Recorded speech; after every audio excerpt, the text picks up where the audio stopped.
Had wonderful career. So a lot of premiership players retiring this year, Tone. And of course, you and he share a similar path, not obviously contemporaneous, I think is the right word, but both of you played for Little Footscray. Yes, we did. The Western Jets, Basher Hooley and I. And Lee, watching this vision, so many people shielding their eyes. So it's going to be a warm one. It took me back to the day you conquered us in 2001. It was nice and warm, and you got the better of us late in the game. So you just wonder if the heat will play a factor at all. But it's the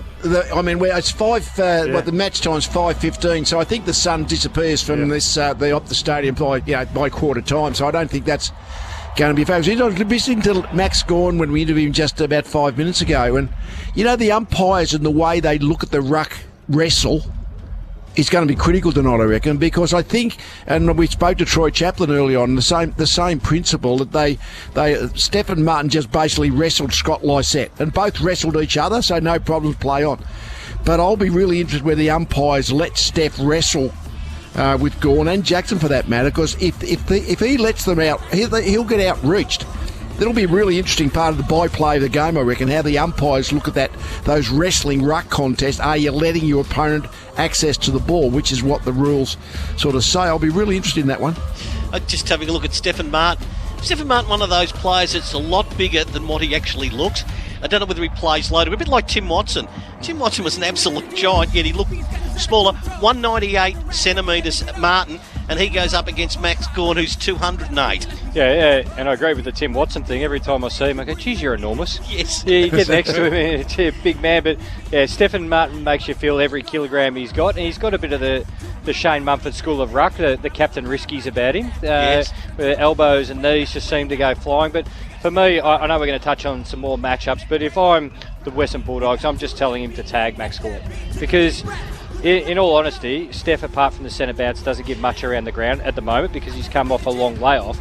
So him trying to go find the footy, I don't think they'll get much benefit. They're better off saying to him, if Max goes behind the ball, you go behind the ball with him. If he goes forward, you just be a direct match-up for him. Heard Lockie Hunter speak during the week. Yep.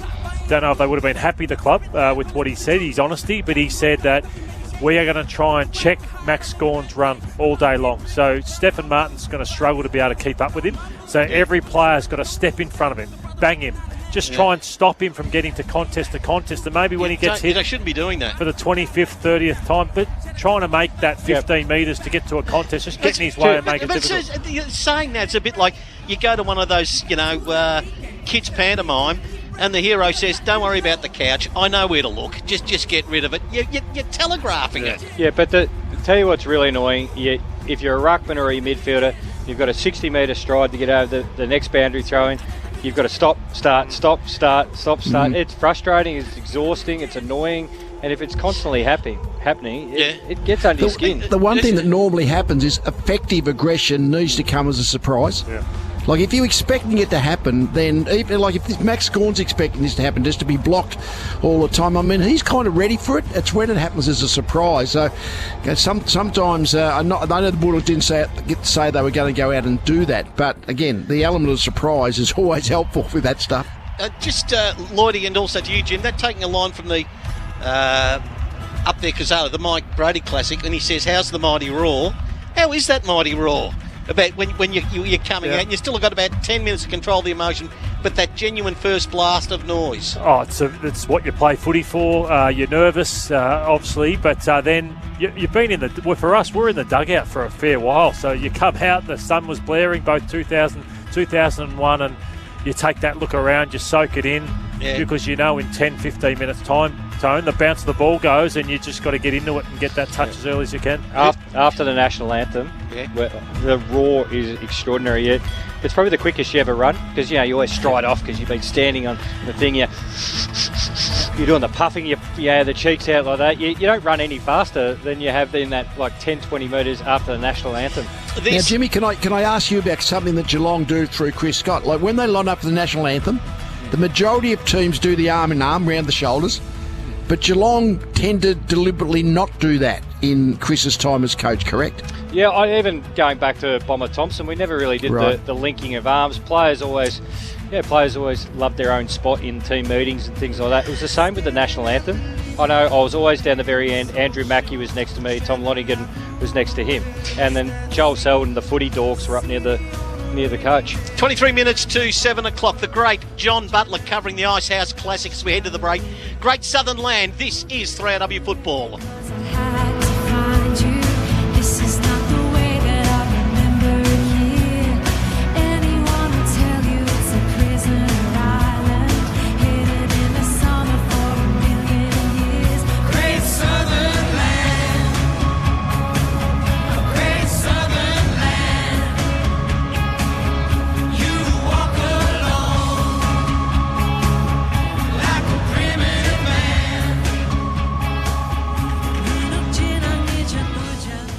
On the way to the game, at half-time, or after the siren, Macca's has you covered. Fuel up on Big Macs, quarter pounders, fries, apple pies and more at a Macca's restaurant. Like goals after the siren. I'm loving it. Macca's, proud partner of 3AW Football.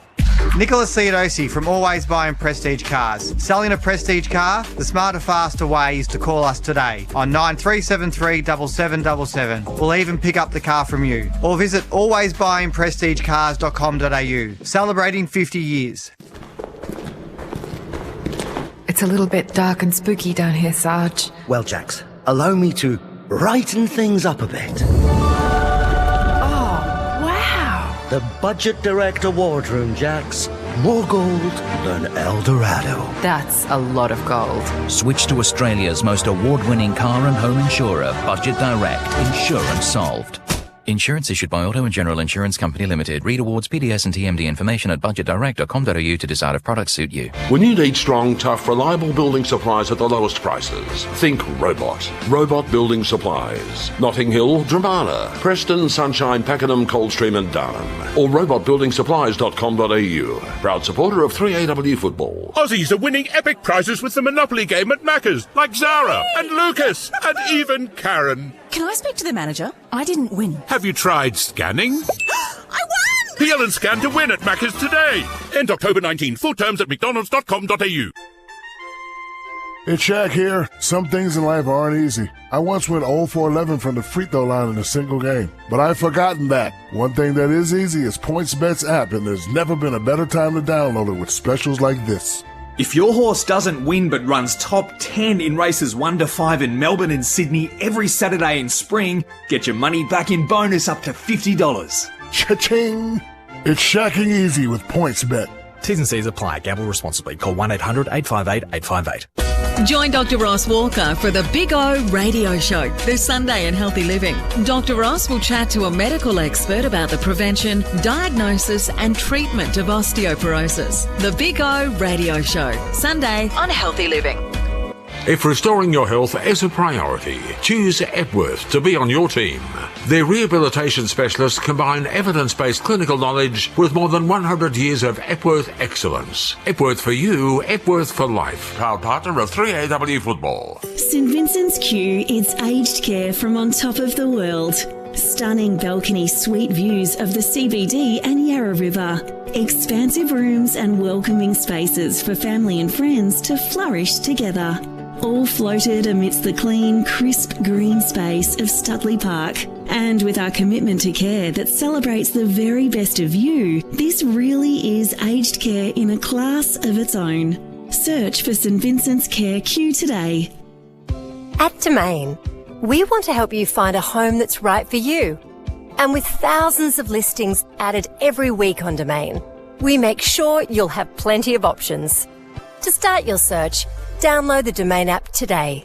If you're injured at work, Shine Lawyers can help you access the compensation you're entitled to. Last year, we settled over 4,500 claims. Call Shine Lawyers, the workers' compensation experts, on 13 11 99 and let's right wrong.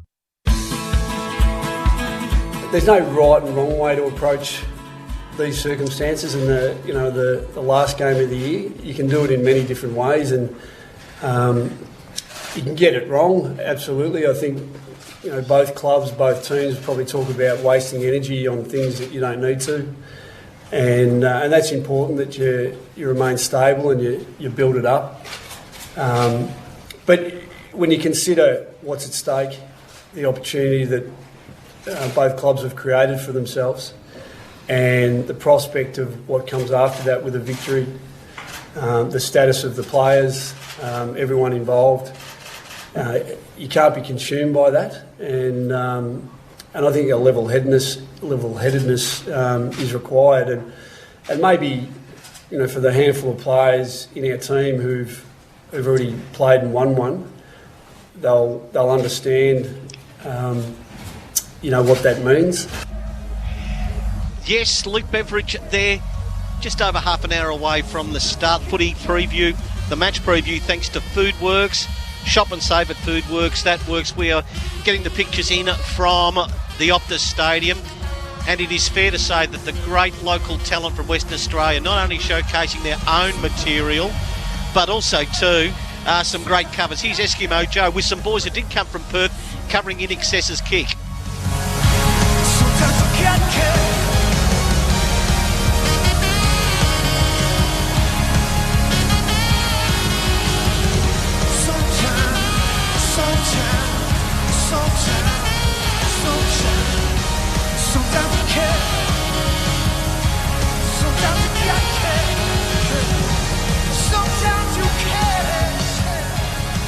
As the countdown continues on, and that is Eskimo Joe when the great Colin Hay takes stage.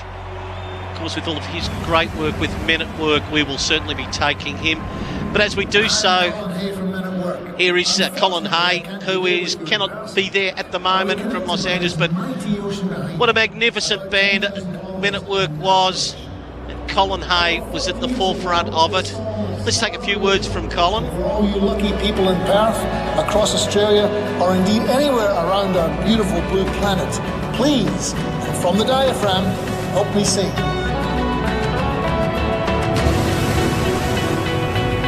Travelling in a Friday combi on a hippie trailhead full of zombies, I met a strange lady. She made me nervous. She took me in and gave me breakfast. She said, do you come from a land down under, where women glow and men plunder? Can't you hear the thunder? You better run, you better take cover.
wins from the Bulldogs, and may the best team win. Thank you, Colin Hay. Brilliantly arranged by Lin Chong and some of Australia's, and indeed Western Australia's, but Australia's great musical performances. You've heard just a sample of them tonight. And it is true, is it not, Jim, that you can have the 1989 Grand Final played each and every year, but if you get the pre-game entertainment wrong, it's just a stinking day. And it's fair to say that the organisers have put on an absolute beauty. Yeah, I think it's goes down now in history as loafing it. You don't want to loaf it with the entertainment, pre-game or half-time, and they certainly haven't loafed it this year. And you were a member of that particular day, were you not? I was down at half-time. A few teammates came down. I said, how's the entertainment? And they said, Loafer's killing it. I said, oh, really? Go, yeah, he's absolutely murdering that song out there. Right, fair enough. That he will ever be forgiven in spite of his great work. Lee, just a couple of thoughts on the match preview, all thanks to Foodworks. I suppose the main one is, Lee, we've seen what great form the two Bulldogs, one from each side, Melbourne, and the Bulldogs have been in Viney and Liberatore. Any special plans that you would go with to either let them play their own game or sit on both of them? Well, it is interesting. I mean, one of those things I think that happens when you get the grand final, you can overcoach and try too hard to do something special on the day. I mean, both sides have won the last few games. That's why they're here. So it's 90% doing what we do, like maximising our own strength. But then you've got to sort of have the 1, 2, 3 things tops probably that are there to minimise the opposition strength. I reckon if I was Melbourne, I'll be asking ourselves the question, can we actually try and stop Caleb Daniel from setting up, you know how he goes left, right, just sets it up off halfback for the Bulldogs? I mean, is that's something we can give a bit of a special attention to? Can Tom Sparrow play a little bit of a defensive forward role? I mean, when you've got Oliver, Petracca, Viney, you're not going to mess around too much with your midfield, but James Harms has done a pretty good in one-on-one roles. I personally would probably go to McRae. And that rather than Liberatore, that would be the way I'd look. But that's about it. 1 or 2 things is about all you got. If I was the Bulldogs, I'd be thinking, well, how can we annoy Lever? I mean, it's out there and everyone's expecting it, so that makes it hard. Like, it's almost keeping him occupied with a bit of contact to make sure his defensive organisation is a little bit distracted. Not his intercept marking as much, because I reckon he organises their defence brilliantly. And if we're just spoken about, Stephen Martin virtually just trying to minimise the impact of Max Gawn. Simple as that. And as Jimmy or Lloydie said, if that means tagging him. But I'm really interested. He's a wrestling ruckman, Steph Martin, so if the umpires let him engage and wrestle, that'll be in his advantage. But if they ping him for wrestling, for not allowing Gawn or Jackson to jump at the footy, that'll be a really interesting watch for me. Lee Matthews there, just repeating, no change to the selected lineups. Lathan Vandermeer, the Medi sub for the Dogs. James Jordan is the Medi sub for Melbourne. We're bang on 10 minutes to 7 o'clock. When we return, it all sets up with the umpires, the teams, the national anthem, the coin toss.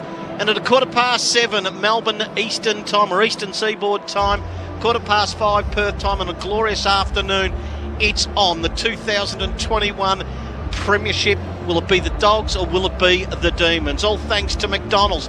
The Monopoly game, it's back. Peel and scan to win today, and it ends at 19th of October across Australia. You are listening to 3AW Football. Test drive the all-new Toyota Kluger Hybrid today at Yarra Valley and Croydon Toyota. Go and see Robin, Danny and the crew today. Thinking hybrid? Think Yarra Valley and Croydon Toyota. T's and C's apply. LMCT 1541. You might get a call one day. Someone from one of the smartest new industries in the world. They're highly trained. They say they're ready to help you with online purchases, tax payments, or even banking. They're scammers. They catch so many of us off guard.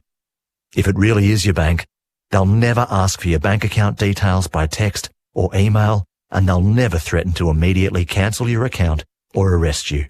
If they do, stop and think, then just delete or hang up. Australia's banks are here to protect you. Join Dr. Ross Walker for the Big O Radio Show this Sunday in Healthy Living. Dr. Ross will chat to a medical expert about the prevention, diagnosis and treatment of osteoporosis. The Big O Radio Show, Sunday on Healthy Living. Jax, Budget Direct have won Money Magazine's Insurer of the Year award for a record 5th year in a row. You know what that is, don't you, Sarge? No? That's a win-win-win-win-win situation. Very good, Jax. Very good. Switch now and get 15% off car insurance for your first year when you buy online. Budget Direct. Insurance solved. Insurance issued by Auto and General Insurance Company Limited. Discount applies to first year's premium. Conditions apply. Read awards, PDS and TMD information at budgetdirect.com.au to decide if products suit you. On the way to the game, at half-time, or after the siren, Macca's has you covered. Fuel up on Big Macs, quarter pounders, fries, apple pies and more. At a Macca's restaurant, like goals after the siren. I'm loving it. Macca's, proud partner of 3AW football. If you're a survivor of institutional sexual abuse, you should seek legal advice before entering into the National Redress Scheme. Because while the maximum redress payment is $150,000, Arnold Thomas and Becker lawyers can advise you of all your legal rights, including pain and suffering and loss of earnings, which can be in excess of $1 million. And if you don't win, there's no fee. Arnold Thomas and Becker lawyers.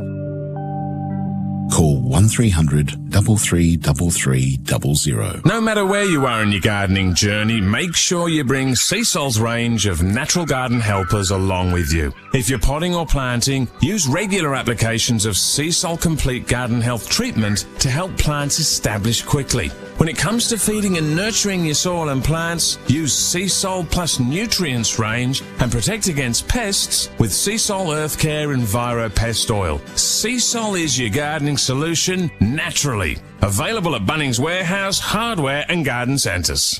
Nicholas Theodosi from Always Buying Prestige Cars. Selling a Prestige car? The smarter, faster way is to call us today on 9373 7777. We'll even pick up the car from you. Or visit alwaysbuyingprestigecars.com.au. Celebrating 50 years.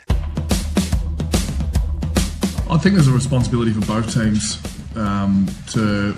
We were able to get out of Melbourne at a pretty grim time for the city, and both teams have been able to come over here in sunny Perth and be able to live our dreams to be able to play in a grand final. So we both have a responsibility to get out there and perform at our best and make our members and families and supporters proud that are back in the eastern states and doing things tough. So the drought's one thing, but I'm more realistic about what's actually happening probably in Melbourne now and being in lockdown and wanting to be, I'm sure Doggy supporters, even though it's only 6 years or 5 years since their last, they're all thinking the same as what Melbourne supporters are. So there is an enormous amount of responsibility that I feel that we got to go out there and perform at our best. Max Gawn there.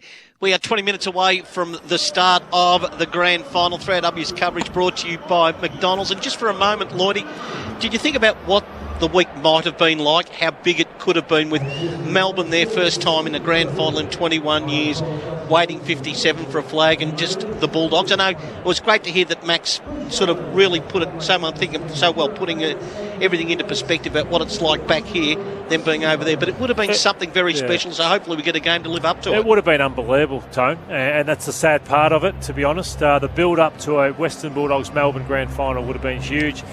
One of my most enjoyable grand final years as a commentator has been the Western Bulldogs in 2016, because the build-up was so big for the supporters. I've never enjoyed a day like that for a team I don't support, and I would have loved for this to be Melbourne's situation this year. I've never seen so much red and blue balloons, fences painted.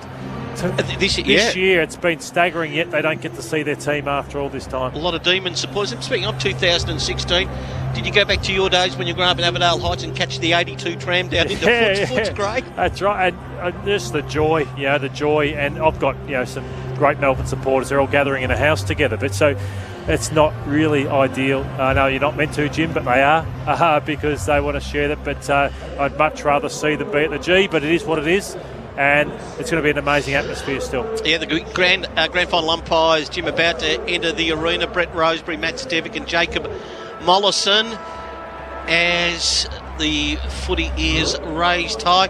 And Jim, just the time down in Geelong when the Cats were looking to break, what was it, 63, 44 years. 44 years. What was that build-up like? It was incredibly tense and nervous for a lot of Geelong supporters, especially when you're walking around the street. It's almost like they didn't want to talk about it because of the heartache of 89, 92, 94, 95, and then you throw in tough preliminary final losses, I guess, with the Lee Colbert mark as well in Adelaide that time. So they had some demons, the Geelong supporters. But the most important thing, and I think this is big for the Melbourne Footy Club, the team out there, is you don't carry the burden of the drought. You're only responsible for this team, and when you do win, of course, you embrace it and you celebrate it with all the Melbourne supporters and members and people who have been behind you. But from a Geelong point of view, it was like they didn't want to mention that word, premiership. And Lee, of course, you experienced the euphoria of bringing a flag to Collingwood and everything that was like after a 32-year break, but your own playing grand final experiences bearing no resemblance to the build-up of what happens now. Well, no, it's very different. I mean, it's changed over the years. But I mean, basically, really, when the players are in the rooms there at the moment, I mean, you never feel more alive than you do at this point, do you, Jimmy and Lloydie? You know, the guts is churning, and you just want the wait to be over so you can sort of get out in the middle and do what you're sort of born to do to play footy. So this is the final wait. But I think it's really, it always comes down to quite selfishly just this team, this group of people. I mean, the supporters are important and we love them, but they're not what this next 3 hours is going to be about. Melbourne, as we touched on, look pretty relaxed. A lot of smiles in the rooms. And this Norton's got a smile, so I think it's both teams. But this is a time where you take your last deep breath because once the fitness coach says, all right, boys, let's go. Let's get out there. There's no time for rest for the next 3 hours, Tone. Yeah. So I saw a few boys sitting down, a few doing bumps and hits and high fives and slaps, but now it's all on. Get out there and you realise the bounce of the ball is just 16 minutes away. Were you ever fearful at all, Lloydie, when you've been given the last instructions by Sheeds and you looked around at a teammate and think to yourself, you're not quite sure what Sheeds just said because you were just so involved with what's about to happen? You back everyone in to know their own routine, but I know there was myself, Hurdy, Lucas, we'd read the footy record, and the Johnson boys are boxing away, so everyone had their own preparation in the lead up to a game. And Jim, as the Bulldogs are about to come out onto the ground, your own little build-up for this time, and take us through this particular fabulous life experience coming onto the ground in a grand final. Here's the Bulldogs.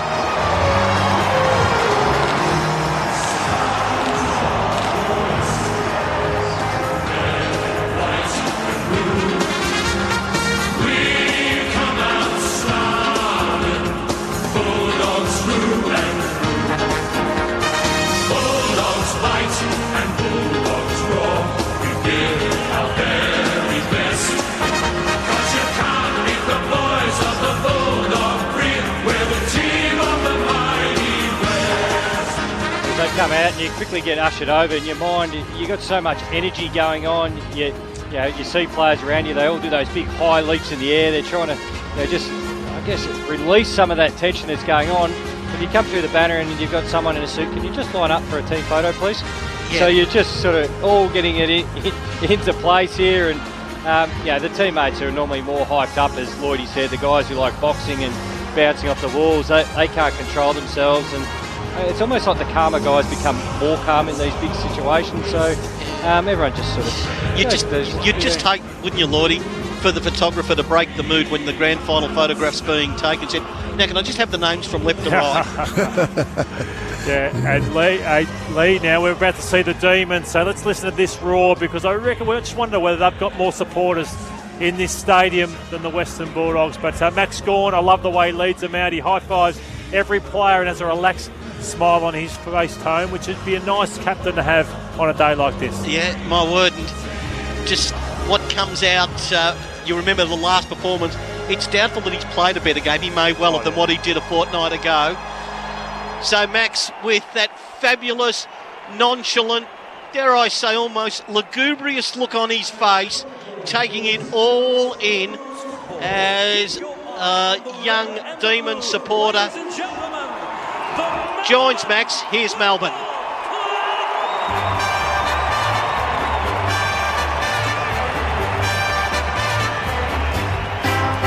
It's a grand old flag, it's a high-flying flag, it's the emblem for me and for you. It's the emblem of the team we love, the team of the red and the blue.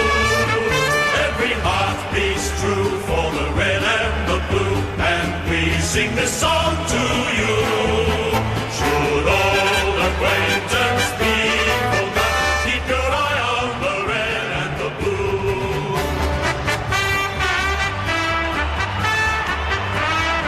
Lloydie, I think your question's been answered. I think it sounds like a bit of a 2-1 in favour of the Demons. Oh, it's hard to know. We'll see, Tone, when that first goal is kicked. I'll never forget that MCG final when Geelong ran out, and it was pretty much like a Richmond home game that time at the MCG. But, I can't wait to see who settles first. It's hard to imagine a team breaking with the way these two teams have been playing, Lee, but grand finals can be blowouts. But it's hard to see a blowout in this one. What's your thoughts? Well, no, you wouldn't think so. I mean, I always think when you go to one game of footy in a grand final, it's like that note on the financial places of the funds, that past performance is no guarantee of future performances. We just don't know how both teams are going to come up today until it really starts, and then it goes from minute to minute. But, I mean, what you know going in, you'd think it'd be a close contest the whole way. But we know that things happen, and sometimes it blows out. Ground conditions thanks to the Watchdog app. Download the Watchdog app, follow Watchdog Racing on Twitter or Facebook. Well, totally at opposite to what we've endured in Melbourne today. It is a glorious afternoon in Perth, 23 degrees at the moment. The wind is going 13k an hour to the north. Ground looks immaculate, no surprise there. There's just a few patches of sunlight just peering through the upper roofing, but no doubt come 5:15, Jim, I don't think anyone will be complaining about sun in eyes or anything like that. No, we've said this a number of times with games over there. If you can't play today, you just can't play. It's perfect conditions really for footy. The ball should be zinging around both sides. I like the ball up tempo when they're in attack, so it's good conditions for that. So this is the time now, 12 minutes before the start. We will hear the national anthem. There will be the coin toss, and then we shall be away. Lee, just some final thoughts. If Melbourne's going to get the Dogs, what do you think they can expose the better? And similarly, Lee, if the Dogs are going to get the Demons, where do you think their advantage may lay? Well, I think Melbourne's great strength is they've got the ability on the good days through Gawn and Jackson and Petracca and Oliver particularly to sort of really burst forward of the stoppages, and when they do that, that just opens up the play into their forward 50. So that's a great strength they've got. They've got a terrific midfield group, the Bulldogs, but they don't tend to play in that manner as much. Bontempelli will sometimes come direct forward, but they tend to go out sideways. So I think if Melbourne can get that play going, then it's very hard to stop them kicking a big score. So the Bulldogs just been able to make sure first hands on the ball, don't allow Melbourne to get forward to the stoppage, make sure your defensive sweep is in place, whatever you've got to do to try and stop that Melbourne strength. And for the Bulldogs, is there any glaring deficiency that may be exploited given the fact they've been so consistently great for the entire season? Oh yeah, I think they have. That's why that's remarkable. They've got them, and Aaron Norton is their one big marking forward. Basically, I mean, he can jump and take a mark, but really, I mean, Shaki can play the defensive role, so they are very, very dependent on Norton to be leading any contested marking they're going to take in their forward 50. So they're a little bit deficient in that area. They've been able to overcome it up to this point in the finals, but that is one little vulnerability. With Melbourne's midfield, Brisbane couldn't handle them in the first final, and then Geelong couldn't handle Melbourne's midfield in the second final. I think the Western Bulldogs are the only midfield in the current game that can do it. That's why they're here on grand final day, and here is the Melbourne coach Simon Goodwin discussing the Western Bulldogs midfield. Yeah, it's enormous. You know, they've obviously got a lot of mids that can go through there. It's full of quality, and you know, they use their half forwards in a way that enables them to generate, you know, the game that they want. So you know, they're a quality outfit. They run really deep, they're healthy, and it's going to be a really pivotal battle to see who gets the game on their terms. There's no question about that. And their talent and their work ethic was very impressive against Port Adelaide last week. So we know the challenge is there, and one that we've been preparing for. Hey Jim, both extremely physical and deep midfields. This is where the game's won and lost, surely. Yeah, absolutely, yeah. Lloydie, and it's good that Simon Goodwin highlighted the half forwards, because that is where the opposition has actually been able to get Melbourne a little bit, is with the half forward coming up, being an extra number at stoppage, but then having an impact on the game. I think back to the Giants game, because I watched that closely. Lockie Whitfield come up to the stoppage. They won scores from stoppage by 19 points, able to beat Melbourne. Other sides who have done well against Melbourne is actually score from the stoppage. Where the Dogs have been really good in the last 3 weeks is from stoppage. Ground ball gets, which is not normally a very sexy stat if you look at it, but it actually highlights the ability to get out and actually get forward of the footy, and that's how they cut up Port Adelaide. You think Bailey Smith, Treloar, Lockie Hunter, those guys on the outside of Bontempelli, Libba and McRae, they're able to get forward and actually shortens the opposition's defence. So Simon Goodwin and the Melbourne coaching staff would have to have a plan B, because they can lose stoppage and then win the turnover game. But then they can also win the stoppage and score that way. So Melbourne can stop you scoring both ways, but where the opposition can get you, and a side with the quality like the Dogs, you score from stoppages, getting forward of that initial contest. So that is really important in the midfield. But that extra number, it's to Melbourne just sit back like they like to and wait and see. Or if the Bulldogs start to have an effect, does that mean Salem or one of these halfbacks actually has to come up and even up the numbers? Yeah, they may have to, Jim. And Lee, Bailey Smith, if he's best on ground or in the best view today and they win, it's been like a Dusty Martin style final series. He's had 70 disposals, he kicked 8 goals. Do you think Ed Langdon is the only matchup that can go with him? How would you feel if Brayshaw was out on a wing with him? Well, I don't think I'd be going with him. I think they play their system really well, Melbourne, and Brayshaw and Langdon are part of that system, so I don't think they're going to be looking. That's the problem. When you're playing in the grand final, the opposition's obviously been really good in the last period of time. They're a really good team. You can waste a lot of your resources trying to... There's too many good players to shut down. You know what I mean? And Bailey Smith comes in that category. I mean, this Bulldogs got a lot of good players.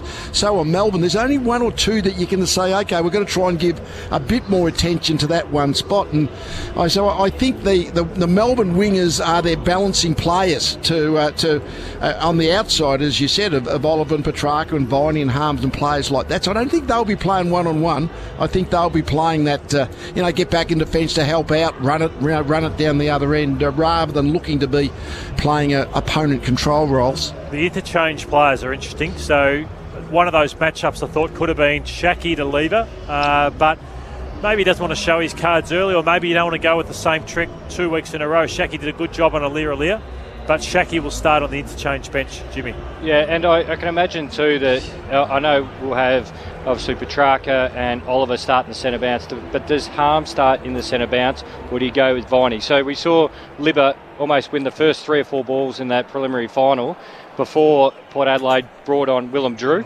into the midfield to take him, but Libba was already away and so were the Dogs. So that's a discussion for Melbourne. Do you just start Harm straight away, first centre bounce, arm across Libba, let's try and stop it right now? I'd feel safer if he was on him, but I think it's what Lee's point's just making. They're not going to chase and change what they're doing because they've got to do what you do well, and that's Viney, Petracca and Oliver in the centre bounce. I think Harms will start out of the centre square. So let us head over to Basil Sempelis in preparation of the national anthem. We play our game on this land and we respect the cultures of all First people, their contribution to our nation and to the game of Australian football. Over the past few weeks, the Premiership Cup has embarked on the 2021 Toyota AFL Premiership Cup Tour, covering some of Western Australia's pinnacle landmarks by road. The Cup has covered 4,500 kilometres and met thousands of fans. We thank Toyota for getting the Premiership Cup around Western Australia and to its final destination here today. Please join us in welcoming Premiership Cup Ambassador Glenn Jakovich.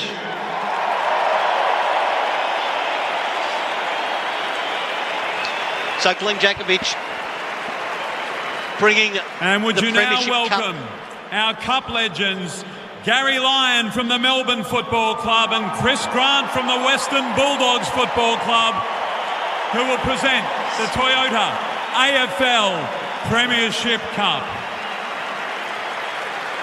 So two great mates, as we now heard from Chris Grant in pre-game. Remove your caps and join with Amy Manford as she performs the Australian National Anthem.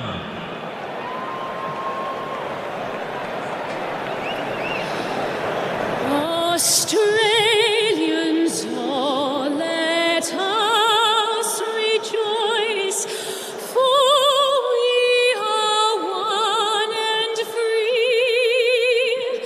We've golden soil and wealth for toil. Our home is girt by sea.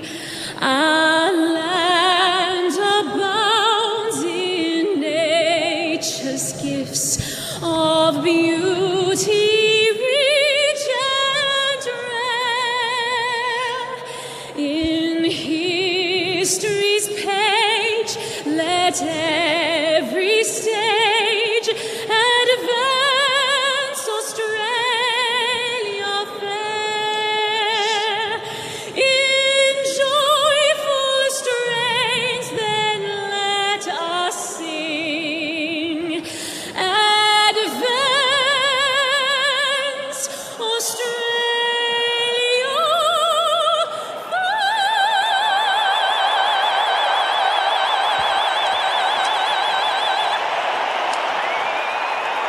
The lead up to the game has been impeccable. A brilliant pre-game entertainment put on by the AFL and those involved, with everything taking place in Perth. It is Melbourne and the Western Bulldogs. Just repeating the ground conditions thanks to the Watchdog app. Download the Watchdog app, follow Watchdog Racing on Twitter or Facebook. 23 degrees, 13k breeze going north as Max Gawn will go to the middle of the ground, shake hands with Marcus Bontempelli, and we're only moments away from starting. Andrew, this is Marcus Andrew. And what's going to be a most magnificent time in 2.5 hours for the supporters of two great Victorian clubs, Melbourne and the Footscray Football Club. Tails the call. It's heads. Thanks, Tom. Max Gawn will win the toss. It's a magnificent ground, and what state-of-the-art facilities everyone has at Optus Stadium. Our match prediction, thanks to Sheen Panel Service, thanks to everyone involved at Sheen Panel Service, your support this year. They look after your repair process, start to finish, accident vehicle replacement provided. 1300 repair is the number. Lee, does the side, the most consistent, high-achieving side this season, Melbourne, get over the line? They've seemed to have had a trouble-free run-in, get over the line against the Western Bulldogs tonight. Yeah, I'm going most probably with that one. Say 18 points for me for the Demons. Thank you, Lee. Lloydie? I'm similar to Lee. Melbourne by 21 points. And Jim? Well, I'm going to make that 3. It's the Demons for me by 4 goals. I can only hope that it isn't a replica one way or, well, one other way would be nice, of what took place in the preliminary finals a fortnight ago. Let's just hope for a belter. Otherwise, we will be dissecting that Giants and Swans game till about next March, because it's been the only beauty that's been played so far. Around the table, Norm Smith medalist then. I'm going to go for Max Gawn, the big rucker. I think he'll be the point of difference. Matthew Lloyd. Clayton Oliver for me. Lee? Yeah, I'll go Oliver. The Ruckman don't win that award. The last one was Simon Madden, I think, back in 85. It's a long time ago, isn't it, Jim? And I want to know your tips, Tone and Tim. Yeah. I'll be sticking with the Bulldogs, and I would think that Marcus Bontempelli will win the Norm Smith medal, and if he doesn't, Melbourne will win, and Max Gawn will win it. So there you go. Tim? We're ready to go. I'm with the Dogs and Jack McRae. Tim, take it over. One of the great voices in Australian sport, Tim Lane, for the opening stages of the Premiership, the grand final, Melbourne and the Western Bulldogs. Here we go. It's going to be Matt Stevic to bounce the ball. The debutant Jacob Mollison will wait a little while. He bounces it well. It's taken by my man McRae. Tackled though and dispossessed. Gone a little hand pass to Oliver. Great tackle by Liberatore. Wins a psychologically boosting free kick for the Bulldogs in the first minutes of the grand final. Bulldogs are going to the River or City End, right of screen on TV, and Melbourne to the perfectly named Graham Farmer Freeway end. The kick into the 50. Oh, Bontempelli up. Norton crashed him. His teammate picked up by Petracca. Bangs it clear, but Daniel back with the flight of the ball. Takes the mark for the Dogs. 4 to the middle, and they'll come again. Morris Blackburn scoreboard. Nothing to show for 40 seconds. Dogs go into attack at half forward left. As it's easily picked off the kick from Caleb Daniel. Bravely Clayton Oliver. In defensive 50, but only it was a shallow entry. Switch of play is on to the members' side. Take it there, Bowie. What a find he's been. Goes along towards the wing. Ball close to the boundary line. McDonald there. Zane Cordy, Lee sees him out of bounds. Minute gone, Lee. No score yet for Morris Blackburn Lawyers. Nothing happened yet, but the ground position won by the Bulldogs early. See, Tim English is trying to get to Lever, and Lever's trying to get to Cody Waitman. It's already a little bit of cat and mouse there. Gawn and Martin, gone to the defensive side of the pack. Brayshaw covers it. Hand pass to Oliver. Awkward collect here by the Demons. Kick smothered well by Waitman. Bailey Smith onto the rebound. Treloar. Waitman away from goal. Bailey Smith again. Hand passing into traffic. And the Bulldogs have lost it. Oliver very busy early. They work it to Brayshaw, who dabs a very short pass. And McDonald marks behind the wing for the Demons. Yeah, wants to get into the centre of the ground. Does so. As another touch to Bowie. He's at the back of the square. No score after a minute and a half. Morris Blackburn Lawyers scoreboard. Good kick to the wing. Free kick for Shaw for Melbourne. Should be a free to Petracca. Oncoming traffic that time. Smith made the error. Play on quickly to the Graham Farmer end. Left of screen. Out the back the Demons with a chance. Gone. The hands and knees. Handball Neil Bullen. I thought ridden into the ground. Play on the call. Daniel had to be good. He was. Got it to Cordy. To Dale. Makes a mistake. First clanger of the night.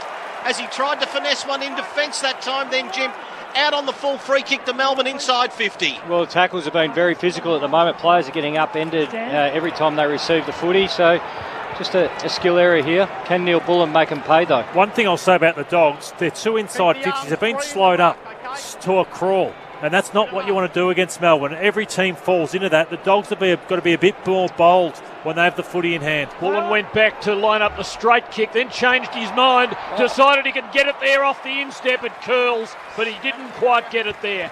And off hands, it goes through for the first score of the grand final. It's a behind. Bailey Dale will bring it back, and this time, well, he uses the right foot and kicks well out over the 50. No one can mark. McRae onto the crumb at the back. Attacking hand pass to Treloar. Another one on to Bontempelli, paddling it on, supported by Bailey Smith. Just got a hand pass. The umpire said no, he didn't. It wasn't a legal hand pass. And it'll be a free kick paid by Brett Roseberry, originally a Western Australian umpire. Oliver having quite a bit of it early, just behind the centre line for the Demons. Yep, Oliver's kick though flirts too much with the boundary line out on the full, gives it straight back to the Dogs. 4 minutes gone, first quarter. Husqvarna scoreboard, ready when you are with Husqvarna. It is one behind to Melbourne. As the Dogs playing the wing, don't like the kick. It's going to come off back of the pack. Taken by Bailey Smith. Kicks it as far as he can. Inside attacking 50. Bounces there. Martin to hand. He is crunched by, made legitimately too. Bowie picks it up. Handball to Lever. Round the body he goes. Brayshaw the target. 2-on-2. Oliver, brilliant early. Fourth touch for eBay. Got it back to Brayshaw. They can just slow it up a little bit. Bowie involved yet again. Out of the defence they come. Mace kicks an absolute beauty. Sure, not quite 50 metres. I didn't think they want one. Neil Bullen plays on. Running to receive again is Oliver. What a magnificent kick to the forward pocket. And Brown's got it. Tight angle Lee, 35 out, half forward left. Look like they're more dangerous on their ball movement, haven't they? And they've got back into the centre square. They've really tried very hard to get back into the middle from the wing and half back. That opens up your forward 50 as that play did. Yeah, and this is the role that Simon Goodwin's retooled Ben Brown in. Instead of just coming out of the goal square, he's almost like the traditional centre forward. He gets up to the logos and uses his work rate to get back inside forward 50. They've been brutal, Melbourne. Tackling outstanding. Very kickable.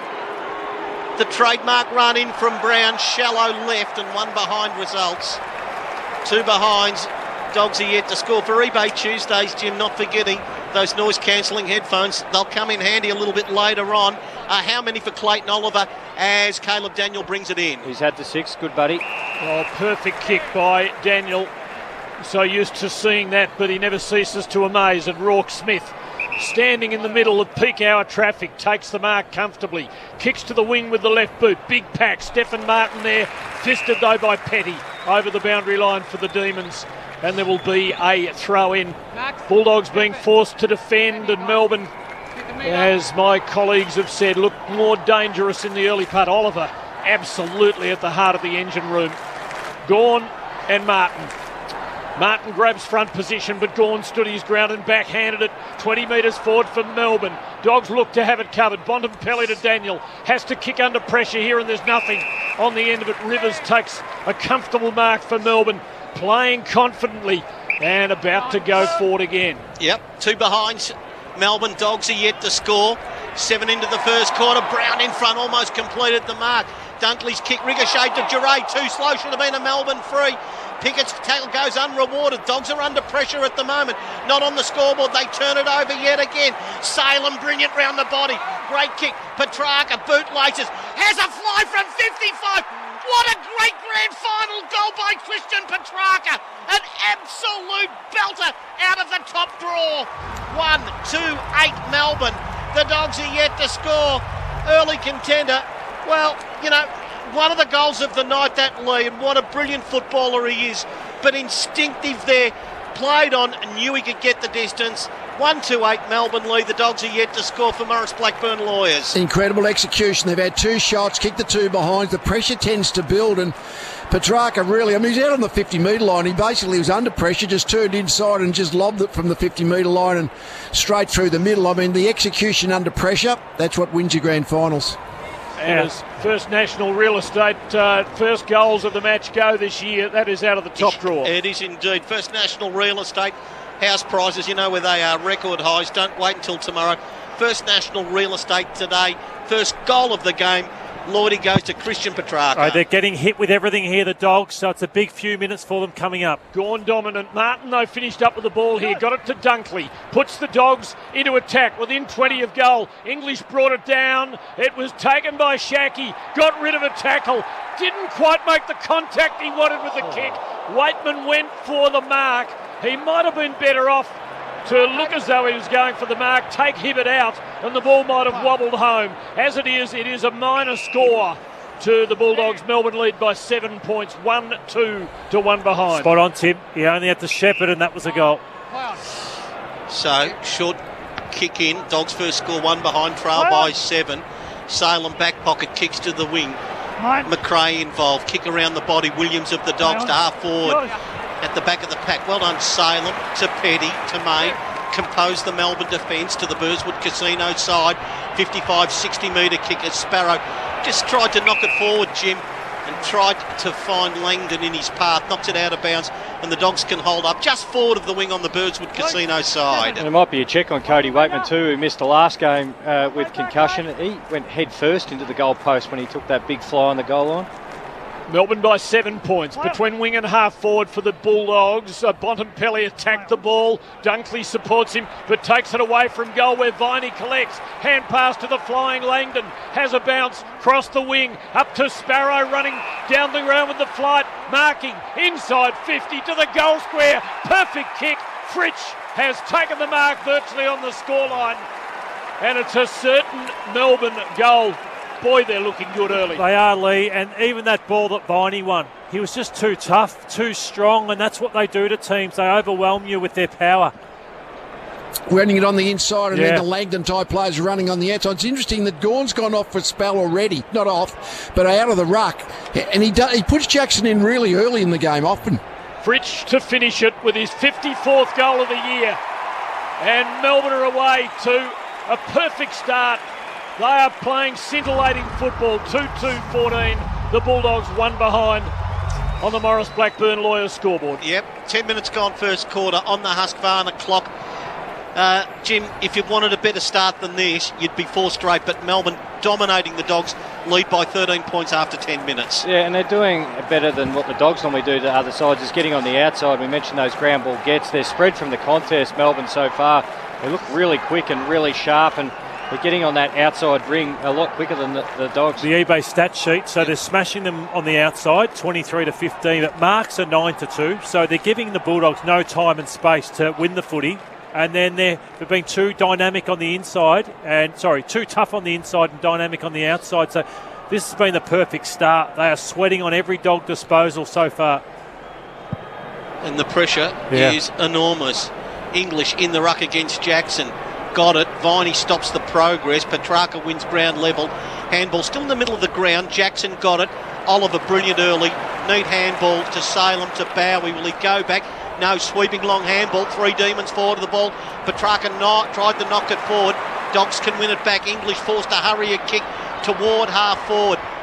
Norton. May knocked it down. Johannesson knocked it over the back. Great pass, Norton. Unfortunately, to the feet of Shackey. Can't get there. Bailey Smith picks it up, 30 out. The Dogs are into attack. Well done, Melbourne. Able to stop them. Lever tumbles one back in the middle of the ground. All Melbourne.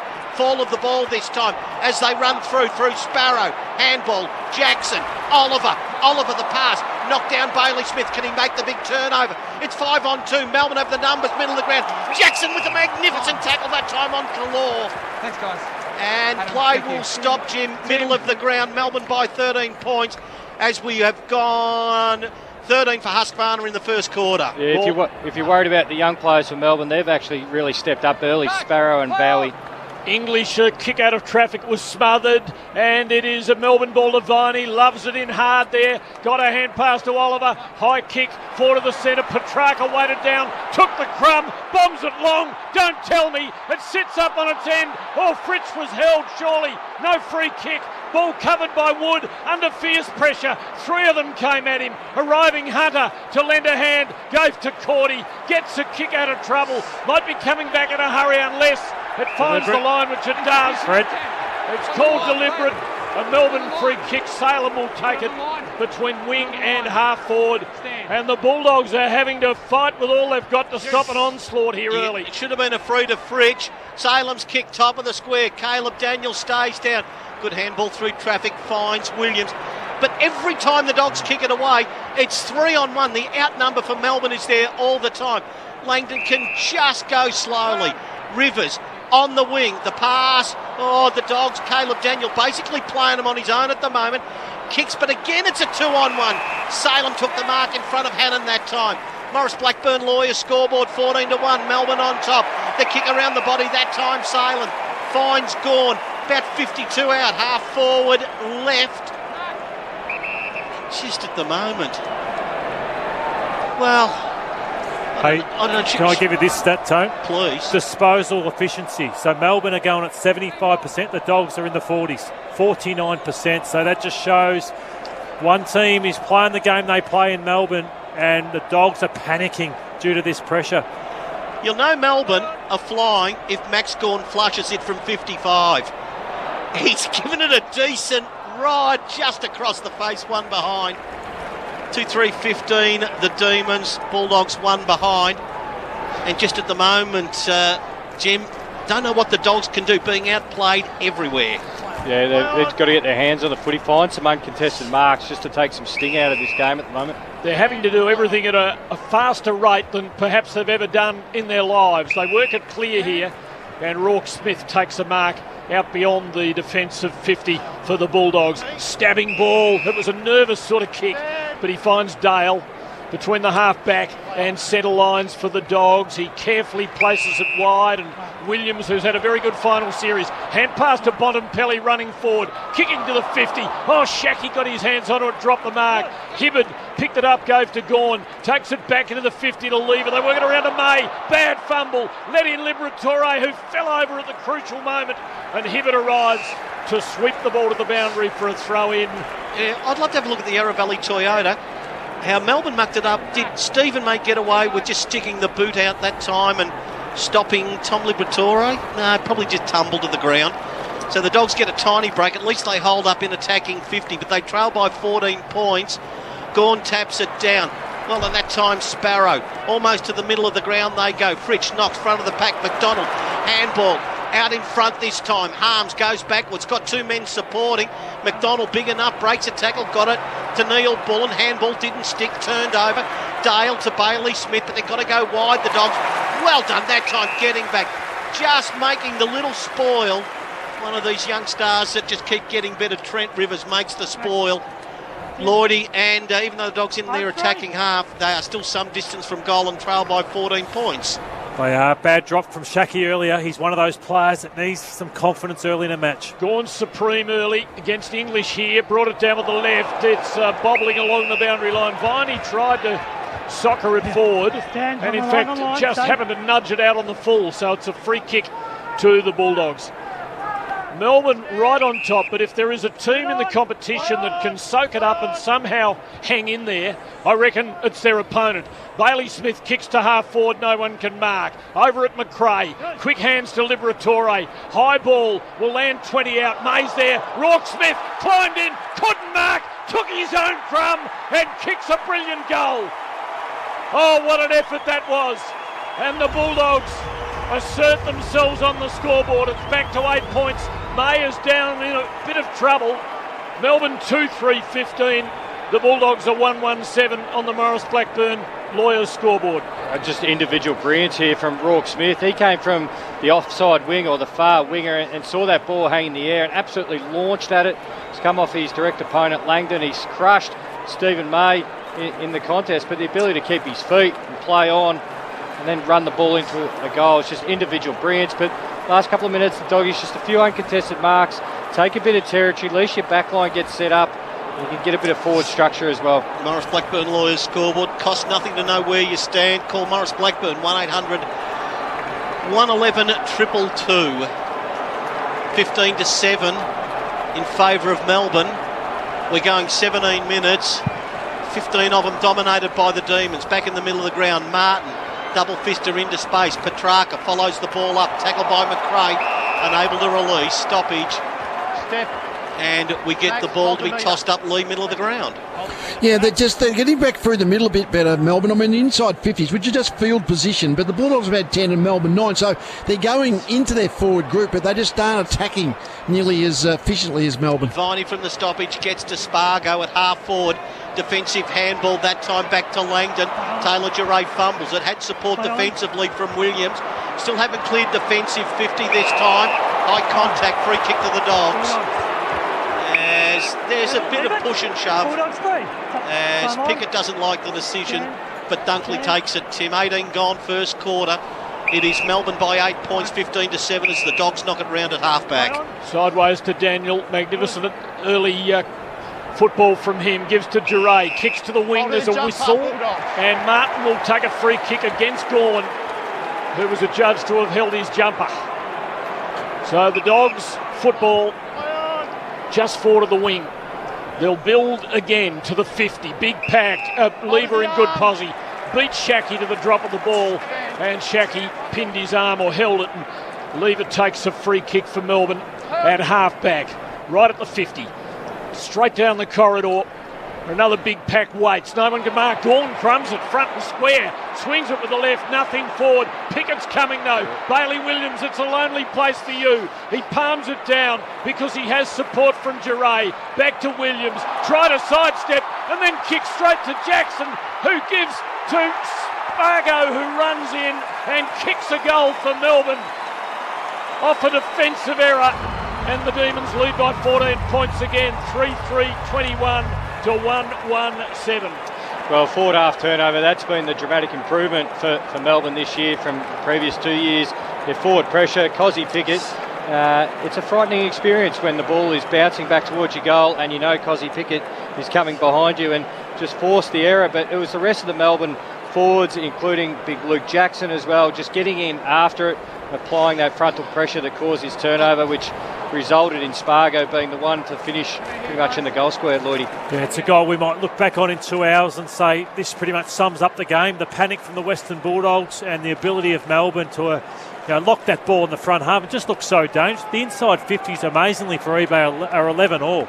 You'd imagine that they feel like it's 20-10 or something like that with the Melbourne dominance. 7 minutes remain first quarter. Husqvarna clock, Melbourne in control. Oliver another touch, got it to Harms. To centre half forward, the Demons go again. Carries the pack. Gorn came through. Didn't quite take it with him that time. Caleb Daniel went short to McRae. Wider to Johannesen. Just defensive side of the wing on the members' side of the ground. The Dogs to the river end. As short again to McRae. Melbourne push back in numbers, so McRae will be forced to go down the line in front. Near enough a free kick, I would have thought, in the back to Melbourne. Play on the call as Bailey Smith picked it up. High kick inside 50. Lever and Shackey. Bounces off Lever. Hannon stays down. Handball shot out to Tim English. Can he banana it back? No, hits the post. 1-2-8 the Dogs, trailing Melbourne 3-3-21. And Morris Blackburn Lawyers scoreboard, Tim. 13 points the margin. May to bring it back in. And 6:16 remaining in the first quarter. May surveys the options and then kicks long out over the 50. Stephen Martin in front and then got his boot to it as it came down. Taken though by Petracca. Very good. Gave it to Neil Bullen. Just got a hand pass in time to Jackson in the Harms direction now. And now Fritsch and now Oliver and now Harms again and now Pickett He's smothered though by Johannesson. Very well done by the Norm Smith medalist of 6 years ago. The Bulldogs work it out a little loosely from defence, but they can set up now. But an overkick is won by the Demons in midfield, and they'll build. And Harms kicks it to within 30 of goal. Williams drops a mark. Easy for Fritsch, and he drives through his second. A second defensive error by Bailey Williams. And the Demons lead by 19 points. 4-3-27 to the Bulldogs 1-2-8. Clangers, thanks to Amy. Who covers Clangers? Well, Amy does. Lucky you're with Amy. The Dogs are making some uncharacteristic but horrible defensive mistakes. They are. Before I come to you, Lee, I think Josh Dunkley's foot skills have always been questionable. He's just kicked one straight over the top of an opponent coming out of defence, and Bailey Williams has had a horror couple of minutes late. Yes, no, they've got them under pressure. There's no doubt about it. You've got the scoreboard pressure now starting to jump on the Bulldogs early. 3 goals behind. Their defensive 50-metre arcs look very shaky. So just at the moment, all the pressure's on the Bulldogs. Yeah, and 20 of their 27 points are from forward half turnovers. Just the ability to get in the face, put that pressure, and if they don't have the pressure, at the moment it's implied pressure, which is making the Dogs cough it up. 55 goals to Bailey Fritsch for the season. Luke Jackson out of the ruck. Tried to get a kick away. Liberatore stopped him, picked it up. Did Tom, just hoiks it toward half forward. Norton hasn't been in the game yet. Ball knocked front of the pack. Hibberd picks it up. Little pass out of defence. Finds its way to Brayshaw. Brayshaw wider. Is Oliver north of 10 possessions? 12 now. Oh, he's heading up to Pyongyang. I'll tell you what, Bowie in about his 6th game of footy has been fantastic. Harms then got it, moved it on to Neil Bullen, to Salem. Salem goes long, Brown at the back. Ball carries the pack. Oh, Bailey Williams got it rid of it quickly. Stephen Martin forced to kick away. Christian Salem yet again, who's having a beauty as well. Takes the mark in front of Liberatore. Stand up, please. Not even late in the quarter, Tim. It's a 19-point lead to Melbourne. 4:37 remains. Morris Blackburn Lawyers scoreboard. And it's in the right hands for Melbourne with Christian Salem having the footy. Dogs will do well to hold it to that by quarter time. Kick to Petracca, who outbodied the smaller Daniel. Probably should have taken the mark. The ball falls boundary side and goes over for a throw-in. Lloydie, you highlighted the inside forward 50s. It feels like a lot more, but they've been so shallow, and Bowie, Salem and Lever are all dominating possession across the half-back line. Throw-in. 45 out from Melbourne's goal. Martin in front, climbed high, got the tap, but to nobody in particular. Stolen by Petracca, who bombs it across the goal face, out to the far forward pocket. Cordy ushers it over the line. There'll be a throw-in, and the Dog defence will continue to be under pressure. And I haven't seen them beaten up like this in a match for a long, long time, Tone. No, it is Melbourne. Just numbers to the footy. They're outnumbering the Dogs at every turn. Brown, forward pocket, can't take it from the ruck. Dunkley does and kicks it as far away as he can. Bowie's there, Waitman's there. Bowie tackle, release the ball. Lever, second effort from Waitman was good, but Lever broke the tackle, round the body to the forward pocket. Brown at the back. Oh, Spargo almost took it with him, got a chance. Spargo grabbed high for sure, ridden into the ground. And the umpire, I thought, took pity on the Dogs then. It seemed the high contact, but still deep into attack is Melbourne. 19 points. They lead by Martin, the tap. Caleb Daniel through traffic. Hurries a kick, unconvincing. Bontempelli knocks it sideways to McRae. Sidesteps Petracca in the back pocket. Kick to half-back. Waitman flew ridiculously early then, and the ball goes out of bounds. With Melbourne holding up Burswood Casino side of the ground, Jim, between wing and half forward. Yeah, Bontempelli a bit slow to get up for the last contest from Christian Petracca. Bit sore ribs. Jackson beats Martin down to Petracca perfectly, but he's got company. He's tied up. There'll be a ball up. Loved his first quarter. Petracca even being too powerful for Bont sometimes in these one-on-ones. It's the Bulldogs with the depth in midfield, but Melbourne with the brilliance. Petracca and Oliver superb, and Petracca wins another stoppage. Kicks long, top of the goal square. McDonald up, Brown down, hooks it across the body. Just not enough leverage on it. And he misses. Minor score 4-4-28 to 1-2-8. Melbourne by 20 points and absolutely dominating this opening quarter. They are on track for 80 inside 50s. If this game keeps going, you win most games if you get 60. They're on track for 80 here, the Demons. Caleb Daniels short on the kick in. Doesn't find McRae. Handball it away. Snap from Petracca. Knocked down by Giray. Ball should go out of bounds. But again, Lee, Melbourne brilliantly able to hold up inside attacking 50. Well, it did a bit of inaccuracy from Melbourne. I mean, they've had 8 scoring shots. I mean, it could be 6 goals too, and the margin's massive. But I mean, the 20-point margin's big, and they've done what they've done in the first quarters of the 2 finals to date. Jumped out, kicked 4 or 5 goals, and put the pressure right back on the opposition. Martin won in ruck. Chain of hand passes to Bontempelli. Quick kick, but poorly directed. May rushed it, couldn't mark. Picked up by English. Got it to Waitman, to Shaki. Quick kick to a one-on-one. Hibbert and Johannesson. Hibbert, bigger body, just holds his opponent at bay until the troops arrive.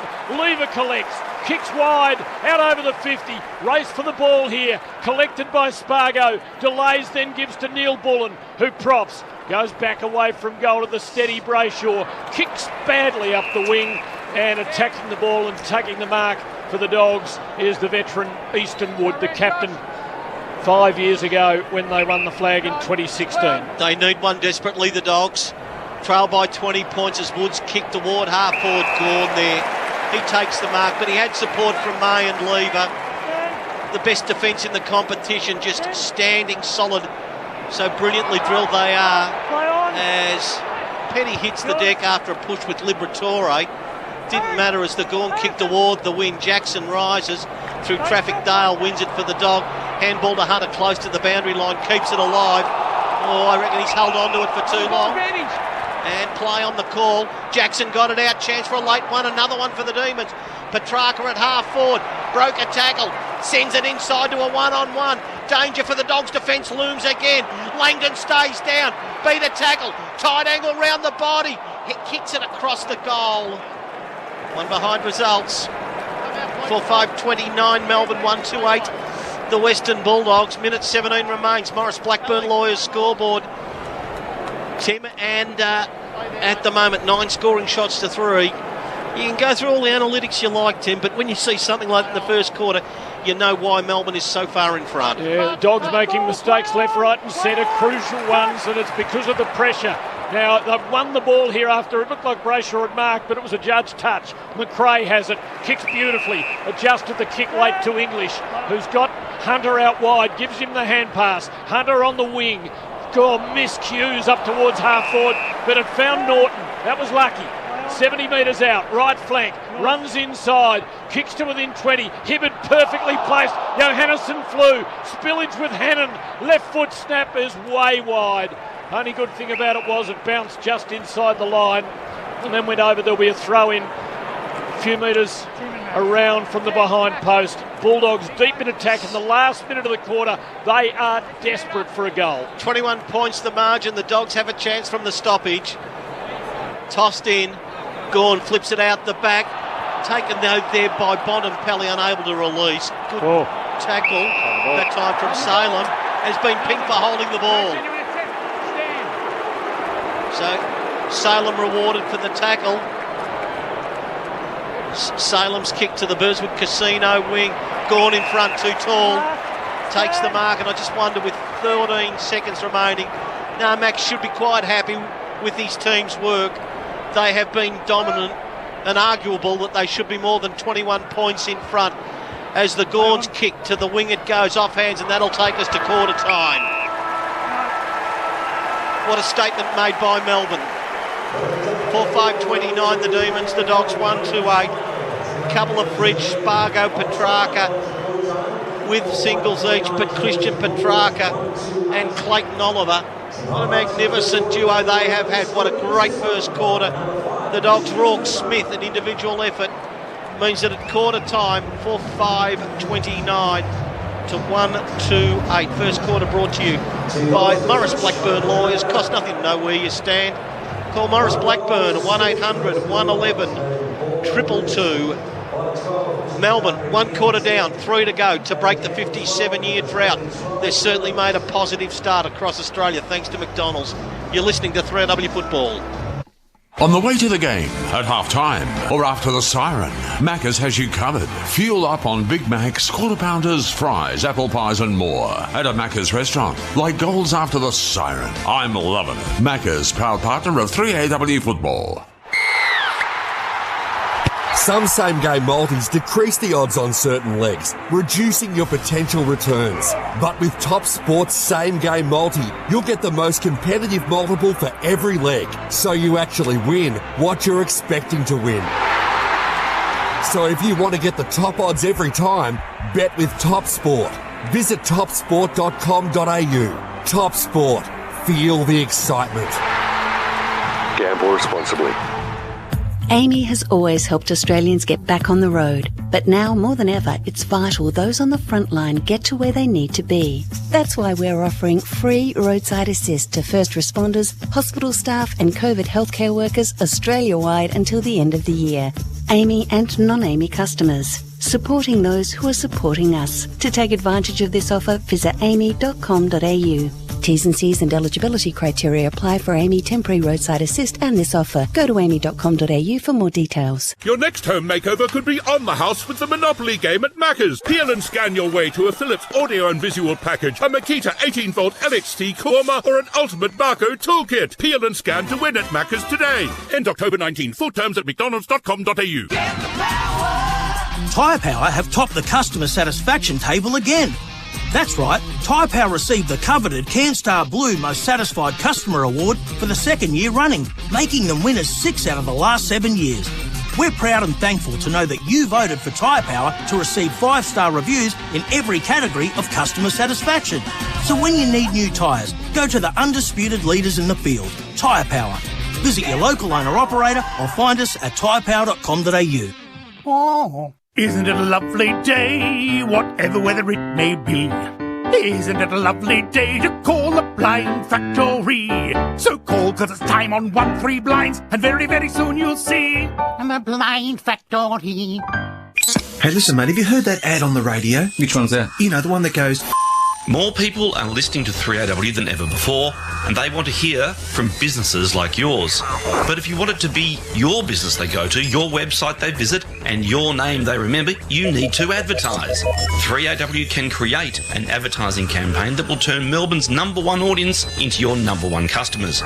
Make your small business a big business with 3AW. Let's talk. Go to 3aw.com.au and click Advertise. Major building projects for the trade or a DIY home reno. Robot Building Supplies is the Australian-owned family-run business you can trust. Robot's got it. Robot's product range is vast and world-class. And when it comes to product knowledge... Robot's got it. Next-day delivery in Metro Melbourne. Robot's got it. Over 70 years' experience and reliability helping Melburnians. Robot Building Supplies. Notting Hill, Sunshine, Preston, Dramana, Pakenham, Coldstream and Darnham. robotbuildingsupplies.com.au. R-O-B-O-T. Robot Building Supplies. My computer and my internet were getting slower and slower. So he called Gigs to You, and I fixed his computer and improved his Wi-Fi. Now my downloads have never been faster. Go to gigs2u.com.au or call 1300 gigs to you. 3AW Footy Highlights. Petracca bootlaces, has a fly from 55. What a great grand final goal by Christian Petracca. Fritsch has taken the mark virtually on the scoreline to finish it with his 54th goal of the year. And Melbourne are away to a perfect start. Rourke Smith climbed in, couldn't mark, took his own crumb and kicks a brilliant goal. Back to Williams, tried a sidestep and then kicks straight to Jackson, who gives to Spargo, who runs in and kicks a goal for Melbourne. Williams drops a mark, easy for Fritsch, and he drives through his second. A second defensive error by Bailey Williams. The Dog defence will continue to be under pressure, and I haven't seen them beaten up like this in a match for a long, long time. Well said, Tim, because Melbourne have started so brilliantly. And when we get to the stats, all thanks to eBay, you'll hear why. 4-5-29 to 128. 21 points is the margin. So, first quarter, summary please. Jimmy Bartell, Matthew Lloyd, Lee Matthews. Jim, you take us away. Well, yeah, I'll kick off with the stats thanks to eBay. And Lloydie highlighted this a lot. And Lee, the stats actually pretty close. Yeah, possessions 112 to 106. Marks 20 to 13. The Dogs start to knock it around a bit. Contested possession. The Dogs are up 49 to 44. Uncontested, where Melbourne's probably had the edge with plus 13. Inside forward 50s. We've got 19 to 16, which is a massive number for the Ds, and tackling about the same. But it's really the key possession players and the damage they're doing at the moment. Oliver and Petracca 13 and 10, but their metres gained. They're taking the game forward. They're winning clearances. They've had inside forward 50s. But Christian Salem across half backs had 9 disposals with 5 inside forward 50s. He's playing half back, but he's playing it from about 60 to 70 metres out from goal, Lloydie. And that's why I highlighted Salem, Bowie and Lever. They've had 9, 8 and 7 in the half back line, and I think they've played it 70 metres out. 22 of Melbourne's 29 points came from turnovers, so they've got to handle the pressure better here, the Dogs, and start to enter inside 50 a bit quicker and a bit bolder. So much in rides on this premiership with this quarter. 21 points. We start in favour of Melbourne the second quarter. There's no clean possession. But even the intent then, Lee, with tackling, the Treloar tackle by Oliver really just says we are not easing up. No, I think the best thing, apart from the scoreboard for Melbourne, is Gawn and Jackson jumping all over the top of Martin tonight. So Caleb Daniel into the middle, gets the clearance toward half forward. Norton picks it up, half forward, 55 out, sweeping handball to Hunter, 55 out against the boundary line. Squares it, can the Dogs get a run of it? English taps front of the pack. Melbourne defence stays down. Hibbert's handball miss. Treloar picks up, has a fly, and the Dogs are away. Their second goal comes within 40 seconds of the second quarter for Robot Building Supplies. Robot's got it, they deliver. robotbuildingsupplies.com.au. 2-2-14, the Dogs. Melbourne 4-5-29. Matthew Lloyd on 3AW Football. Interesting move from Luke Beveridge. So Treloar, quiet first quarter. Didn't see him around the contest too much. He started Liberatore on the interchange bench. Adam Treloar in there. So maybe looking for a little bit more dynamic players. Liver is a good clearance player, but doesn't spread as well as maybe Treloar does. So maybe just a rotation, but a nice little start here and just the goal they need, and pressure on Jake Lever, Jim, which created that goal. Yeah, good call, Lloydie. Yeah. Treloar streamed out of the centre bounce. He was the first of that midfield group for both sides to get back front and square. He had about 10 metres on the Melbourne midfield to get front and square there. So, margin back to 15. Just the start the Bulldogs needed. Martin and Gawn size each other up. And what a size Gawn is. He brings it down to Viney. High tackle by Bontempelli. But perhaps just wanting to let the Demons know they're in a fight. Salem comes past for the handball. Kicks into the 50 and Jackson takes a mark. Cordy needed to make more of a contest than he was able to do. Luke Jackson has it with the man on the mark, a metre inside the 50. As Melbourne look for a quick reply. And unforgivable that. Look at Salem just running off. We watch on the Yarra Valley Croydon Toyota replay. He's that hot. He's had 9 in the first quarter, and his forward has just let him run off. We'll try and pick up who that was. So Jackson from outside 50 checks the kick. Top of the goal square. Big pack. Brown couldn't get into the contest. At the fall of the ball, Treloar's there at the back end of the ground. Oh, fumble by Cordy. Another defensive error. Let Viney in. Now Oliver's got it. Had to kick from a standing start. Couldn't have a look, and he just hooked it and scores it behind. It's 4-6-30 to 2-2-14. Melbourne by 16 points. 2 minutes gone in the second quarter. Husqvarna clock. Dale to bring it in. Oh, he flower bags the kick going out of defence in front. English takes the mark at half back. As the Dogs going to the Graham Farmer end, or highway end of the stadium. Beautiful evening in Perth. English kick to the wing it goes. Off hands, Petracca. Nifty handball. Got it to Neil Bullen, who ends up giving it to Oliver, who got it to Viney, who thumps it forward. Now Alex Keith has got a few metres on Brown, able to pick it up, has to find someone going out of defence. Melbourne have got the 2-on-1, staying down though. Rourke Smith got it to Dunkley, round the body he goes into space. Who can pick it up this time? Bailey Smith does. Long kick to Ward, full forward. Norton off hand, staying down Hannon. Hannon, the ball bounces up, tries to knock it into the path of Hunter inside 50 against the boundary line. Squares it, top of the squares, the Dog a chance here. Norton can't get there. Petty, handball under pressure, turns it over, Treloar's goal. Pressure from the Dogs. Treloar has 2, both in this quarter. And the Dogs narrow the gap to 10 points. Melbourne 4-6-30. The Dogs 3-2-20. Robot Building Supply scoreboard. Lee Matthews, 3AW football. Well, they've got their 3 goals, but they're all like broken play goals where there's just someone has just been able to win a contest or a loose ball around the top of the goal square. So that gets you to 3 goals. That doesn't kick you a big score. Their key forwards, and Norton has to find his way into the open. It's interesting where Treloar's got into the middle, because one of the things, one of the stats I thought the first quarter, Oliver and Petracca had about 23 between them, as did Dunkley and McRae had about 23 between them. But Oliver and Petracca so much more penetrating, got so much more run. Yeah, that's a good point. Yeah, good point. I think it's the mix, and he loves it in there, Adam Treloar. He just hasn't been able to get that opportunity with the star-studded players in there, but this has been a good move. Libas just come back on the ground now. Good bounce. Gawn controls things, but couldn't get the ball onto his boot. Bontempelli collects to Treloar. Back to Bontempelli, running forward, drilling the pass. Johannesson couldn't mark. Norton crumbs, snaps, and goals. And the Bulldogs have kicked 3 in 4 minutes and turned the grand final on its head. It's 4-6-30 to 4-2-26. The margin back to 4 points on the Robot Building Supply scoreboard. Well, it's Treloar again in the centre bounce. Instead of just jamming the ball on his boot, he squared his shoulders up, he looked forward, took a bit of ground, and it's encouraged Bontempelli to get out and get running as well. And I think that is the difference, Lloydie and Lee. It's the dynamic, I guess, the mix inside the midfield. When you had Libba, obviously Bontempelli and McRae, they're all just stand still, try and win the footy. Treloar likes to get on the move, likes to try and drive his way out of the contest. And these 2 goals were on this powerful Melbourne midfield. He asked some questions of them. Now he's getting his teammates to join in and get forward hard and try and leave the Melbourne midfield left at the stoppage. They've had 17 disposals for 3 goals straight in 3 minutes of football. So what a turnaround this has been. And it's all been generated from this midfield group at the Western Bulldogs. Back in the middle of the ground. They're going to win it out of the middle yet again. Bontempelli receives, has a bounce, runs to the wing, has a second bounce, round the body beyond centre half forward he goes.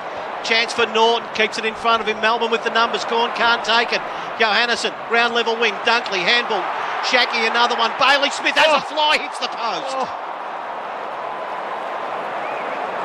4-3-27 the Dogs. Melbourne leads 4-6-30 as we're going 5 minutes into the second quarter. Salem short on the kick in, went to Rivers, told to play on, wants to go up the middle of the ground, now brings it round the body. Lucks a fortune with a horrible kick, but ends up at half-back. Neil Bullen has the footy. Suddenly Melbourne are rushing things and looking panicky as the Bulldogs have hit back with tremendous spirit, and had it not been for that poster by Bailey Smith, they'd be in front. Salem's got it. He kicks to the wing where Jackson climbs and takes a fine mark for the Demons, who now can build as they look for a steadying goal. Jackson runs inside, drives it long to a good spot within 30 of goal, and Brown marks. Eastonwood was trying to get a run at it. His run was blocked, and Brown was able to take it pretty much uncontested, well within range, and the angle not too severe. Well, it's been the big point of difference for them all year. Jackson and Gawn being fit, and the ability for them both to go forward, and Gawn attracts a crowd, which allows Brown to just have a free run at it. And the Yarra Valley Toyota replay shows that Wood's run was blocked by his teammate Stephen Martin. Brown comes in, should kick this. He'll kick from 45, and he puts it right through the middle. Well, what a first few minutes of the second quarter it's been. 3 goals to the Dogs, and now 1 to the Demons. It's 5-6-36 to 4-3-27 on the Robot Building Supply scoreboard. It's interesting, isn't it, that the of inside 50 marks are 4 to Melbourne, 0 to the Bulldogs. So the Bulldogs have been able to scramble their goals from ground level stuff, but I don't know whether they're deliberately not kicking the ball long and high, because Melbourne are taking no intercept marks back in their defence, but Melbourne just looked that little bit more dangerous in the air, forward to centre. Yeah, spot on. And I reckon Cordy, he got selected over the top of Gardner. He's had a poor start to this game. Cordy been beaten in one-on-ones a number of times by Luke Jackson, and Benny Brown, when he gets his chance, he doesn't miss too many. He's not a big disposal winner, but if he can kick 3 goals tonight, he's done his job. 9 points is the margin. 8 minutes gone. Second quarter, Robot Building Supplies scoreboard. 36 Melbourne, 27 the Dogs. Back in the middle of the ground. Martin tries to get the tap away. Jackson, brilliant. Quick hands. Petracca and Melbourne are at full forward already with a 2-on-2 battle. The pack collapses, staying down Alex Keith. Pinned against the boundary line. High kick, not a lot of distance. Bontempelli's there. Rorke-Smith can't complete the mark. Brayshaw, the handball into traffic. 40 out from Melbourne's goal. Cordy picks it up though. Kicks it as far as he can. Trying to take the mark. Unsuccessful that time then was Rivers. But Petracca there to help out. Long to full forward again. Gone at the back. Keith stays down. Handball Rorke-Smith. Dogs are under pressure now. Has to kick quickly. Good spoil that time. Martin at half back. Picks it up. Gave a handball. Big battle taking place with both Petracca and Dunkley. Ball goes out of bounds. Forward of the wing members' side. Melbourne into attack. 5-6-36 the Demons. 4-3-27 the Bulldogs. Robot Building Supplies scoreboard, Tim, and we're 9 minutes second quarter. Stirring contest. Jackson a hand to it in the ruck contest, taken by Brayshaw for Melbourne. Hand pass, didn't get a result. Bailey Smith had it, kicked into a smother. It's still in dispute on the centre line. Brayshaw's got it, Liberatore's got him, it won't let go. And there'll be a ball up. It's Melbourne's side of the centre line, halfway towards the 50. At the ball up, Jackson beaten by Martin, who got a hand pass to nobody. Rivers over it for the Demons. Beat the first tackle, got a hand pass to Brayshaw. Quick kick to the 50. Cordy in front, and this time he served his team well with a strong mark in front of McDonald, who hasn't really been able to put a mark on it yet. But he is an option up there. Hand pass comes to Daniel. Left foot kick to the wing for the Bulldogs. Martin up for the Doggies, can't mark. It's fisted Melbourne's way to the dangerous Oliver, who copped it high from Bontempelli. Advantage called. Harms kicks it into the 50, and Gawn has taken a mark as Oliver, with a hand to his head, is in a spot of bother as he copped one from the Bulldogs skipper. And it remains to be seen whether the head is just spinning a little bit. Meanwhile, Gawn has the ball within scoring range. And after his 5-goal contribution in the preliminary final against Geelong, you'd give him every chance. Suddenly, he's liking these tough set shots. Man on the mark, 30, bit further out. Gawn comes in, and it is not bad. It's just missing on the near side. Gawn thinks it's a goal. Now, no amount of reviewing that could possibly overturn it with certainty, and there won't be a review by the look of it. 5-7 to 4-3 Demons by 10 points. I don't know about you, Tim, but I'm not in disagreement with Max Gawn. That looked for all the world like it just got inside the goal post. 10 points the margin. Caleb Daniel kicks it in. It's going to be all right. English Mark's able to play on. Has to just check himself, wait, go to Lockie Hunter wide to the Burswood Casino wing. Kick is good there, Williams. He just waits, not much happening at the moment. So the Dogs just knocking it round backward of the centre. And Caleb Daniel, who's had an excellent game for the Dogs. Melbourne by 10 points. Dogs with the first 3 goals of the second quarter. Melbourne have steadied. And just a little bit of end-to-end stuff taking place with the Dogs at half-back. Now Caleb Daniel can go wide to half-forward. Shaggy worked himself to the contest between wing and half-forward. 60 metres out. He's going to go quickly. Go into the pocket. Chance for Norton. It's a Dogs mark, front of the pack. And Bontempelli, what a great grab. Certainly a contender mark of the day, thanks to Midway Concrete. Call 1300 Midway. They're concrete and garden supplies. And Bontempelli, 30 out, 45-degree angle, but suited coming in for the left footer. And this is one they work hard to get back into the game, to get it back under a goal. He should deliver, or must deliver here. Bontempelli comes in, doesn't overkick it for a goal. So Bontempelli's first, the Dogs 5th, comes up at the 13-minute mark. Second quarter, Melbourne leads 5-7-37 to the Dogs, 5-3-33. All on the Robot Building Supplies scoreboard. Jimmy Bartell, 3AW Football. So the big shift there, midfield starting to actually ask questions of the Melbourne midfield. We know Oliver and Petracca and Viney have had their way, but 3 goals to midfielders who have started in the centre bounce this quarter from the Dogs, Treloar's 2 and now Bontempelli. It's their willingness not to sit back and just, I guess, backpack the Melbourne midfield. As soon as they're getting the ball, they're trying to push forward hard and ask some questions of the Melbourne midfielders. We had another look at the Max Gawn shot on goal. Yeah. It's there. No risk. These are professional eyes looking at this from 3,000 kilometres away. I'm telling you, it was through. 4 points the margin in favour of Melbourne. Play restarts middle of the ground. Brilliant knock by Gawn to Oliver to Petracca to Langdon running forward, driving long. Brown up, very nearly marked it. Daniel the crumb for the Dogs to Duray under fierce pressure. Ball held in. There'll be a ball up.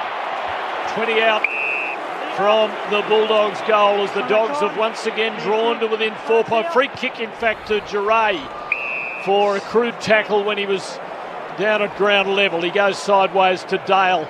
And the Dogs are back within 4 points for the second time, and you have got to take your hats off to them. They are a magnificent fighting unit. Now sideways ball to McRae, who swings it to the wing, where in front Bontempelli takes the mark for his team, and the Dogs will build. Just a little bit backward of the wing, but he has to wait for the Dogs players to get up there. Told to play on now. He goes long toward half forward. Lever gets a clean run at it. Staying down Gawn as Rover having a brilliant one to Salem. Ball at half back on the wing as Melbourne trying to keep it in play. Oliver, I don't think it took place. I reckon it's out on the fall. And it should be Bontempelli imposing himself on the game as he goes short.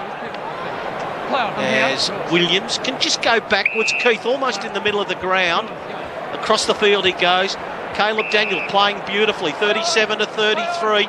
Dogs trail by 4 points as Caleb Daniel runs around, kicks them inside 50. Used the stand rule there to get away and kick it into the 50. Hibbert attacked the ball, was tackled.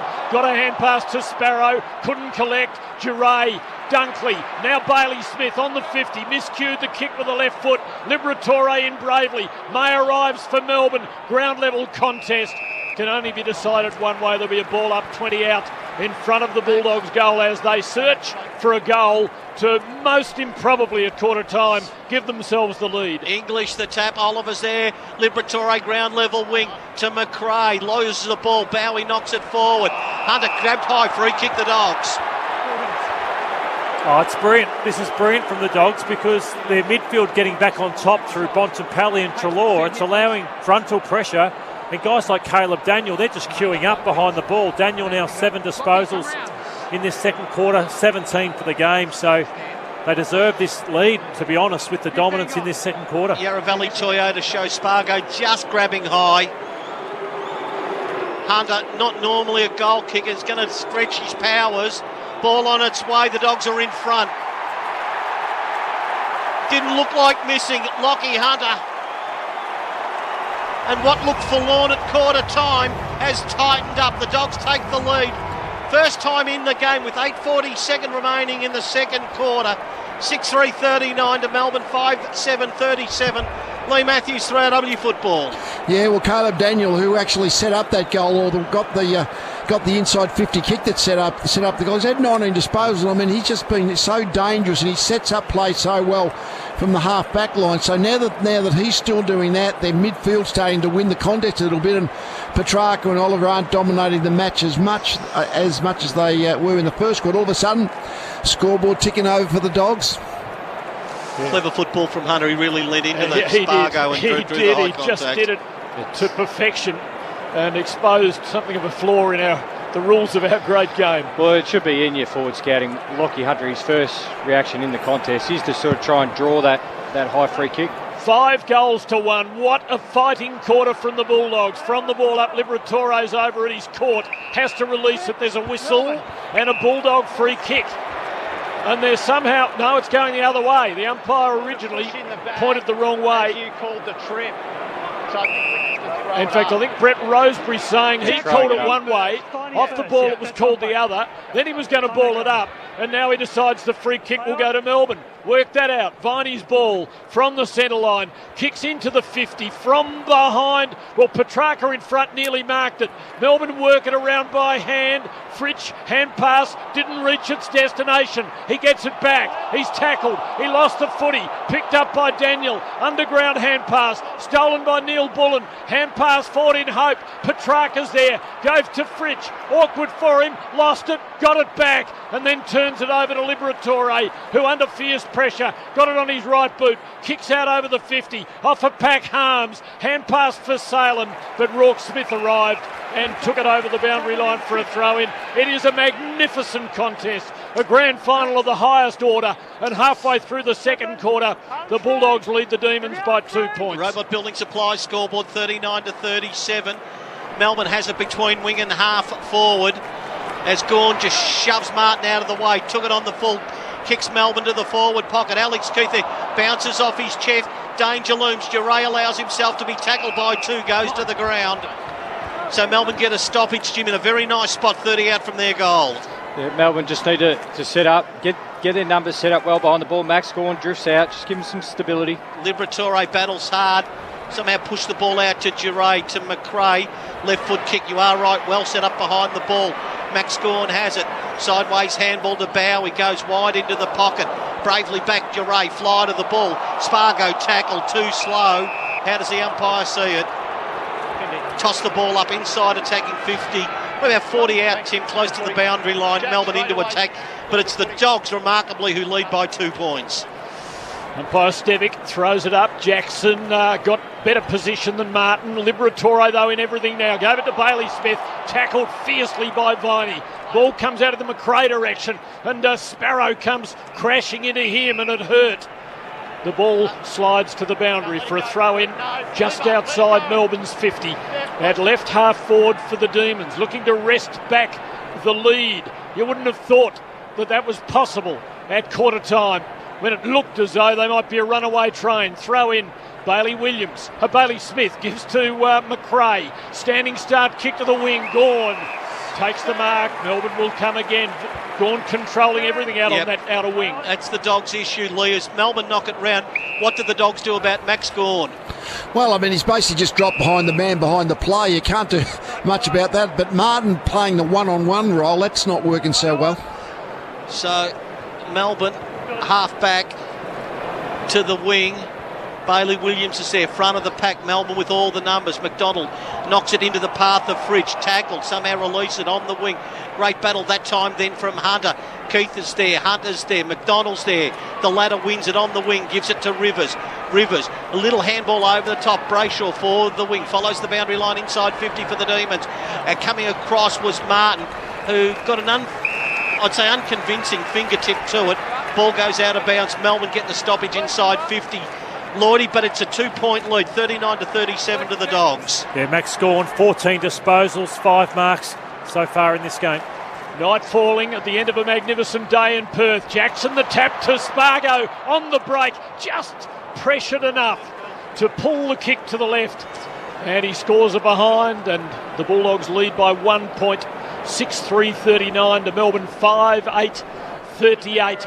6 minutes of time left in this second quarter, in which the Bulldogs have kicked 5 goals to 1. Daniel short to Keith, goes very short to Williams. Had to pick it up on the half volley. Carefully back by hand to Daniel, to Keith. They work their exit around. Oh, now sloppy hand pass by Wood. Stolen by Neil Bullen. Goes for an unguarded goal and just misses. And scores a level. 39 apiece. Dogs 6-3, Demons 5-9. 5:36 remaining. Husqvarna clock to half time. What a wonderful grand final. All Melbourne in the first quarter. The Dogs have hit back and scores level at the 22-minute mark. Second quarter, 39 points each. Melbourne 14-9 scoring shots. As Caleb Daniel brings it in, flirts with the boundary line off hands, and the ball goes out of bounds. Lloydie, your thoughts so far as we have a look for physio Krem and some work being done on Easton Wood's hand at the moment? It was a kick that was a poor kick. I think it was maybe Caleb Daniel who kicked it to him at his feet, and he's copped an injured wrist from it. Hopefully it's not broken. Throw in McRae to Daniel to Dale. who swings it clear with his right boot to the centre line for the Dogs. No one able to mark. It spills near Waitman, who couldn't collect cleanly. Brayshaw had a go. Now Petracca extracts, and Melbourne could be dangerous. They've got a 3-on-1 forward of the wing, but they're starting to fumble a little as the pressure has risen. Bailey Smith comes in and collects. Gives to Liberatore. Awkward right foot kick. English with the flight for the Dogs. Couldn't mark. Johannesson crumbed. Gave to Treloar. Bangs a kick forward. 1-on-1 here. Hannon and Rivers. Rivers later tackle. Won the ball. Gave to Bowie. Backwards to May. They're being careful. Now to Brayshaw. Back to Bowie. Well done by the teenager. Now to Oliver. Behind the wing. Kicks in towards half forward. Brown there. English for the Dogs in front. It fell to Martin. Fumbled. Stolen by Pickett. Here's danger. Places his kick for the leading Fritsch. Has to wait for it to bounce. Kind bounce. Wheels onto the non-preferred. Use the left. Kick poorly. Cordy picked up to Rourke Smith, to JJ, the Norm Smith winner of a couple of years ago. Breaks away, kicks in a half forward. Norton went the spoil from behind May. Finished up with the ball, gave to Bonampelli, shot a hand pass, too hot for McRae, out to the boundary. McRae kept it alive, but arriving to make it a contest for Melbourne Lever. Eventually the ball forced over, and there will be a throw in. Oh my God. This is a magnificent game of footy. Yeah.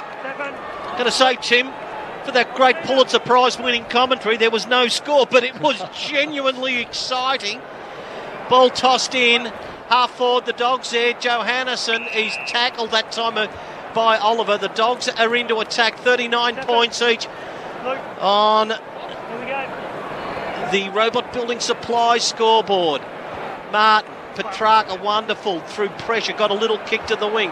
Caleb Daniel picks it up, gets to Liberatore, quick left footer. Dogs now inside 50. Pack arrives, Bonampelli's there, Brayshaw's there, tries to knock at the lever, did so successfully, who gave to Oliver. Round the body he goes again. Martin back, fly to the ball, takes the mark on the wing for the Dogs. No one really to go to, so he'll just hold up. 6-3-39 to 5-9-39. Dogs have the footy. Caleb Daniel involved again. Kicks toward half forward. Oh, leading out. English will be paid the mark. Gets it that time in front of Petty. And he will kick slide angle lead from 50 metres. He does get his hand to the ball. He doesn't clunk him very often. That one's just stuck. Probably a high tackle, as high contact free key as well. But when he launches at the ball, English, he's a good strong mark down there. If he can have 2 or 3 of those today, kicks 2 or 3 goals, that'll be critical. Tim English to break the deadlock from distance with 2:45 remaining. 52 metres out, gives himself some space. Kicks it into the man on the mark. Unbelievable. The Melbourne, can they break through Petty? Unable to do so. Caleb Daniel has it, tackled. And well played. As soon as English ran off the mark, Tim, Melbourne player didn't give up the distance and got the stoppage. Ball at attacking 50 for the Dogs. McRae through traffic. Treloar there, handball to Daniel, round the body they go. Above Waitman's head, scores a level. It's in the forward pocket. Bowie, Waitman, out of bounds, wins out. And Jim, we get a stoppage. 2:17 remaining, second quarter. Dogs in the forward pocket. Well, Bowie's played an absolute blinder so far. He's had the 11 touches. He's had 5 rebounds, but also he hasn't allowed Waitman to get into the game at all. He's only had the 2 touches, Waitman. TV telling us the last time score. Well, I'll get back to that. Bonampelli's got it. He had to go backwards with a hand pass. Liberatore gave to Treloar, to McRae, got out of a tackle. Give to Johannesson, sets his kick up. Norton's there. Hannon came from behind. It is snapped towards goal for the Bulldogs by Shackey. Just missed, minor score. The Dogs lead by a point. 6-4-40 to 5-9-39. I was going to say that TV is telling us the last time scores were level at halftime in a grand final was 1909, Carlton and South Melbourne. I was there that day. It was a thriller, Tone. Yeah. I think they were talking about doing something about football back in 1909 and how low scores were killing the game. Maylong on the kick in, close to the boundary line. Geray and Gawn go at it. Rat, drain pipe, collision course with those two going at it. 1 point lead to the Dogs late in the quarter. Tossed up ball on the wing. Gawn taps it down. Boundary line is there, but Petracca brilliantly keeps it alive. High kick towards the wing. Jackson's there. At the back, Ben Brown. Got to bend over, pick it up, and able to do so. Williams handballs it away quickly. Giray ground level wing. Got it to Rourke Smith. Round the body he goes. I reckon English got one in the back from Gawn. And a chance for a late one for the Dogs. English has it forward of the centre, about 75 metres out. Dogs by 1 point. Bet he doesn't kick it in the man on the mark this time, Tone. Although it is Max Gawn, you need to give it some loft. You landed 30 metres out. And Bontempelli takes the mark. The Demon defence just slow off the mark there. And Bontempelli can go back and line them up in the last minute of the half. And what a booster this would be for the Bulldogs, who started this quarter in desperate trouble. They were 21 points down and looked in danger of being blown away. And if they could get a late goal here and go in and kick it a bit in front, well, they'd feel good. And Bontempelli delivers. Oh, this has been magnificent stuff. The Bulldogs 7-4-46. The Demons 5-9-39. And the captain kicks his second of the quarter. And the Bulldogs 6th of this second term. Well, just pushing the midfielders defensively or forward for the Dogs. So midfielders getting forward for the Dogs, asking questions. He had the match up at Viney, took him deep to the goal square, and it was just a little bit too easy to push off on Viney. And then obviously the big crowd in the contest, Lloydie. Yeah, 6 goals 2 to 1 goal 4 in this second quarter. 100 disposals to 73. Caleb Daniel, the architect off halfback, 14 disposals. He's been everywhere.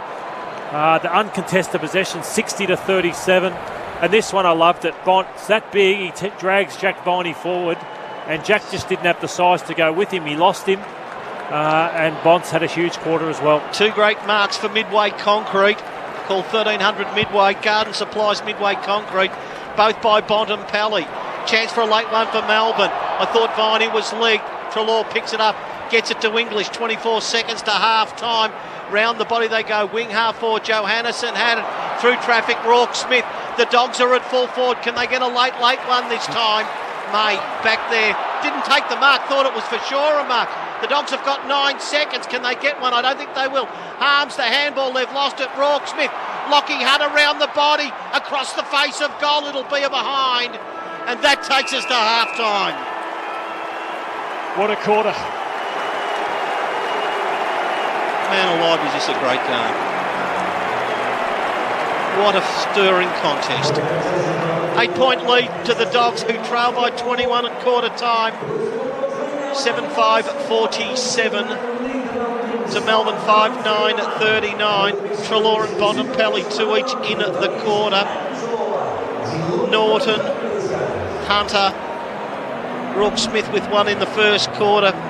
And for Melbourne, Ben Brown with a goal in the second quarter after Bailey Fritsch scored 2 in the first with Spargo and Petracca, which leaves us, I think, with more than just a Tim Ardesse, a scintilla of incredulity based on what took place in the first quarter, because Melbourne looked certain to run away and the Dogs have fought back, and now it is totally and utterly game on. 8-point margin in favour of the Western Bulldogs. Second quarter brought to you by Robot Building Supplies. Robots got it, they deliver. robotbuildingsupplies.com.au. So we'll all catch our breath. What a game it has been. A longer half-time taking place, but Lee, Matthew and Jimmy will sum up what has been a wonderful first half of football when we return. Half-time 7-5-47 the Dogs, Melbourne 5-9-39 across Australia. All thanks to McDonald's. Don't forget the Monopoly game at Macca's is back. Dogs by 8 points at half-time, and you're listening to 3AW Football. Test drive the all-new Toyota Kluger Hybrid today at Yarra Valley and Croydon Toyota. Go and see Robin, Danny and the crew today. Thinking hybrid? Think Yarra Valley and Croydon Toyota. T's and C's apply. LMC T1541. The These days, decorative concrete is the bee's knees. It's the perfect solution for commercial and industrial flooring, and you can get it at Midway Concrete and Garden Supplies. In fact, you can get all things concrete, premix concrete, exposed aggregate, permeable concrete. They even have the largest concrete decorative display in Victoria, and they stock a huge range of sand, soil, pebbles and rocks too. Midway Concrete and Garden Supplies, family owned with over 35 years experience in Melbourne's northern and western suburbs. Open 6 days. midwayconcrete.com.au. If something goes wrong and you're injured on the road, Shine Lawyers can help you claim compensation through the TAC. Free initial consultation, no win, no fee. Conditions apply. Call Shine Lawyers on 13 11 99 and let's right wrong. Some same-game multis decrease the odds on certain legs, reducing your potential returns. But with Top Sport's same-game multi, you'll get the most competitive multiple for every leg, so you actually win what you're expecting to win. So if you want to get the top odds every time, bet with Top Sport. Visit topsport.com.au. Top Sport. Feel the excitement. Gamble responsibly. On the way to the game, at half-time, or after the siren, Macca's has you covered. Fuel up on Big Macs, quarter pounders, fries, apple pies and more at a Macca's restaurant. Like goals after the siren. I'm loving it. Macca's, proud partner of 3AW Football. After a decade of research, the new Spinalese mattress is finally here. One button controls the firmness. Firm, medium or softer, you choose. Order now at spinalese.com.au. Spinal EZE. Like shocks shooting through your body. That's how some people describe their shingles pain. Shingles is caused by the reactivation of the chickenpox virus. While most people recover fully, up to 25% may experience long-term complications. I had to cancel all my plans and struggled to work. Up to 1 in 3 people risk developing shingles in their lifetime. If you're 50 or over, don't let shingles affect your plans. Talk to your doctor for more information. Individual symptoms may vary. Sponsored by GlaxoSmithKline Australia, Melbourne. Roll up to the drive-thru in style with the Monopoly game at Macca's. You could win a car for a year with budget car rental, a whole year of Wilson parking, or a brand new Volkswagen T-Cross. Peel and scan to win at Macca's today. End October 19. Full terms at mcdonalds.com.au. Hey mate, have you heard that ad on the radio?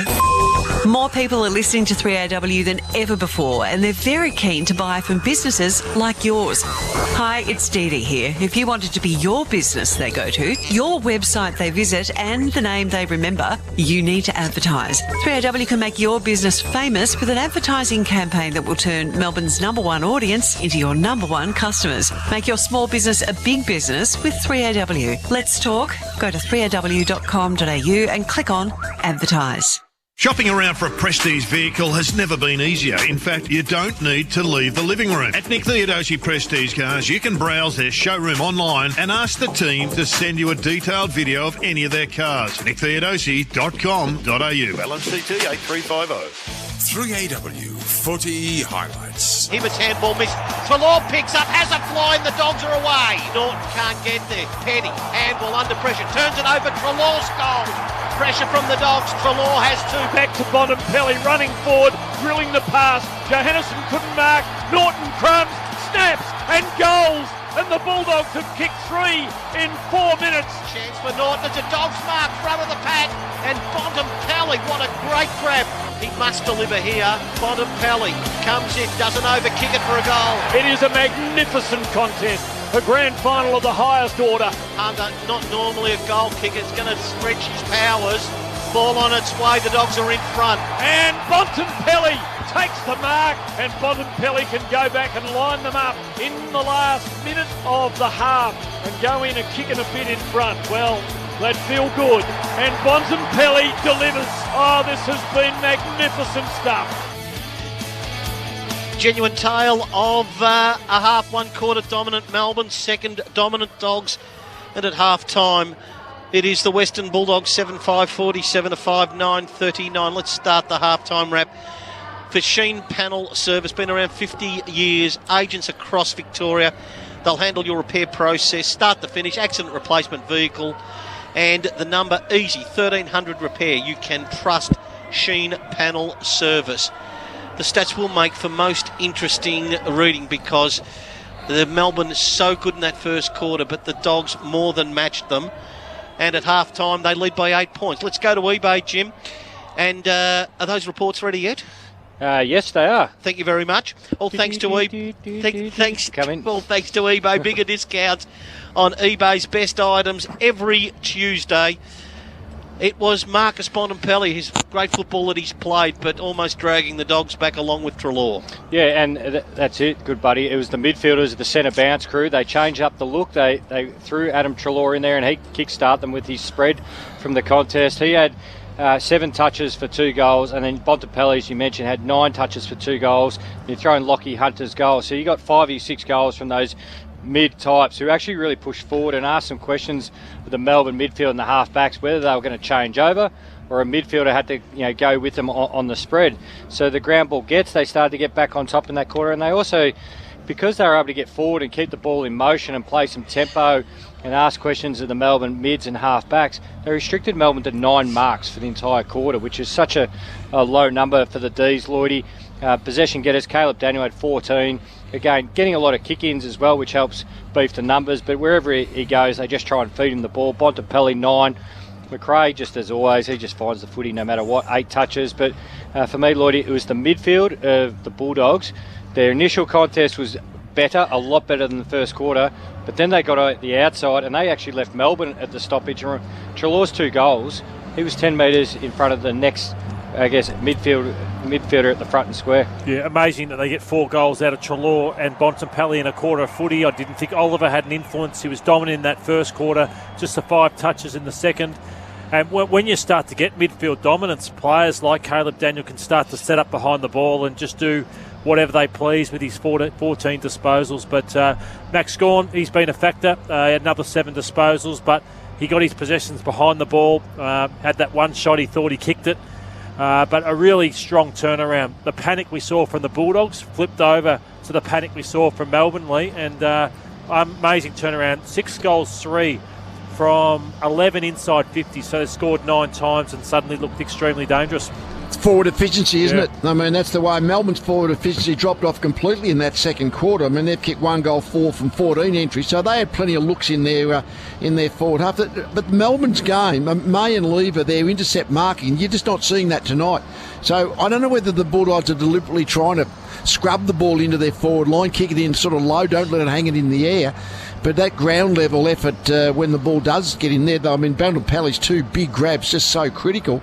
But all the other goals really were from sort of my scrubbing ones. But Treloar got a couple of those crumbing broken play goals from the front of the goal square. So they shut down Melbourne's scoring. And well, we mentioned pre-game that he sets up so well, Caleb Daniel, doesn't he? But I mean, he's had 19 kicks to half-time, like 536 metres gained. I mean, that's the penetration of his game. So I don't know whether James Harms, I mean, they use him in certain functions, but maybe trying to make sure that Caleb Daniel's not that brick wall behind the ball. That might be one of Melbourne's problems in this half-time rethink. Half-time wrap for Sheen Panel Service. Call 1300 Repair to get your car repaired beautifully. The Dogs leading by 8 points, 7-5-47 to 5-9-39, as the pictures coming out of Perth look absolutely and utterly magnificent. The halftime entertainment's kicking in with one of Australia's finest bands. Let's take a tiny bit of it now, the Birds of Tokyo.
Birds of Tokyo with their smash hit Lanterns with the WA Symphony Orchestra. The halftime wrap for Sheen Panel Service. The Dogs have it by 8 points, 47-39. Lee, was there one significant turning point in the second quarter, or was it just more a whole of team effort by the Dogs to bring themselves when really at quarter time it near enough looked lost? I did mischief for a sec there, Tone. Yeah, no, I think when Treloar got forward and kicked his couple of scrubbing goals, but I think the big turning point was when the big midfield of the Bulldogs got Bonampelli, got forward and took 2 pack marks. I mean, that they were critical. I mean, that's the... there's not too many midfielders can jump and take a pack mark, and Bonampelli's couple in that quarter and kicked accurately, they were critical. Oh, it was, and as I said, we touched on it nice and early. The Treloar move into the centre bounce was critical as well. I think that where Melbourne got hold of Geelong in the prelim was their spread. So it's not only their power, but the way they broke away. Well, I think the Treloar move, where they got first hands on it, but then were able to explode out of there. Amazing. 4 goals in a game would be unbelievable out of Bont and Treloar, but they've done it in 1 quarter. So that's where I think Bont started to expose Jack Viney moving forward. And as I said, it allowed for the defence to get some relief because, as I said, they had 18 inside 50s, Melbourne, in the first quarter. It was relentless on them, whereas they were able to take a break through the midfield, getting back on top of the Dogs. It didn't look like, Jim, that Petracca or Clayton Oliver could be stopped in the first quarter. Well, Petracca still put up good numbers. He had 8 disposals, big metres gain sort of player, so he wasn't too bad, but Oliver, did drift out of the game, but that's off the back of the Bulldogs and their work around the contest, and then they're spread from there. And I also think Lockie Hunter was another key factor in that quarter. Of course, he got the free kick for drawing a high one out of Spargo, but he was the one who almost soccer style kicked the 2 crosses in from the junction on 50 metres, which got it to a front and square position where Treloar was able to capitalise. So those guys forward of the ball, the half forwards, started to get involved a lot more for the Bulldogs. Sheen Panel Service half-time wrap. The Dogs 7-5-47 to Melbourne 5-9-39. Lloydie, to win the flag, obviously you've got to have real contribution from what you call the lesser knowns or the bit part players, the position players.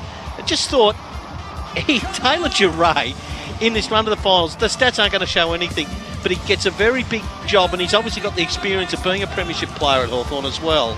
And Isaiah Pickett's had 2 touches, so he beats them. He beats them time and time again. He's done it the whole final series. So Pickett's had 2 touches. On the flip side of that, Waitman, he'd like to lift. He's had 2 disposals. And I love the quarter of Ruck Smith as well. I think he's been really, really important. He gets better with every game he plays. And Ed Langdon has had no influence on the game on that far wing with Ruck Smith. So Langdon 5 touches. Ruck Smith's had 9, and it allows for Bailey Smith to play forward, who got into the game in that second quarter as well. It's Alex Keith and Ben Brown. Brown's got the 1 goal, but he has looked dangerous. How have you seen that one, Jim? Yeah, I think Brown slightly has the edge at the moment. He's gotten close. He's got his hands on the ball a lot of the time. He's playing that role, as we mentioned earlier. It's almost the old traditional centre forward role where you get up high, you try and beat your direct opponent back. So if he could just hold on to a couple more, he could have been more dangerous. Let's go back to the entertainment here at Birds of Tokyo with Unbreakable.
Dedicated to all the frontline health workers in Australia. Birds of Tokyo with Unbreakable. As we head up to 18 minutes to 9 o'clock. And it is the Western Bulldogs by 8 points. 7-5-40, 7-5, 9-39.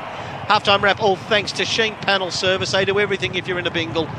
The repair work, the accident replacement vehicle, look after your claim, 1300 repair, Sheen Panel Service. Realise if you'd like to take a break, clear your commitments, rejoin us in 5 minutes' time. For those staying with us, let's head to the 3AW newsroom. And it is a very good evening to Brian Wilson.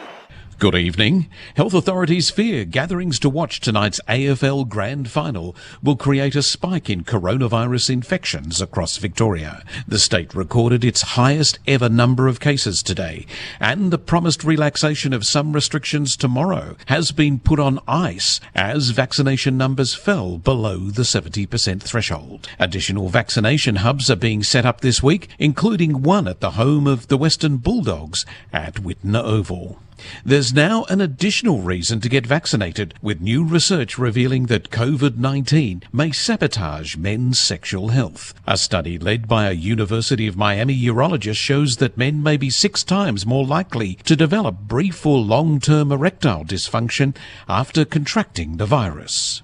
The number of phone scams is on the rise, with security experts warning not to give out personal details when receiving unsolicited calls.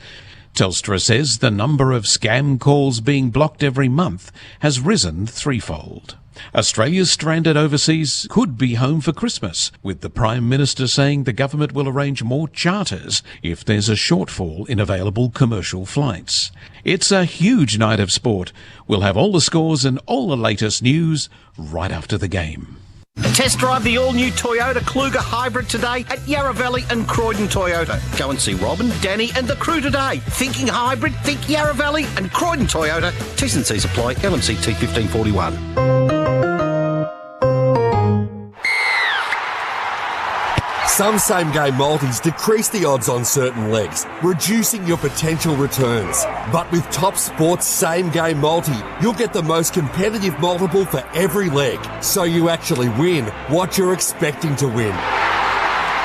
So if you want to get the top odds every time, bet with Top Sport. Visit topsport.com.au. Top Sport. Feel the excitement.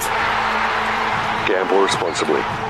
The revolutionary Spinalese mattress will change the way you sleep forever. With a unique button that controls your comfort level, see it now at spinalese.com.au and order yours today. That's Spinal EZE. We fell in love at the sweaty pub rock gigs of the 80s. Cut our teeth on the Angels and banged our heads to Akadaka. That's when Aussie rock ruled. Smart artist memorabilia have captured the spirit of this great era with digitally restored classic rock posters. They were cool back then. Rare and iconic now. Order now for Christmas and let there be rock. Check your favourite bands at smartartistmemorabilia.com.au. Tuesdays just got better with eBay Tuesdays. Every week, eBay Plus members can unlock new offers on a range of products. Start your 30-day free trial today. Trial for new members only, $4.99 per month thereafter. T's and C's apply. Midway Concrete and Garden Supplies is the bee's knees. It's the place to get all the materials you need. I'm talking decorative concrete for your home to house slabs, industrial warehouses and all your civil construction. They supply a variety of sand, pebbles and mulch for your DIY project. They even carry supplies for brickies, concreters and landscapers. Midway Concrete and Garden Supplies, family owned with over 35 years experience and delivers 6 days a week to Melbourne's northern and western suburbs. midwayconcrete.com.au. Roll up to the drive-thru in style with the Monopoly game at Macca's. You could win a car for a year with budget car rental, a whole year of Wilson parking, or a brand new Volkswagen T-Cross. Peel and scan to win at Macca's today. End October 19. Full terms at mcdonalds.com.au. Hey mate, have you heard that ad on the radio? It's no surprise that more people are listening to 3AW than ever before, and they want to hear from businesses just like yours. But if you're not advertising on 3AW, it won't be your message they hear, your website they visit, or your name they remember. 3AW can make your business famous with an advertising campaign that will convert Melbourne's #1 audience into your customers. Make your small business a big business with 3AW Let's Talk. Go to 3aw.com.au and click on advertise. Throughout Australia, this is 3AW's coverage of the 2021 Toyota AFL Premiership season. Welcome back, 3AW Football, all thanks to McDonald's. And we thank McDonald's for their continued support over many years of 3AW Football, and indeed all of our wonderful sponsors and you, our great listeners. 13 minutes to 9 o'clock in Melbourne. Half-time is taking place, and occasionally you do get a game that lives up to pre-game expectation. And this is a beauty. 7-5-47 the Dogs to Melbourne 5-9-39. Lloydie, it's our job, as it tends to be when we work together, to look at the clangers, all thanks to Amy. Who covers clangers? Amy does, but lucky you're with Amy. And I think the tone was set for a very, well, let's just say a bad first quarter from the Dogs. Was it Dale or Williams, or did both of them make horrors? Yeah, I thought Dunkley had a couple of horrors by foot. I thought Bailey Williams had some horrible moments early where he gave up 2 goals, but then I thought it was the fumbles more so of Melbourne in that second quarter, which were the main clangers for them. Have you got the, what's the stat? I know that heaven knows there's about 107 stats and microcosms and subsets of it. What do they call clangers now? Ineffective disposal, ineffectual disposal, something like that? Yeah, lots. So it's 13 apiece. Kicking clangers is 13 apiece. Kicking effective, Dogs 33, Melbourne 22. All thanks to Amy, who covers clangers. Amy does. Lucky you're with Amy. So Lee, with the Dogs 8 points in front, what happens now? Other than more of the same will be fabulous. Well, I mean, it's quarter like the Bulldogs. Melbourne had a good first quarter, and the Bulldogs have had a really good second quarter. That's where we are. But they got the 8-point lead. Obviously, I think they're winning that hunt better as the game went on. I mean, things like, your contested possessions, they're 13 in front. Uncontested possessions, they're 20 in front. Like that, just the hunt of the ball at ground level. It became a ground level game. I think Melbourne are better if the ball is a bit of an aerial game where players are marking the ball a bit, but I think it's more a ground level game, and that's suiting the Bulldogs, particularly their forward 50. I mean, it was amazing. They've only had 2 inside 50 marks, but they've still been able to generate 7 goals, 5 on the scoreboard. So their ground level forward efficiency has been outstanding, and Melbourne, on the other hand, has been a bit sloppy. The half-time injury report for Physio Creme, a massage gel for the temporary relief of muscular aches and pains, is Physio Creme. And the main one at the moment is Eastonwood. Now, exactly what happened, because we did see Lathan Vandermeer, who is the Medisub of the Dogs, starting to warm up, but I don't think that has been activated yet. No, it hasn't been activated. They've strapped up his wrist, Eastonwood, so a ball was put at his toes. As he went to put his hands down, he got hit, and he was in the hands of the trainers having his wrist strapped. So let's just hope it's a sprain, but he's right to go, and he'll play the second half. Jim? Regarding Eastonwood, or what would you like? No, I'm just saying that the cut, thrust, parry and whatever of the first half as we move into the second half. Yeah, it's probably the composure for Melbourne, and they've discussed how they're a lot more mature side and they like to keep their balance behind the ball, but clearly the Dogs dialed it up around the contest and were able to get forward. So it's whether Melbourne keep their back 6 intact or they bring their one of their defenders up and match it with the Dogs around the contest. If at half-time was the Northsmith medal was to be presented at half-time, who'd be receiving it, Jim? Ooh, I think we might have a bit of a tie in voting, which I'll allow Lloydie and Lee between Daniel and Bontempelli.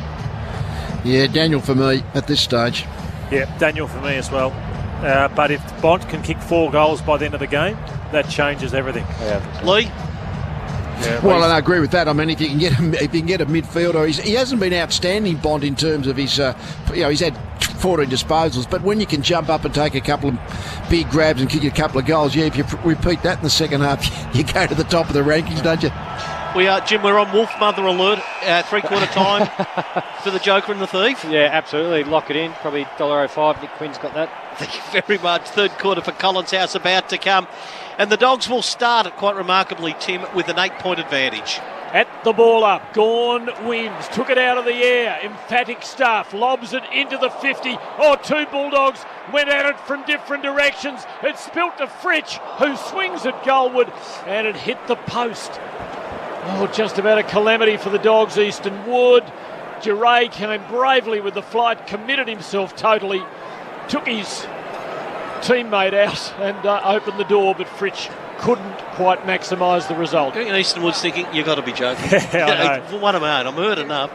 Dale brings the ball back into play. Melbourne with the first point. To half-back it goes. Hannon of the Dogs came through decisively and takes the grab. Interesting. Caleb Daniels starting the second half on the bench. Maybe Luke Beveridge wanted to see what Melbourne would do. Hannon wants to get it into the corridor. Does so to Cordy. Left foot kick to half-back. Taylor Gerage there running to receive. Handball wasn't good. Picked up by Alex Keith. Pickett with the great tackle. Goes back to Giray, back to Cordy. Outside defensive 50. Wants to go short, and he does to Bailey Smith, who takes it at half-back. So, Tim, we're going a minute, third quarter. Collins House scoreboard. But Dominic Alafaci and all the team investing for your goals gets easier with Dominic Alafaci. 1 point to Melbourne, only scored Dogs by 7 points. Yeah, thick with tension. Kick to the centre line. English has got it. He was going to hand pass, changed his mind, and it was a nothing kick. Bulldogs managed to win the ball back for a moment. Oh, Hunter missed with a hand pass, collected by Harms. Magnificently smothered, though, I think by Bailey Williams, collected by Treloar. Hand pass to Hunter, who kicks low across the wing, and Norton marks just on the attacking side of the centre line. Kicks to Bailey Smith. Hand pass back to Hunter, advancing for Treloar it is, and driving long. Big leap. Johannesen has taken a mark, I reckon, pretty much on the goalpost. He'll be put around on the angle. Now, he's in unfamiliar territory here. He's kicked great goals coming down the ground on the run, but he's got to do what those sharp-shooting forwards do right now. Just run out, pop it round the corner. Shouldn't be too difficult. And this would be a great start to the second half. He runs out and he goals. And the Bulldogs lead by 13 points. 8-5, 53, Melbourne 5-10, 40. A couple of minutes into the second half. That is the mark of the day for Midway Concrete. And I think the Melbourne supporters, Lordy, are suggesting not only did he grab the ball with his hands, but his hands might have been placed on some shoulders. And really, Bowie was, I wouldn't say he was going Ken Bruce at the umpire, but he was certainly less than pleased. Just never see that paid anymore, though. The hands in the back, really, whether it's fending him off like Hawkins would do, or in this situation, well done Adam Treloar again. You see he does use his hands to launch. I just don't see the umpires pay that very, very often. But still, a beautiful grab. Oh, Kappa. Oh, Tiro. That was Warwick Kappa-esque. The big two hands on the shoulders to get the ride. Get balanced. Tell you what, Bontempelli was in a good position to pluck it too. 13 points the margin, 53-40. 2 gone, third quarter. Collins House scoreboard, middle of the ground play restarts as Oliver goes to Petracca. He drives Melbourne forward. Important ball, and Giray bravely, and not for the first time in this game, and certainly for the umpteenth time in this season, takes a fine mark. Dual premiership player with Hawthorn, Taylor Giray, has been an ornament in defence for the Bulldogs. He gave to Cordy, who went back to the top of the goal square, and Dale, and he's going to switch play for the Dogs. He's got options. He favours the line and kicks perfectly, and it's marked by Easton Wood, premiership captain in 2016. Clears the wing in the English direction, brought it to the back, hoping for Hannon, got it. Petty in close attendance, and the kick went nowhere. Salem took possession, but he's immediately wrapped up by Bailey Smith, who takes him over the boundary line for a throw-in. And the Bulldogs are winning all the big psychological moments right now. 13 points the margin. Third quarter action, 3 minutes. Dogs have it the lead. Ball at half forward right.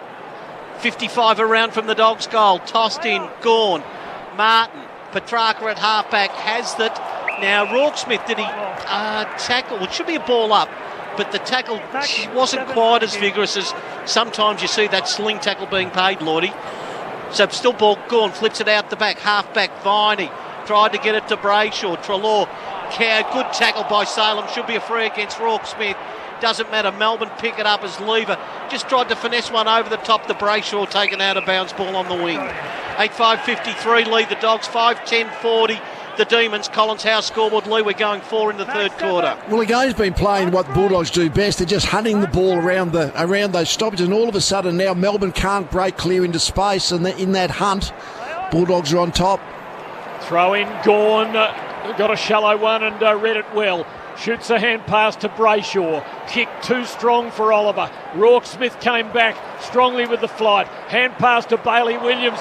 Kick beat Gawn on the half volley and went bouncing in towards half forward. Brayshaw strongly met by Norton. Ball comes loose into the corridor. Important footy. And Neil Bullen's able to collect for the Demons, but his kick towards Gawn is chopped off by Treloar. Tried to sell a bit of candy, then runs up the line, steers a kick to English, who just came at it a bit fiercely. He wasn't sure that it was going to clear Stephen May's fingers. It did, but English spilt the mark and knocked it over the boundary line. It's inside the 50. The Dogs are in attack again. The Dogs going better in the third quarter. 13 points the margin. Tossed in 40 around from their goal. Martin fingertips. Bontempelli, Oliver. Bontempelli. No clearance yet. Dunkley's there. Oliver goes in again. Bontempelli had it, lost it. Neil Bullen tackled by Dunkley. Ball goes nowhere. We get a stoppage lead. 40 out from the Dogs' goal. Yeah, no, Melbourne are just hanging on at the moment. Just another goal or two for the Bulldogs. They just really lost their rhythm, lost their run, lost their confidence. Gawn the tap. Oliver tries to release it. Plenty in there. Treloar, another ball. Goes again. Flips out the back against the boundary line. Dunkley. A little helicopter kick towards full forward, but picked up Hibbert. Handball Lever. Kick travels 45 metres. Williams there at the back. Keith. Handball. Got it to Johannesson. They're into attack again. Waitman had it, lost it. May's on the ground. He might have got a high contact. And a free kick to the Melbourne fullback. 53-40, goes short. Oliver in defensive 50 has it, but Tim handball sees Salem free outside defensive 50. He kicks to the wing where the Dogs have 3-on-1, but Melbourne might come out with a free. The biggest of the four was Ben Brown, and the Bulldogs overplayed him. So a couple of frees Melbourne's way just enable them to see off the danger of a moment ago. Long ball towards the 50 for the D's. No one able to mark it. Bailey Williams has got better since a shaky opening quarter. Draws pressure, gives to Treloar, having a tremendous second and third quarters, really becoming a key player. And I was thinking at half time, a bit like Ted Hopkins in the third quarter of the famous 1970 grand final. It was Treloar with 2 goals in about 90 seconds that turned the tide of this game. The Bulldogs take it across half back and now start working it forward, and mark taken by Cordy on the centre line. Dale sneaks up looking for the hand pass. Cordy meanwhile is looking for the 50 because of the stand rule. He doesn't get it. Slotted sideways to Hunter out near the boundary, and he pokes a little pass forward, and the Bulldogs are just bringing it forward at their own pace. And now they work it to the 50 where McRae takes a mark and he can try and set something up. He's going to go short to Hunter against the boundary line. The left footer goes long. Top of the square, Hannon, Norton. Boundary line wins out. Deep forward pocket, Jim. Ball to be tossed in. I was just going to say, Jim, that they kicked their last goal at the 8-minute mark of the second quarter, Melbourne, to Ben Brown. So it's now gone a full quarter without a goal. That half forward's a problem for the D's at the moment. Bailey Smith is getting a lot of the footy on Salem. 13 points the Dogs lead by, and they have a deep forward pocket. Steph Martin, the tap, ball just bobbing around. Melbourne defence has got to be good. Oliver, Gawn, ball spills, comes out. Hibbert, the quick kick away. Plain will be the call. Brayshaw marks. Handball was excellent under pressure. Got to Salem. Salem's kick 50 metres. Should be a Melbourne free kick to Jackson. And he gets it just defensive side of the wing. Collins House scoreboard 8:5:53 the Dogs. Melbourne 5:10:40. Melbourne have it just defensive side of the wing with Luke Jackson. Just the one goal kicked in 8 minutes of the quarter.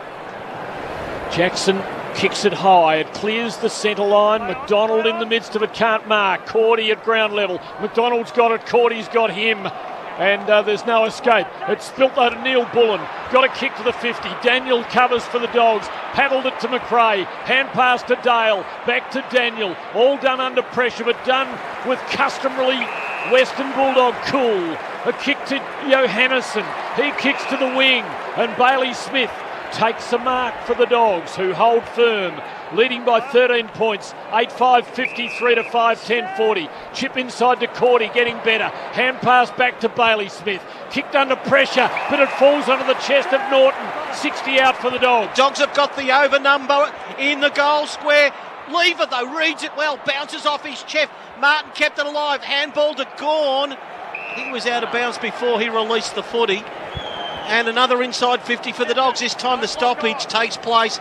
Forward pocket left 25 around from their goal. 13 points the margin in favour of the Dogs. So that half forward's getting up really high, but he's getting involved in all the attack, and if they want to go slow, they're taking the territory, and that half forward's helping them, the Dogs. Dogs on top, can't put it on the scoreboard at the moment. Staying down, Waitman might have been grabbed without it. Play on the call, ball on the deck. Taken there by Oliver. Back pocket tries to shoot out. Bontempelli there. Top of the square, ball is squared this time. English keeps it in front of him, picks it up. Handball out the box. Kick was smothered. That was Williams' kick. Forward pocket. Waitman's got it this way, that away. Kick gets away. Melbourne defence stand firm brilliantly. And a great defensive mark taken by Neil Bullen in the back pocket. Lee said 5 minutes ago they're just hanging on, Melbourne. He's spot on. That's their third mark of the quarter. The Dogs have taken 23, so they've got all the run here, the Doggies. Long clearing ball off a pack. Pickett a chance, but Cordy did well and gave it off to Dale, who swings it forward. Salem got the better of Waitman and then dropped the mark. Ground level tug of war. Liberatore never loses those. He doesn't lose this. There'll be a ball up inside the Bulldogs 50 as they press for the goal that will really put some space in this. Umpire Stevic throws it up. Martin and Gawn. Gawn a fist onto it. Perfect to Harms. Hand pass though. Chopped off by McRae. Hand pass to Rourke Smith running into trouble. Had to release the footy. Ground level Neil Bullen lost it. Rourke Smith's got it again. Takes it away from goal to Bailey Williams. Hand pass to Bontempelli. Swinging left foot kick for his third goal. And the Dogs are winning it. They get to a 19-point lead. 9-5-59 to Melbourne 5-10-40. Approaching the middle stages of the third quarter. Lee, you called it a while back. It was coming, that goal, wasn't it?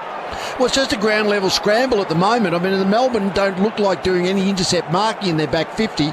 So if the ball does get into a Melbourne's player's hands in the back 50, they're under pressure. It's a play on kind of call, and the ball is just locked in their forward half. I mean, when the ball does go forward for Melbourne, Pickett and Spargo can't get involved in the game. So just as a collective, the Bulldogs' hunt of the footy, which is what their great strength is, that's winning them this game. 19 points, the Dogs lead. They trail by 21 at quarter time. It's 9-5-59 to 5-10-40. Collins House scoreboard. Investing for your goals got easier with Collins House. It's 8-1 since quarter time. Back in the middle of the ground. Gawn, the tap. Petracca unable to move. Tackled by McRae. Secondary bounce takes place middle of the ground. Tossed up. Gawn flips it out the back. Ball on the deck. Liberatore's there. Melbourne are going to win out. Viney. Scything handball. Misses its target on the way through. Geray's got to get a kick away at halfback. He does. He wants the boundary line. I reckon he'll get pinged. It keeps rolling. He's capital G, little O, little R, little N.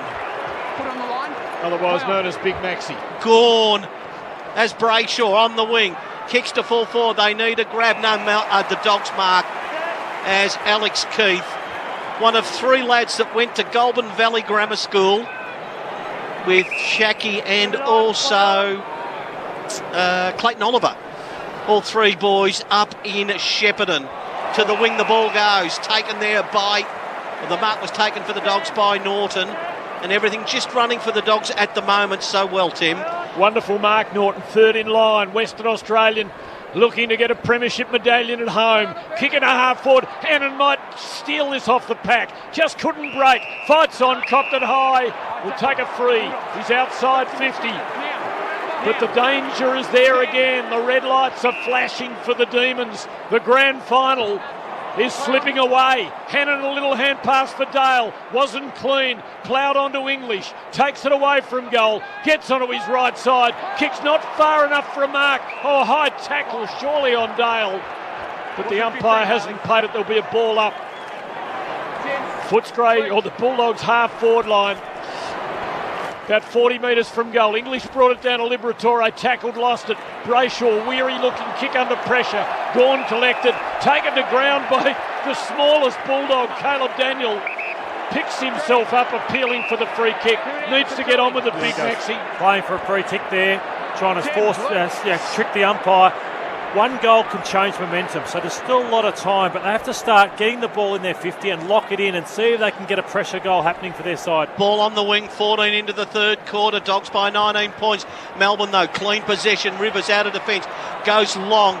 Williams is there for the Dogs. Keeps it in front of himself. Happy to run to the boundary line. Pursued by Bren Brown. And the ball goes out of bounds. The goals have dried up. The Dogs 9-5-59. Melbourne 5-10-40. Collins House scoreboard. As ball neutral territory in front of the members' wing. Tossed in. Jackson, front of the pack. Viney hurries a kick. Bailey Smith read it, didn't take with it. Melbourne a chance now. Harms's kick. Love the kick to Fritsch. And Fritsch got a step on Easton Wood that time, Jim, and he'll line up for Melbourne 6th. Well, it was just a composure here from Harms. He could have just whacked it deep to the goal square and the Dogs had best position, but you saw Fritsch sort of spitting out to the far pocket and waited it out beautifully. Just a bit of composure here from Melbourne, like Lloydie said. Just get some marks, get the ball in hand, get a bit of territory. And it's amazing, one comes, another does. So it'll be back within 13 points. And suddenly, you get it within 10 and it's game on at three-quarter time. 30 out for Melbourne, slide angle, Bailey, Fritsch. Will he kick the goal? He does, that's his third. 6-10-46, Melbourne trailing the Dogs 9-5-59. Lee Matthews, 3AW football. One of the few occasions, wasn't it, where Melbourne were able to run forward of the congestion and then allow their forwards to move into space, which Fritsch didn't. He kicked the goal. But yeah, as we often know, it's not only the 6 points you get for a goal, it changes the flow of the play. You go back to the middle, you get a bit of energy, and Melbourne certainly need that because the Bulldogs have been the team with all the life about them in this last quarter and a half. It's like getting a wicket in cricket.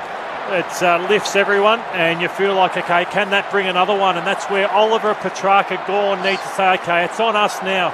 Let's get the next centre clearance. We saw a fumble from Smith, a fumble from Daniel. That could be the game changer, get us back and going again. 13 points. Umpire Stevic with the football. Bounces it well. Martin against Jackson. The young Jackson climbs high. And then it's roved by Oliver. And suddenly Melbourne look different. Hand pass to Petracca. Long ball, Fritsch up. Oh, just couldn't mark. Got the ball, goes. Kicks 2 in a minute. He has 4. And the Demons are back within 7 points. 9-5-59 to 7-10-52 on the Collins House scoreboard. Start hitting the ball forward, get that momentum going forward. The previous stoppage, the ball went forward, you put Bailey Smith under pressure away from goal. In the last 2 quarters, they've been trying to hit backwards and sidewards, and the Dogs were the ones getting the momentum.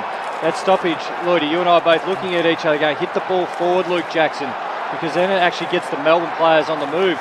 Oliver gets after it, Petracca starts moving forward, and you start to take a bit of pressure. And the worst case scenario then for Melbourne is you're forcing the Dogs to at least quick kick the footy and not work their way out of it. But a massive fly here from Bailey Fritsch. He's got good hands on it, but his ability to recover and just take the ball cleanly was first class. Talking about being aggressive, Easton Wood playing 10 metres out in front of Fritsch allowed him to get a big launch and have his fourth kicked on him. And look at Fritsch now, the confidence levels, how this game keeps changing. 7 points the margin again, back in the middle of the ground. Melbourne spin out of it on the restart. Petracca long to fall forward. Brown! Big Ben Brown has taken the grab. 30 metres out, slide angle. Isn't it amazing when you go forward out of those centre bounces? I mean, Melbourne, we've seen them do it in previous finals, but not tonight up to this point when Petracca, when he ran straight down the centre corridor after the centre bounce, and then just all of a sudden the forwards and the defenders don't know where their opponents is playing in front, as Cordy was then, and Brown just outread him. Brown for his second goal to make it a 1-point game.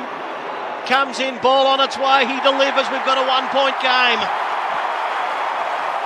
19 minutes gone, third quarter. Husqvarna clock. Melbourne 8-10-58, trail by a point, 9-5-59. And Lloydie, you always hope that you're going to see a great grand final. This is the showpiece game. We have not been let down. Oh, we haven't, and you've got to cash in when you get the momentum, and that's what they're doing at the moment. They did not look like scoring. We said they just need one. It's amazing how it's turned around, and when the Dogs fell into a bit of a lull late in the year, they were getting done out the front of the stoppage, and that's what Jim's talking about. They're being opened up here at the stoppage, so they've got to hold a bit wider and not let Petracca and these guys charge straight out, Jim. I know it mightn't be anything, but it's not often you see the fitness guy go up to the coach after a 3-goal spurt and say, have a long conversation. Darren Burgess, the well-renowned fitness guy, and all the shots up there in Simon Goodwin's ear. It keeps getting better. Martin climbs over Jackson. It's won though by Viney, who copped it high, I thought, from Bontempelli. No free kick paid. Now one's paid to McRae. Thought Melbourne were unlucky there. So did the crowd. McRae goes wide on that left side, drives it into the 50. No one able to mark it. Spilling ball with Treloar. Hand pass to Waitman, away from goal to Bontempelli. Fierce tackle, but he got rid of it. Back to Waitman. Kick to the goal square. Beats everybody. Out to the far pocket, over the line for a throw-in. Tone, if I said game on, would you be inclined to agree? I'll tell you what, I wouldn't be, Tim. I wouldn't be in disagreement. 1 point is the margin. The Dogs lead. And for the first time in 5 minutes after they control the early third quarter, the Dogs have it in the forward pocket. Ball tossed in. Jackson taps, front of the pack. Brayshaw kept it in front of him. Nice bounce. Went out of bounds, I thought. Play on the call. Viney rode a big bump. His kick bravely goes toward the wing, but the Dogs able to cut it off, and Bailey Williams has it. 1 point game, Dogs lead, as Bailey Williams just thumps it long to within 20 metres of the Dogs' goal. May, fist on it, front of the pack, McRae. Brayshaw tackles him, unable to release. We get a stoppage. Well battled, stand up, thanks. So Tim, it is 40 metres out. Dogs have a shallow entry. 6:32 remaining in the third quarter. Dogs by 1 point, 59 to 58. And right now, it's the Dogs who need a goal to stop the rot. Melbourne back from 19 points down. Jackson wins in the ruck to Viney. In the traffic, did well. Gets a kick, but it's in the corridor. Keith edged out his opponent, dropped the mark. Picks up the spillage. Got it onto his left, but it's to the advantage of Langdon, who can break down the outer side. Couple of bounces. Rourke Smith tried to head him off at the pass. Langdon drives it across the wing in the McDonald direction. Bailey Williams did well though for the Dogs, and he's a bit quick at ground level. Hand pass to Daniel, who's forced to retreat for a moment and then kick carefully to Liberatore, high at half-back for the Bulldogs. I think the Dogs got lucky then. Williams went very close, if not out of bounds. Half-back Liberatore, don't like the kick. May, almost in the middle of the ground. Marks plays on, Brayshaw free. They trail by a point. Brayshaw rebounds. He's in the middle of the ground. 2 bounces. Runs to 55, wide to the pocket. Think he's missed everyone going through. But it hits the line. Arms unable to get there. But Melbourne this time, Jim, get the stoppage at their right end of the ground. 30 around. Collins House scoreboard. The Dogs 59, the Demons 58. Great play by May. As soon as you get the turnover, you know you got those wings on the outside. Rip it back up to the middle. Demons looking for the lead. Brown brought it down to Harms. Tackle. Pickett took it. He's tackled by Liberatore. McRae had it. Lost it. Oliver shot a hand pass. Back into the traffic. And that's where the ball is. And there'll be a ball up. 25 out from Melbourne's goal. Yarra Valley Toyota replay showing Pickett put the head down. Liberatore got him high. Now there's a Bulldog free kick from the restart. Treloar was about to escape, but then pulled on the brakes, and the umpire calls it back. Caleb Daniel, first bad kick of the night, straight to Brayshaw. Not much better to Petracca. Tackled, hand pass back to Brayshaw. Dogs need to be careful. Johannesson towards Waitman.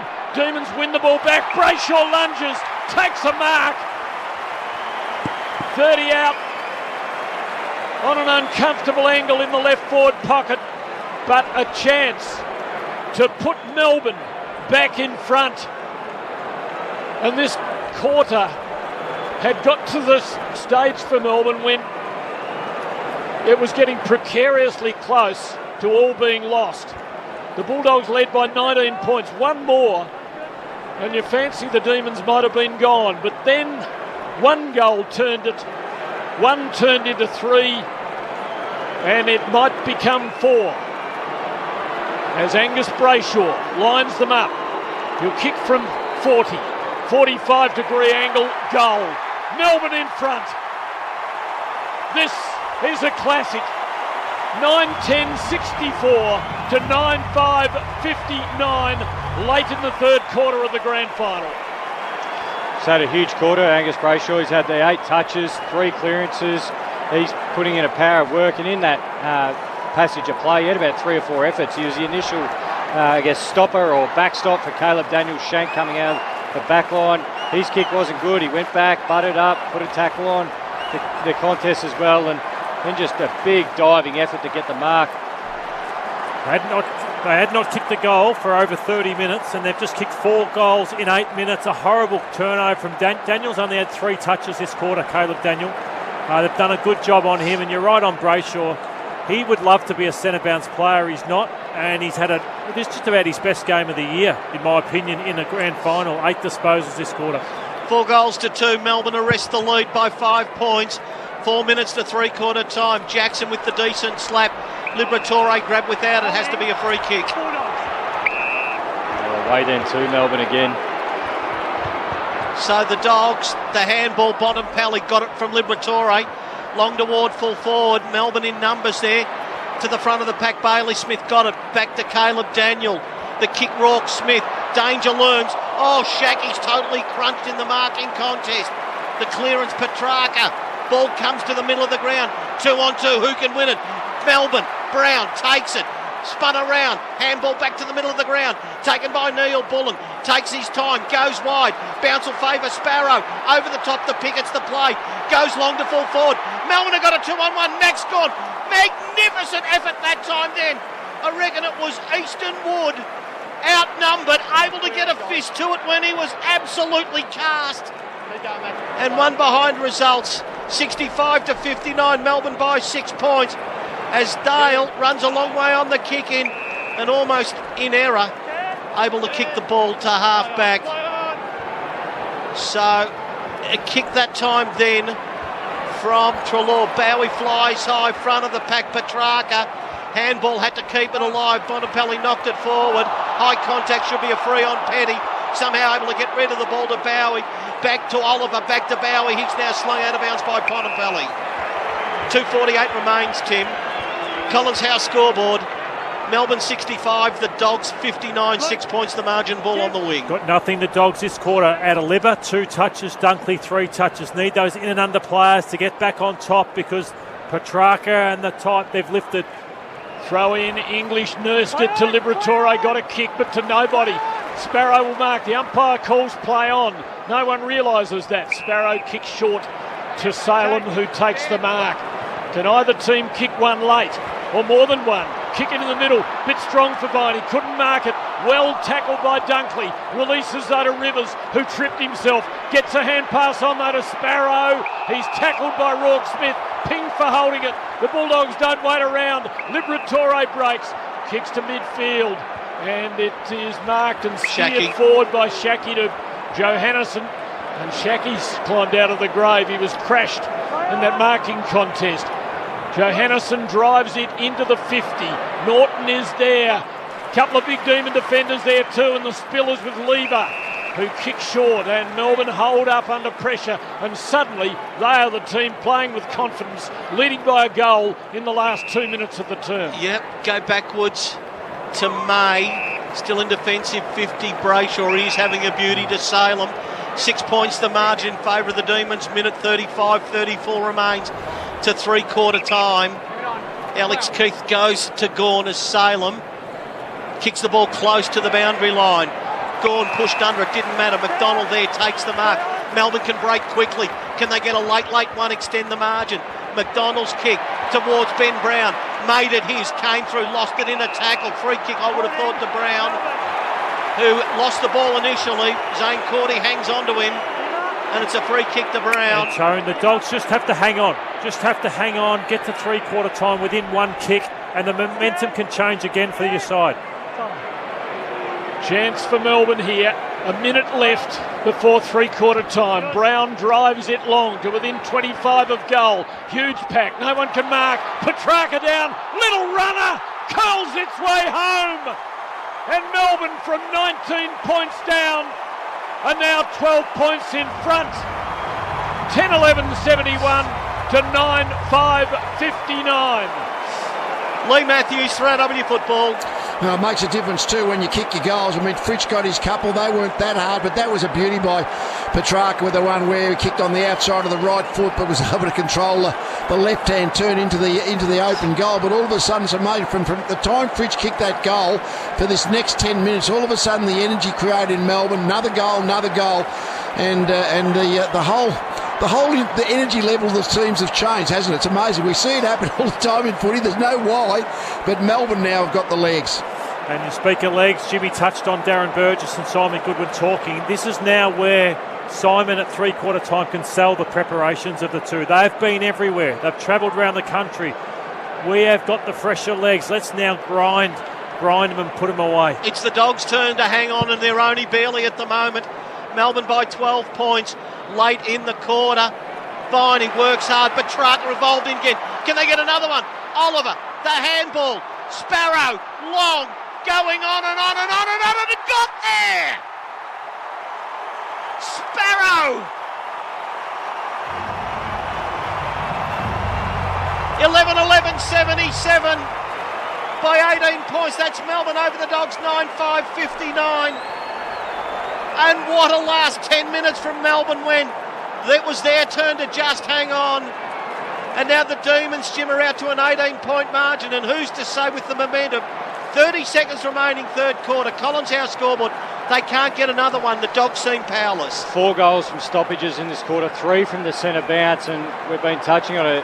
The great Lee Matthews sides at Brisbane. From centre bounce, surge it forward and just ask questions of the defence. They all have to roll up or they get caught short in defence because Melbourne is just getting out the front. They're taking that 5 or 10 metres, which is making all the starting positions for the Dogs defenders impossible. Hey Jim, I was talking about that at three-quarter time. I'm just wondering, where is the sweeper? They don't have one in this system, do they? The 6 Dogs. goals on the trot, and Melbourne plough it forward again. Jackson's got it. There's time. He gives to Oliver, who steadies and drives it through. This is unbelievable. The Bulldogs kicked 8 goals to 1, and Melbourne have kicked 7 on the trot to lead by 4 goals, 12-11-83 to 9-5-59. And suddenly it looks to be Melbourne's grand final. 43-point turnaround in 18 minutes. When Bontempelli rammed that one home for his third, it's been unbelievable. And just for everyone listening at home, there's a roll called a sweeper that sits behind the ruckman. So Tim English is the ruckman. That's Liberatore. Liberatore's getting sucked up into the contest, and Melbourne are just opening them up over the top. And how many times have we seen this from Melbourne just charging in?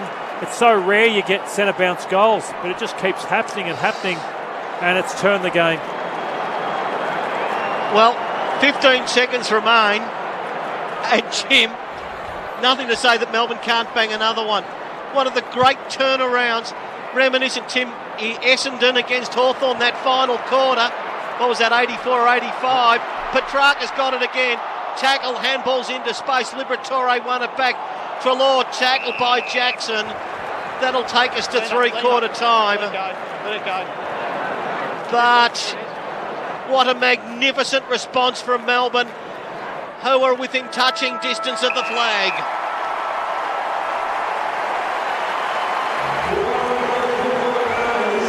The last 7 goals of the third quarter, the Demons, when they trail by 19 points. And Tim, maybe you were right. The Dogs only need another one. They had control of the footy. Fritsch got them going. Petracca was just extraordinary in that quarter. And three-quarter time, third quarter brought to you by Collins House. Dominic Alafarch in the team. Investing just got easier. 12-11-83 Melbourne to the Western Bulldogs. 9-5-59. 1 quarter remains. Well, I didn't think the Dogs could come back at quarter time. They did. But maybe 2 quarters on this might be beyond them. Melbourne are so close. 12-11-83 to 9-5-59. Melbourne by 24 points across Australia. thanks to McDonald's. You're listening to 3AW Football. When you call Neil Mitchell, Rhiannon, hello. Hi, Neil. you never can tell. Long-time listener, first-time caller. I'm Welcome. so excited that I've said that. I'm living now that I've said that. I'm so excited. Where it's going next. Do you want to say it again now? Oh, my goodness, I'm so nervous. Can I say it again? Okay. Yeah. Neil Mitchell. Go on. Long-time listener, first-time caller.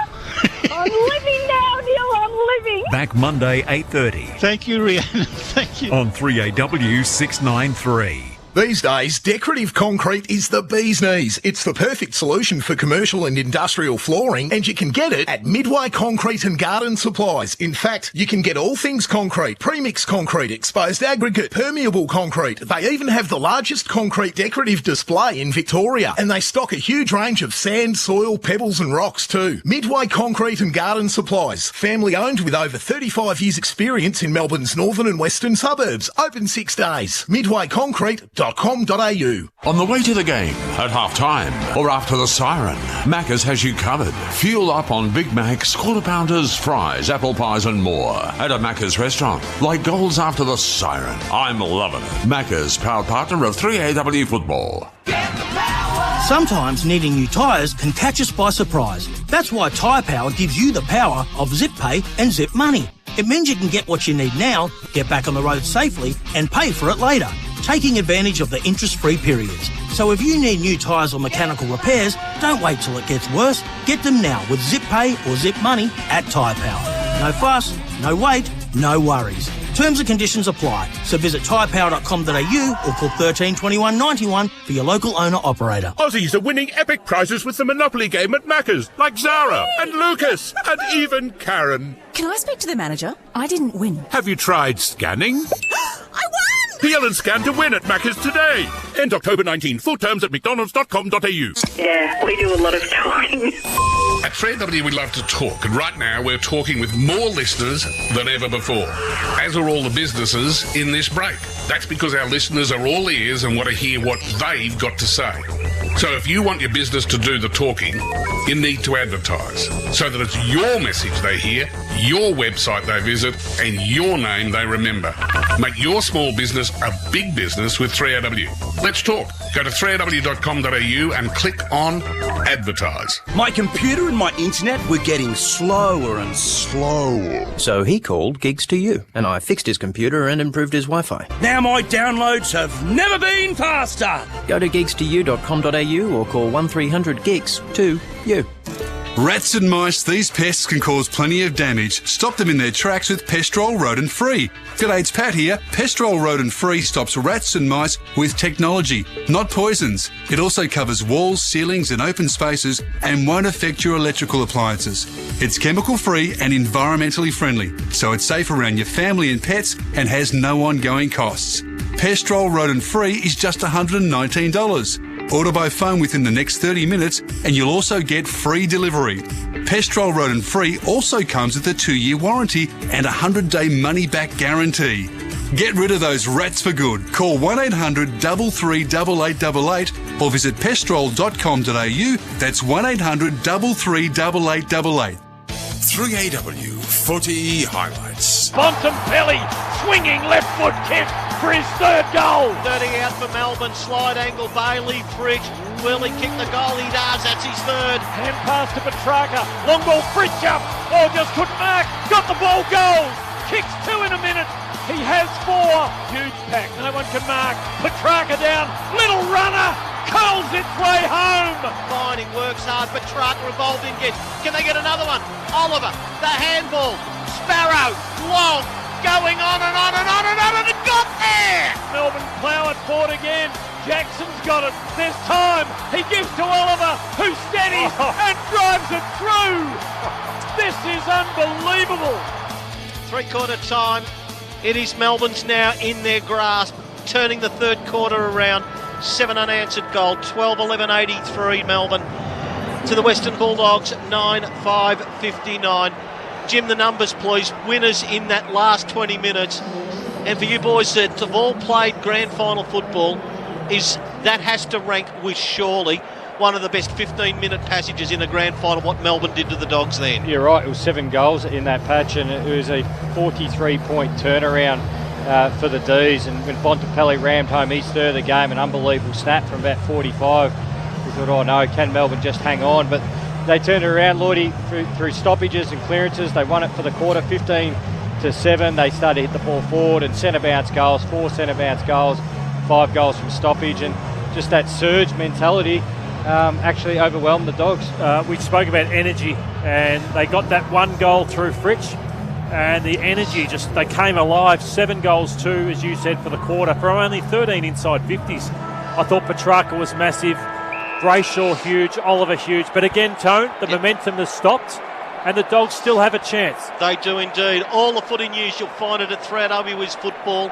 Our Twitter handle, thanks to Epworth Healthcare, caring for Victorians every day. Can the Dogs pull off the impossible from the restart? Final quarter, Bontempelli won it. Handball in hope at Melbourne defensively as Brayshaw gets to Petracca, tumbles to the middle of the ground. Jackson picks it up. Handball, Neil Bullen can set it up. Runs one along the deck. Nice bounce here, and Melbourne can go deep forward. Sparrow against the boundary line. High kick, top of the square. Ben Brown's got a metre on his man, takes the mark, or a free kick. It's one of the two. And this to put it beyond doubt for the Demons. And Brayshaw was very clean again off half-back. Very clean below his knees to create the overlap handball. I've been impressed with Sparrow's game as well. Everything he's done's been quality. And Ben Brown, what a wonderful pair of hands he has. Tight angle for his third to make it a 30-point game, and 8 on the bounce for the Demons. He'll open the angle up from 20 metres. Round the body he goes. It's time, near enough to start celebrating. On the Dan Murphy scoreboard, good place to celebrate. You can shop online, danmurphys.com.au. Deliver in under 2 hours. 13:11:89 Melbourne. 9:5:59 Lee as the sage of not only our panel but of football. Is that a good as burst or the equal of any that you've seen that Melbourne provided? Incredible. I mean, from Fritsch, when he kicked that first of those 7, there must have been less than 10 minutes to go. It must have all happened in a really short period of time. Now they've got a 5-goal lead. The fans can start celebrating, but the players wouldn't want to yet. There's still plenty of time in this game. Just smart passage of play from all players. Lloydie, you highlighted Brayshaw, but Neil Bullen's little dribble kick out wide to Sparrow, but Sparrow's kick was powerful and penetrating enough to really give Ben Brown a chance before the Dogs defend flooded back on him. Hasn't the wheel of life turned for Ben Brown? 3 goals in the grand final, and a premiership medallion might be his. Gawn brings it down. Petracca brutally strong in those midfield contests, but his hand pass forward wasn't to good effect. Langdon collects though, gives to Salem, kick to Petracca, working forward, pumping a hand pass on. Spargo centres for Fritsch, who's got it again and can go back and line up from 40 metres out for number 5. It's just making the Norm Smith more complicated if he puts this through. How's the use of ball inside 50 though this last 10 minutes? I mean, the centre bounce half a dozen, they just go streaming out of the centre bounce, but now they're setting up their forwards, and they were under so much pressure for that second and third quarter that they were just sort of hoping with their kicking. The first goal he kicked to start this run was a nervous-looking kick. He comes in now and he kicks it with total authority and drives it through. He has 5, and the celebration, I reckon, can start. Melbourne lead by 6 goals. The floodgates have opened. 14:11:95 to 9:5:59. They have kicked 9 unanswered. That's it. That is it. It was 5-10 to 9-5. 19 points was the deficit, almost midway third quarter. Melbourne 9 unanswered goals. Sets a 36-point lead up. We're 3 into the final quarter. Dan Murphy's scoreboard. And was it Jackie Gleason used to say how sweet it is, Tim? Well, this is absolutely beautiful for the Demons. Well, you two gentlemen highlighted perfectly 9 goals, but they've done that in 18 minutes. They've kicked 9 goals. Lloydie, this is something special we've been treated to by Melbourne in the last 20 or 25 minutes. Oh, that's the way they've done it. You know, that people look at the scorebooks in 20 years and say, okay, they did that quite easy, but they had to dig deep for this. Back in the middle, here we go again. Viney to Petracca on the break. Liberatore can't go with him. Long kick, very long kick, just offline.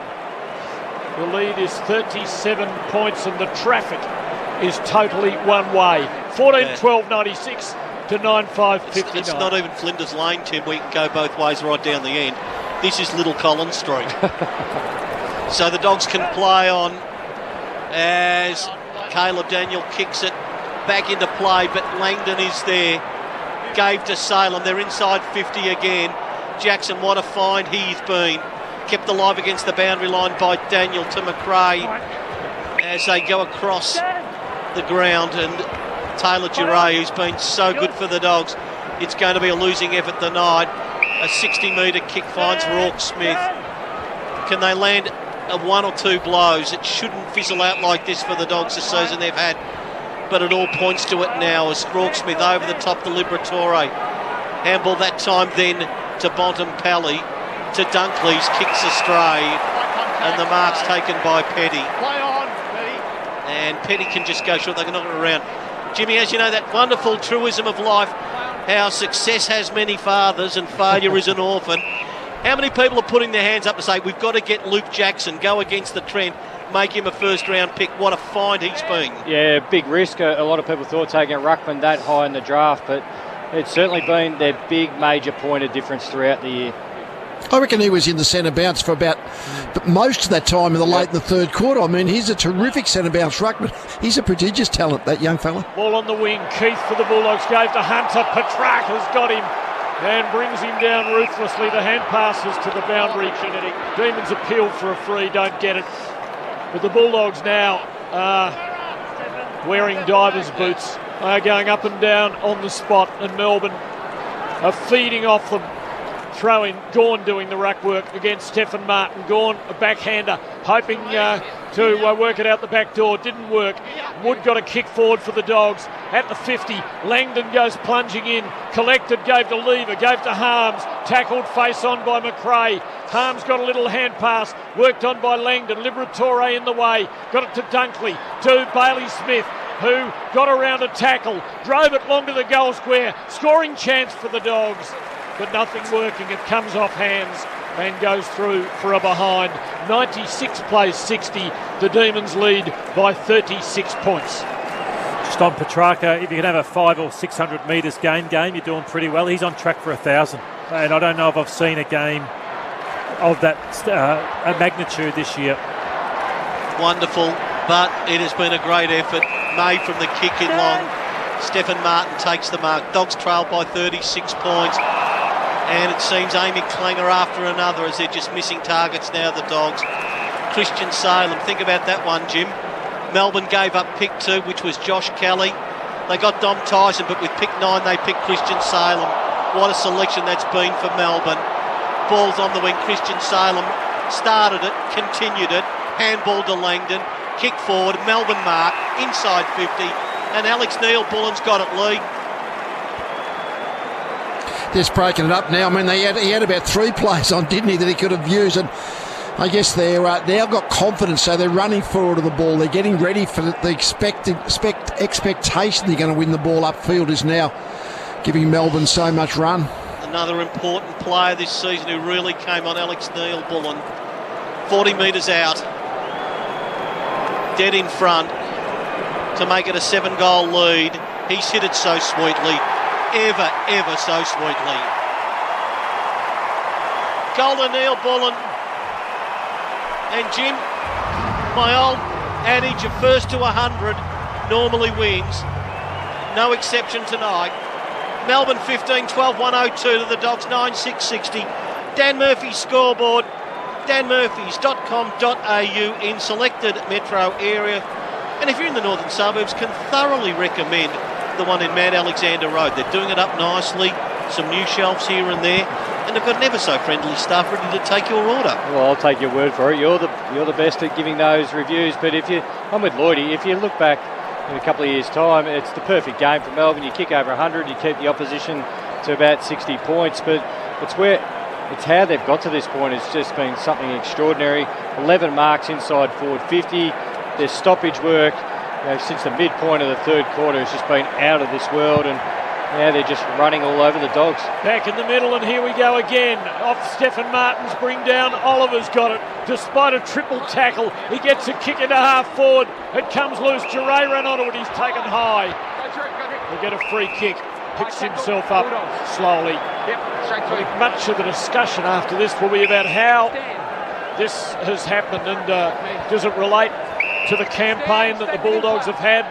The bye factor seems to have counted for nothing when the whips were cracking, and when the whips were cracking, Melbourne, in an amazing burst, have won this grand final. And out on the wing, Hunter's got the ball. He went to have a bounce. It didn't come back to him. And embarrassingly, it's gone over the boundary line, and there will be a throw-in. The Demons by 42 points. The flag for which they've waited 57 years is soon to be theirs. They're 15-12. The Bulldogs are 9-6. Yeah, best four across the season are going to be rewarded. As Caleb Daniel gave to McRae, little tumbler going forward. Bailey Smith, great times ahead for him at the Bulldogs. To Treloar, to Stephen Martin. Handball into space to Johannesson. Sidesteps his man, straightens himself up. The handball missed. They are making mistakes that even the definition of mistakes haven't even covered. They are just running in numbers now, Melbourne, as the Dogs cough it up. Little handball that time then to Sparrow. Ball airs out on the wing. Little 1-2 battle taking place out there as the Spargo kick high. Cozzy Pickett flies high. Ball comes to the ground. Pickett will win it up. Got around from Caleb Daniel on the boundary line. Magnificent kick if it stays alive. Bailey Fridge has kept it alive. He's too far out to score. They're everywhere. And Melbourne, it was either Viney or it was either Langdon. The latter marks 30 metres out on a slide angle. Started that play all the way in the back pocket, Langdon, and just kept running and providing overlap for the Melbourne side. It was just repeat out numbers on that far wing. He tends to provide that, doesn't he? Other players have to win the ball for him, but when Melbourne started to win the ball, 10 minutes to go in the third quarter, now his run to link up is just overpowering. 12 minutes remain of playing time, Demons fans, but safely you can celebrate as Langdon round the body goals from 35 metres. It is so easy for the Demons now. When they near enough look cast, they have responded brilliantly. 16-12, 108. 48 the margin over the Dogs, 9-6-60. And even saying 48 points, Lee, being the mark, that is 11 goals unanswered. It's really quite hard to get your head around how good they've been, not even so much how bad the Dogs been, but Melbourne have just been extraordinary. Yeah, well, we've spoke about it. We don't. The why is always the question. Why? We saw what happened. Now, why did it happen? What's the combination of physical, mental, emotional? But from halfway through that third quarter, they've kicked 11 goals and 11 goals through. So they've actually been really accurate. They were a bit sloppy in the first half. Kicked their 5 goals 9, but now they've had plenty of shots, really accurate, and then the margin completely blows out, and the game is won in that unbelievable 15-minute burst. 2 questions for you, Jim. eBay stats. Is Petracca and Oliver both north of 30? No. One isn't.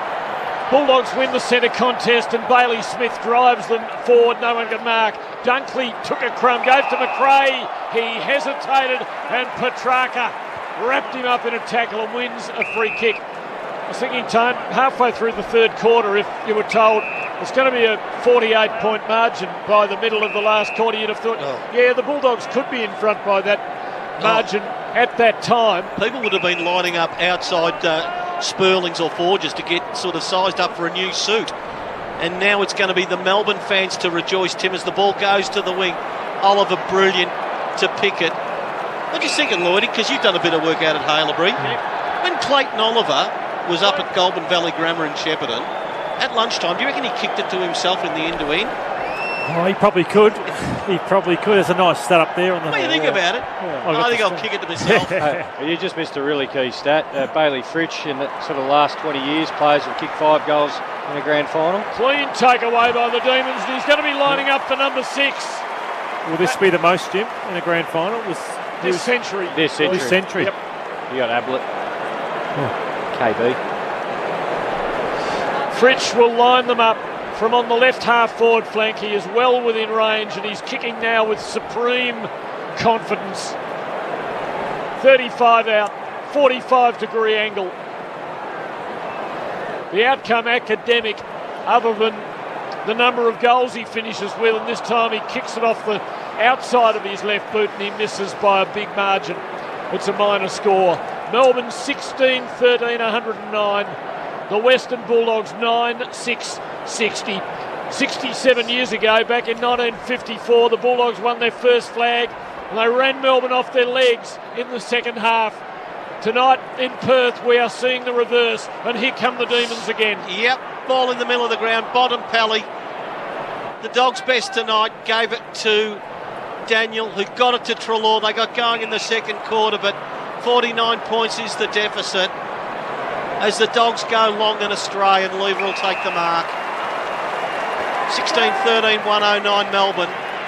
The Dogs 9-6-60. And if I could send a message to fellow 3AW alum Russell Howcroft, get on the gas for 24 hours. You'll find a dozen winners at the Sale Grace tomorrow night.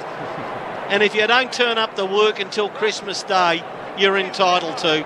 This is some performance. It's been a remarkable grand final. I don't think we've ever seen anything like it, a game that has fluctuated so wildly. Yeah, for Neil Mitchell, you still got to report at 8:30. Throw in, Bulldogs side of the wing. Harms has it, English ties him up in a tackle. Nick McCallum, another Demons. Nick McCallum. Umpire Mollison throws it up, brought down by Jackson, but straight to Dunkley of the Dogs. Gave to Treloar, to Daniel, twisting, turning, held, had to get rid of it to Dunkley, to Treloar, who breaks away now, 65 out, steering kick, and Waitman on a lead, takes a mark in a tight spot out near the 50 on the right flank. And Cody Waitman, who kicked 5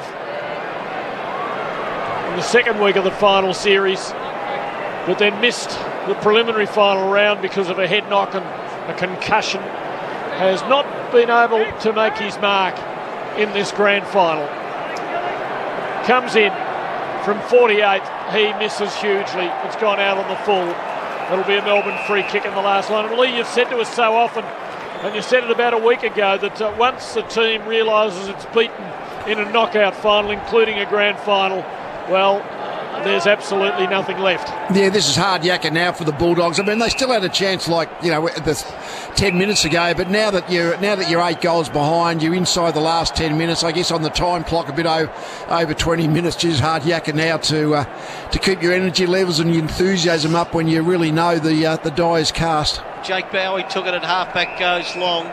4 goals, 2 in the last quarter to 1 behind. 61,118 here at Optus Stadium. A glorious night put on. And if Craig Moore can go the record books, does that overtake the Bledisloe Cup crowd? Out of the middle again, the bloke who kicks it to himself at lunchtime, Clayton Oliver, goes toward full forward. They've got the numbers. Bravely coming through Rourke Smith.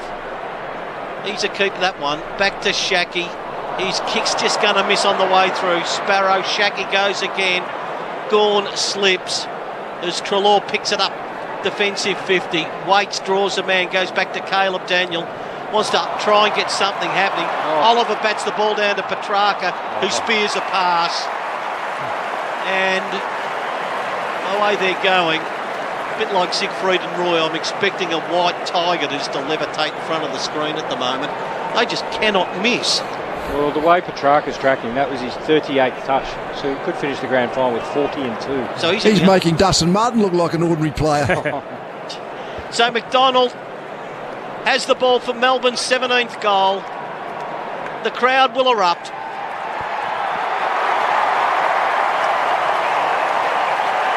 Dan Murphy's scoreboard, danmurphys.com.au, 17-13, 115. Melbourne, the Western Bulldogs 9-6-60. 7 minutes and 35 seconds remain. And it is times like this, Jim, and you would have experienced in your grand final win against Port Adelaide, you just don't want it to stop. Yeah, it's the best fun of your sporting life.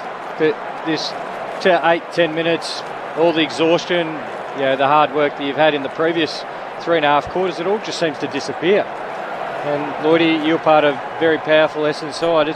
You get just a rush of energy, and you want it to go on and on and on, but also you just want them to blow the siren so you can celebrate as well. Yeah. No, they've held themselves in check pretty well. They're a pretty modest sort of group. They're just still going about their business in a ruthless way. Until I saw that from Petracca and Oliver. But they've had 10 goal kickers now, the Demons. Such an even side. And here's the stat to swallow, Tim. Like an unmilked bowl of muesli.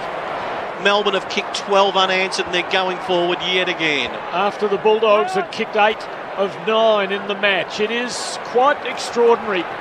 As Melbourne plough forward again, Bontempelli's in the way. Got a hand pass to Shaki. Gives to Bailey Smith, back to Bontempelli on the non-preferred, and he was tackled, and he kicked poorly to Viney, who gives to Salem for Melbourne. He kicks forward, and Petracca, the man of the night, marks, shoots a hand pass to Brayshaw on the boundary, 40 metres out. He made a late decision, I think, to try and steer it home. He hooked it, puts it out on the full free kick to the Dogs. 7 minutes left. The champagne corks will be coming out. Melbourne's flag, so long awaited, is going to be theirs, and there'll be high emotion for so many reasons, not least those departed friends, a few of them who died prematurely, who wore the red and blue so bravely. The Dogs work their way forward to Bailey Dale, scrambles a kick to Waitman, got it, got out of a Bowie tackle, runs forward, little hand pass inside, snapped by Treloar with the left boot for his third goal, breaks the drought for the Bulldogs. But it is way too late. 17-13, 115 to 10-6, 66. The Demons still lead by 49 points. He's probably played his best game for the Dogs, hasn't he? 27-3. He's the one who gave that incredible boost in that burst of footy that the Dogs played, and back around the ball. He's pushed forward really hard. Treloar, 3 goals. He's had a pretty good night. Dan Murphy's scoreboard, Melbourne 115 to the Dogs 66. At around the 15-minute mark, third quarter, it was 59-40 in favour of the Dogs. What an extraordinary effort as Petracca is on pace to become the highest possession winner in grand final history. Martin knocks the ball forward. He's just broken it. The handball from Petracca to Gawn, picked up by Bowie. Handball to himself, runs after it as if they're 10 goals down, young Bowie. Melbourne go deep into attack this time. Cordy knocks it away. Front of the pack, Neil Bullen broke a tackle. High handball. Here's an opportunity. Jackson tried to get it to Salem. Neat pick up. Good snap. Vacant goal square. You've done it all, Christian Salem. What a brilliant goal.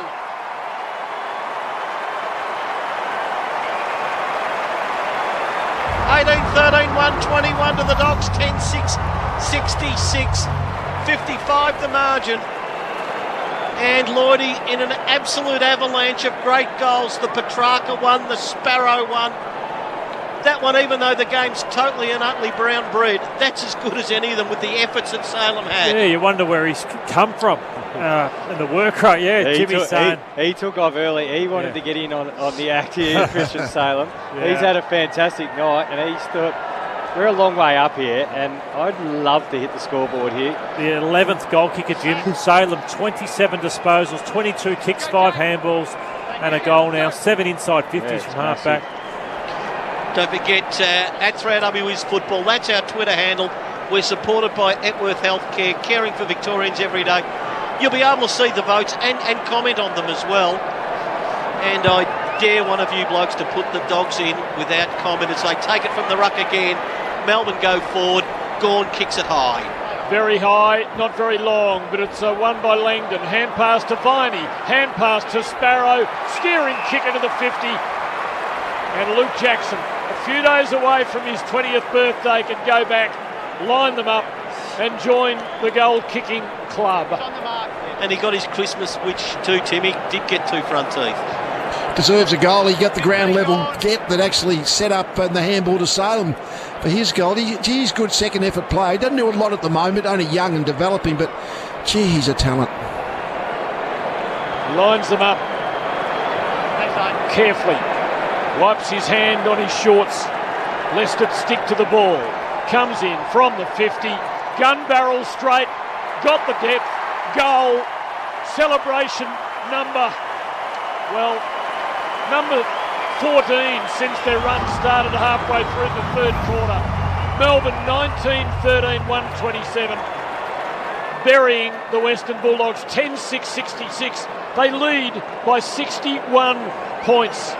We know this modern game is a game of speed and a game of strength, but that it is also a game of endurance has never been more dramatically portrayed than in the second half of this match. Dan Murphy's scoreboard, Melbourne 61 in front. Lee Matthews, 5 minutes remain. This is some great effort. Yeah, incredible. I mean, from what happened halfway through the third quarter, they've done. They always look like a team that can kick a big score, but with the Bulldogs, when they were looking like making a low-scoring scrap, they were in the game. They had a few goals lead, but and as we've seen so many times, when Melbourne are on, getting the ball, running out of stoppages, they can score big time. Back in the middle of the ground, Max Gawn's going to hold the Premiership Cup up in about 5 minutes' time. He knocked it to Viney, gave it back to Big Max. From 60 metres, always going to be just a fraction wide, knocked through for one behind. But I reckon there were 61,000 fans willing that one through. 19-14-128, Dan Murphy scoreboard, the Demons. The Dogs 10-6-66. 4 minutes, 41 seconds remain, Tim. 62 points after the Bulldogs led by 19. That is an 81-point swing in a quarter and a half of football. Bulldogs clear long off a pack, gets out to the boundary line, and there will be a throw-in between wing and half-forward for Melbourne. We're down to the last 5 minutes. Christian Petracca, as surely as Max Gawn will hold up the cup, will become the first Melbourne player to win the medal, named in honour of the man who is so associated with what's happened over the last 57 years. As the Bulldogs work the ball through the middle of the ground to Hunter. He's going to drive it low in towards half forward. Awkward ball for Duray, who copped one for his corner. He's down and hurt, and it's Melbourne's footy. Petty's had a tough night. He drives it wide. It's a wide. It's gone out on the full. It'll be a Bulldog free kick with Taylor Duray still on the deck, his head ringing as he came back with the flight. He's very brave. He copped a knee in the back of the head, and down he went. And then, of course, bangs into, I think it was Michael Hibbert coming through accidentally. 4:05 remains. It's Taylor Duray. Knee in the back of the head, and then his nose pitchforked into the ground. And then, just to finish it off, Tim, someone should have said scoreboard. And if they had, they'd see 19-14-128, Melbourne at 10-6-66. Melbourne's turn to celebrate. Lots of hugging there. Simon Goodwin being one. Alan Richardson. Mark Williams. It is all their joyous, rapturous scenes on the bench for the Demons. As the Dogs go toward half forward, Lever knocks the ball away. Front of the pack, Harms got it to Clayton Oliver again. A thumping kick, outnumbered Brown, but got a little fist in, and Melbourne might win it back for McDonald, who's got it, tackled, broke it, handball, running to receive. Harms pushed out of bounds by Treloar. Dan Murphy's scoreboard late in the game. 19-14-128, the Demons. The Dogs 10-6-66. Lee, we're watching scenes down in the Melbourne dugout. A lot of hugging, a lot of huge smiles, probably even a tear or two. I'm sure it brings back a 31-year-old memory for you as the Bulldogs have the ball on the wing. Yeah, a lot of good memories from that. When you know it's a few minutes to go, we've got the game won. We can just go and wait for the siren and enjoy it, then celebrate with the fans and everybody. It's the moment you dream of. It's the breaking of a famous drought. In Collingwood's cut, 32 years. This one, considerably longer. Melbourne go forward again. Brayshaw's got it forward of the wing. He picks the right target. They're trying to ensure that Bailey Fritsch eclipses Matthew Lloyd's record of 5 goals in a grand final. And he's got another shot at it right here, right now. I hope he does, Tim, to be honest, because he turned that game. 2 goals in like 30 seconds to change the momentum of the game, and he was on the bench for a while there, Jim, just earlier, so I'm glad he gets this opportunity. Would have made it interesting if he kicked 7 for the Norm Smith voters. Yeah. So Fritsch goes back and lines them up. He's kicked with theodolite precision up until his last shot, which missed. He's got it back. He's kicked his 6th. And the Demons go further ahead. Bailey Fritsch, 6 goals in a grand final. 59, I think it is, for the year. He has been a key for the Demons. They are 20-14-134 to the Bulldogs 10-6-66. 6-2 for Bailey Fritsch. He's taken 5 marks, as Lloydie said. He kick-started him after that beautiful pass from James Harms from the stoppage when they shifted a bit of their tactics around the stoppages, but just been ruthlessly efficient today. Bailey Fritsch had kicked 59 in 3 seasons prior to this year, and this year in a premiership team, he's kicked another 59. Had been used, he's so elite with the kicking skills, used down back, but clearly they've settled on the right spot, bringing Ben Brown over. You've got Tom McDonald, not as obvious tonight for McDonald, but so important. This is a wonderful team. And 2 minutes before it's formalised, Oliver out of the middle, handball to Big Max, who clawed it. Handball, inside attacking 50, ball bouncing. Shaki comes through, got the handball to Bontempelli, knocks it forward to Hunter, who was tackled by Brayshaw, got the kick away to Bailey Williams. Along the wing to half forward they go, but Melbourne's defence is beautifully set up at the back. Lever is there. Bounced off his tackle. The handball didn't quite get there. English robbed of the ball. Ball goes out of bounds. Kicked 15 goals and a half a footy here, Melbourne. Yeah. Scoring's a problem in the game, isn't it, Tony? 20-14-134, Melbourne 10-6-66, the Bulldogs. Dan Murphy scoreboard, the Dogs. One of the last chances they'll get to kick a goal in what will be a losing effort, but nonetheless a great season for them. This is a mighty Melbourne team, and they win defensively again. To Langdon, handball Neil Bullen. To Viney, to Langdon, who ran 40 to get the handball and kick it wide to the wing. Brown got interfered with, was a little clatter of the arms by Alex Keith. And Brown will take the free kick.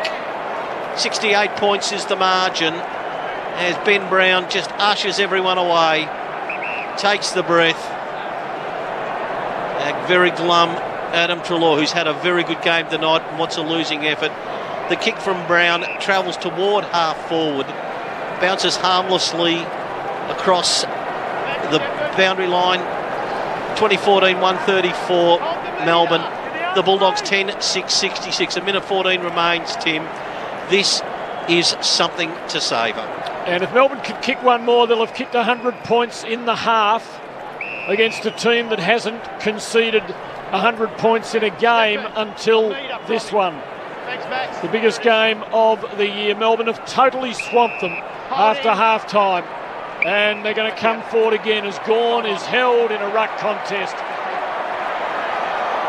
And this eccentrically charismatic skipper has Demon fans out of their seats at the Perth Stadium and no doubt all around the land. He kicks poorly though, straight to Cordy, who takes the mark. He tried to be a little bit fancy. And when you think about it, there's not too much fancy about Max Gawn. Give the people what they wanted. They wanted a barrel from Max. Dogs work it across the last line of defence. And the ball is steered by Keith down the corridor straight to Oliver, who took a mark, bounced off a tackle, gives to Neil Bullen, who chips to Tom McDonald, who can go back and line them up and take the last kick of the grand final, just to put another exclamation mark on an incredible victory. The lead stands at 68 points. Tom McDonald quiet for most of the night. The siren sounds. It is over, but there still could be an addition to the scoreline. McDonald comes in and steers it through. 50 7 years, and the demons thereof have been buried by the demons of 2021. They've won the flag. Melbourne is back in town. The team we love, the team of the red and the blue. Every heart beats true for the red and the blue, and we sing this song to you. Should old acquaintance be forgot, keep your eye on the red and the blue.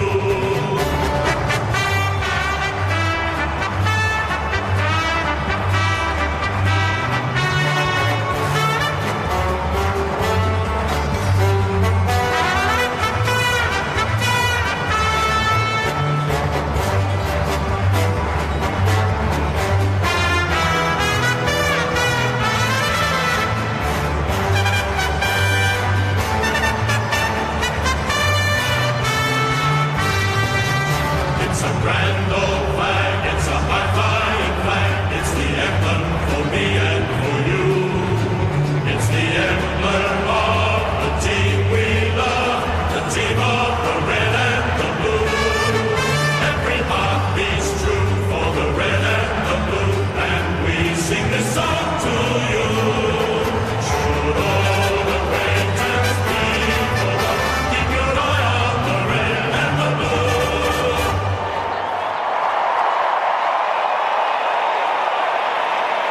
It's hard to know where to start. The history, the emotion, and the game itself has just been extraordinary. In the middle stages of the third quarter, it looked as though the Bulldogs were on their way to a second flag in 5 years. But then, in the most remarkable manner, it changed, and Melbourne kicked 16 goals to 1, and they've won the game by 74 points. 21-14, 140 to the Bulldogs, 10-6, 66. And in the end, it was sad to see the Fighting Doggies just totally disempowered by this mighty Melbourne outfit. Fritsch finished with 6 goals for the Demons. Ben Brown kicked 3. Unwanted at the end of last year. Now he's a premiership player. 2 each to Petracca, who had 40 possessions and more. 2 to McDonald, both kicked in the last quarter. And there were plenty of singles. For the Bulldogs, Bontempelli and Treloar kicked 3 each. And there were a few singles there as well. But it was Melbourne by 74 points. And you'll be hearing a lot of this song over the minutes and hours and days and weeks ahead. The Demons, for the first time since 1964, have won the flag. Yeah, well said, Tim. They have won the flag, and what style they did it in. Just destructive. What a destructive final series it was. Just destroyed Brisbane, who we thought were a good side. Then they smashed Geelong. Geelong wouldn't be feeling as bad probably tonight with saying, you know what, they were just far too good for everyone. And to do it in a way where they'd lost all the momentum. It's great scenes out there for Simon Goodwin. He's such a composed person. Great respect by Max Gawn, getting straight over to Bontempelli. Luke Beveridge has been out there shaking every player's hand and his coach's hand from Melbourne. And tears from guys like Neville Jetta, Adam Tomlinson, Jake Melsham, Nathan Jones, I'm sure, who's watching at home. What a turnaround it's been from this club. 21-14, 140. Melbourne defeating the Dogs 10-6, 66. It is with disbelief you look at the scoreline, given the state of the game in the middle stages of the third quarter when the Dogs led by 19 points and Melbourne seemingly unable to land a blow. But did they land a blow after blow with 16 goals to 1 from the midway during the third quarter? Melbourne fans, we are opening up the lines, and Bulldogs fans too. No disgrace to go under to this magnificent team. Nick Theodosi, Prestige Cars open line 96 900 693.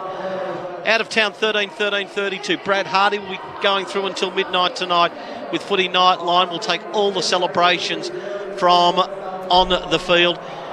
But if you want to let it all hang out, Melbourne fans, given that you were nearly gone in 1996 with the merger, when nothing looked like was going to work post Neil Danaher, Paul Roos straightens them up, anoints Simon Goodwin. They get close in 2018, but the lessons, and the bitter as they were on that day in Perth, are totally gone now, with as good an emphatic a win as has been seen in a grand final. 21-14, 140 to 10-6, 66. Our lines are open. 96900 693. Lee, I'll start with you because I suppose we can overdo the hyperbole about unbelievable and remarkable, and I know I've used it plenty of times, but did that actually just happen? Did that actually just happen? I mean, it's a wow fact. I mean, we know what's happened. I mean, halfway through the third quarter, they were sinking Melbourne, and Bulldogs sort of just had them by the throat a little bit, but only 3-goal margin. And then okay, Fritsch kicks the goal, then bang, Fritsch kicks the other goal, next goal, and then bang, bang, bang, they kick a few more goals, get a lead, and then they just run away and win it in the last quarter. But you kind of go back to that, what it would have been, say, 15 to 20 minutes into that third quarter. Like, what happened? I mean, what happened to the mindset? It's just a wow for you. I love this game because you never know what's going to happen. There was no explanation for what happened. It's just amazing that Melbourne, when they got a little bit of momentum going, when they kicked a few goals, then they completely rubbed the Bulldogs' nose in it, and obviously won by a huge margin. But where it was at the 15-20 minute mark of the third quarter, this wasn't going to happen in the next 40 minutes. So you never know, do you? Plenty of time to take it in between now and 11 o'clock. Let's go to Perth. Channel 9 Perth. Paddy Sweeney. Paddy, you've got the atmosphere over there in Optus Stadium, at Optus Stadium, and no doubt there are a stack of delirious Melbourne supporters there. Absolutely, 57 years of pain down here, and I'm on the boundary line with, his name is Kirk. Kirk, can you just tell us your emotions at the moment this drought's over? Yeah, my voice is gone a bit, it's a pretty amazing experience. Pretty incredible scenes, absolutely perfect getting into Perth, being in Melbourne, luckily noticed that in Perth, yeah, this is just incredible, man. I'm like, I can't lose this one. Best over life. Kirk, you're absolutely shaking at the moment. Is it an emotional moment for yourselves and these Demons fans? Absolutely. What we'll do, Paddy, we'll get back to you at Optus Stadium in a moment's time. You are coming in beautifully. The crowd at the moment just a little hard to hear, but we actually see the Melbourne players there embracing to Jim and Kate Roffey, the president now, and just how wonderful it has been, top to bottom. And you only have to have a look at what Richmond's been able to achieve. And also, to be fair, the Dogs in 2016, great clubs everywhere from the start to the finish, and it all comes together so beautifully on the biggest day of them all. Yeah, I think Lloydie touched on it. It's not only this game, but their month, their finals has been absolutely brilliant. They've smashed every side in front of them, and the style of footy they played, Lloydie, it's good for footy. It's no disrespect to the Dogs or other sides, but the way Melbourne play their footy, it's tough, it's inside. They're not afraid to play a lot of tools. They defend really well, but then they attack off their defence and they try and score. And we love sides that try and score. And the scores they've put up in bigger games have actually been even better than during the regular season. So they're a good team to watch, and that's what I'm saying, that they're good for footy. Yeah, we'll have to put up their cumulative. We'll do that. The cumulative numbers they kicked in the three finals to what they conceded. But I reckon there'd be some Dogs fans saying, how did this happen? How could we be up by 19 points and lose by 74? The gap wasn't that big. That they will have to ask themselves, and we were talking about, could they get one more goal? And because Melbourne didn't look like scoring, they'd lost their confidence, a little bit of belief. It was all in the Bulldogs' front 50, and yet they concede and lose 15 goals to lose by 70. 93-point swing in a quarter and a half. Yeah, that's not talent. The Dogs capitulated badly. Full credit to Melbourne, but yeah, they'd be shattered, the Dogs. Sometimes, Jim, there are players that you see that have a reputation before they're drafted, and then they get to the big time, and it might take a little time. And I'm not sure who's been directly involved with Christian Petracca's development, but he always looked like he was going to be this player. and might have got there a fraction sooner. But whoever's worked on it in his game to teach him about the game, to get the elite fitness, well, you've just got to be sitting back tonight and say, yep, this is who we thought he would always be. Well, even this good is something extraordinary as well. And I'm with you, good buddy. Whoever's helped, tip of the hat to him, but it's got to be the player that's got to own it as well. You know, the penny's got to drop for the player and commit to it, and he certainly has. He's lean, he's fit, he's always been powerful, but these first couple of years he was just parked really in the goal square and he'd come in and out of games, but he's had some injuries as well. Remember, he did his knee and then he's had other little niggles as well, so the body's fit. But we saw a couple of years ago with him, when a player actually understands their full capability, it's when they get frightening. It's, you know, Dustin Martin knowing that no one can tackle me. It's, you know, Lee Matthews, no one can tackle me. It's Matthew Lloyd, I'm going to beat anyone on the lead here. It's once they know their power, and Christian Petracca knows, if I go into a contest and take the ball cleanly, no one's putting me to the ground. So I actually control the entire game, and that's the way he plays his footy. If the ball's in his area, he's got supreme confidence that, worst case scenario, he's going to be giving off a handball to a team. They've adjusted the stats there, Jim. Yeah, he dropped him. I just saw that, Lloydie. He had 39 touches is what we're talking Let's about. go to the ceremony. Represented today by Managing Director of Toyota WA, Mark Lauren. Basil Zempel's in charge. Please join me now in congratulating today's field umpires, boundary and goal umpires on their contribution to today's outstanding grand final. And I'd like to invite Dean Margetts to present the AFL umpires grand final medals and invite Stephen Williams to accept the medals on behalf of the umpiring team. All three umpires tonight, Jim. It's none of these, and maybe the way that the game ends up might make it a little bit easy, but even when it was tight, there really was no issue whatsoever in any of the decisions. We didn't make one commentary about the umpiring decisions. And were gallant in defeat today on the game's biggest stage. Would you please welcome the captain of the Western Bulldogs Football Club, Marcus Bontempelli, to the stage to say a few words.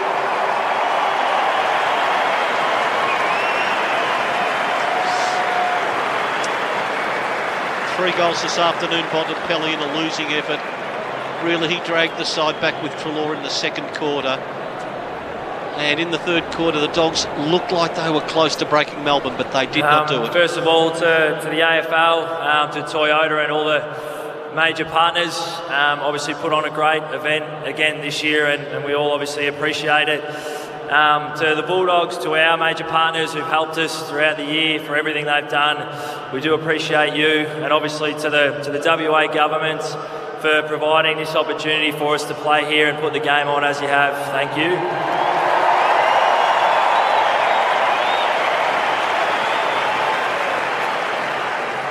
To the Melbourne Footy Club, Simon Goodwin, Maxie Gawn, incredibly talented team, but incredibly well drilled. Boys really did a good job on us tonight. You deserve everything that's coming your way, so well done, lads.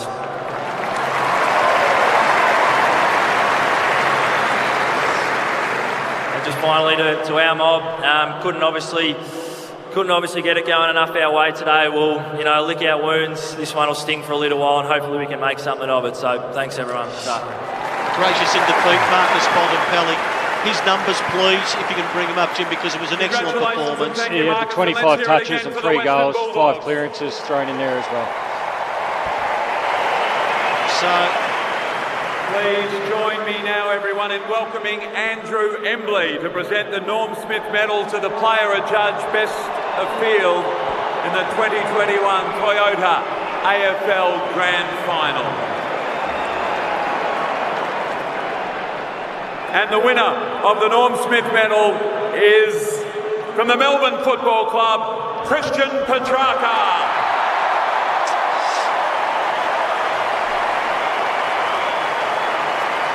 What a game, Lloydie, what a game. Outstanding. 39 disposals, 11 inside 50s, 9 clearances, 4 tackles, 2 goals, 897 metres gained.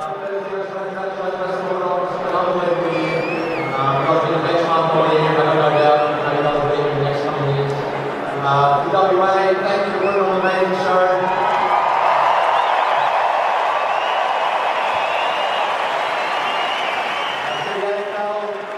The team has been a long last couple of years in difficult circumstances. And to the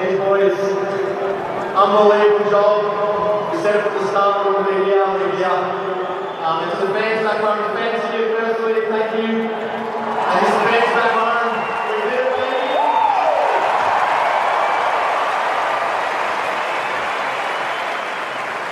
Congratulations, Christian, everybody who went over the Northern Street medal. It is every young footballer's dream to be on the grand final stage on the last Saturday in September. And so it is with much pleasure that we welcome back the local West Australian NAB AFL Oz kickers who will now present premiership medallions to each To see Tone, who will get the 2 and 1. So where Bailey Fritz sits, where Clayton Oliver sits, where Brayshaw sits, Salem. So yeah, it's handy players there. Viney was pretty solid, 12 clearances. His stats, please, Stephen May. Stephen May, solid as a rock back there. 14 disposals, 6 rebounds from 50 for Stephen May, and Norton hardly sided. So the move was absolutely bang on, Jim.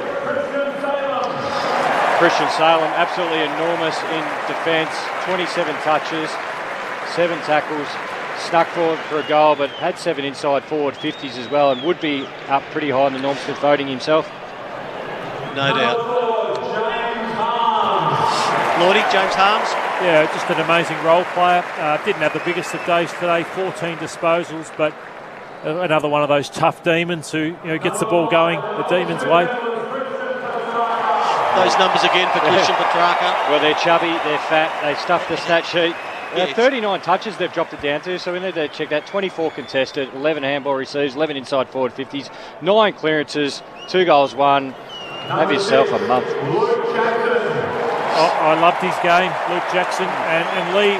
I'm not sure if he's still there, but he turned the game, didn't he, with that centre bounce work? Well, I think he did. I mean, because he's a really good second effort player, so he's a big guy. He can jump, so he can get his hand to the ball in the air, but then he gets after it at ground level. He's a beauty. And Lee, this man, Jack Viney, 12 clearances tonight. Yeah, well, he's the one in and under. He and Libba are the ones that in and under. You sort of see the clearances, but you almost like to see the replay to see their ball winning. They're in the middle of the pack so much. Nice father-son touch too as well. And Jake Lever, 17 touches. Didn't have as many intercepts. They did pretty well there, the Dogs, but he still had a big impact on the game. 17 touches, just really patrolled the half-back line. Yeah, kicked 1 goal, Charlie, 7 disposals. So didn't have other than the 1 tackle as well, Charlie, along with Isaiah Pickett. They didn't have a huge influence on this game, but now premiership player. Probably his best game of the year, and Lloydie, you called that probably early through the third quarter, and I agree with you. 25 touches, kicked a really important goal as part of when the Demons just started to take off. So 25 and a goal, played his role beautifully.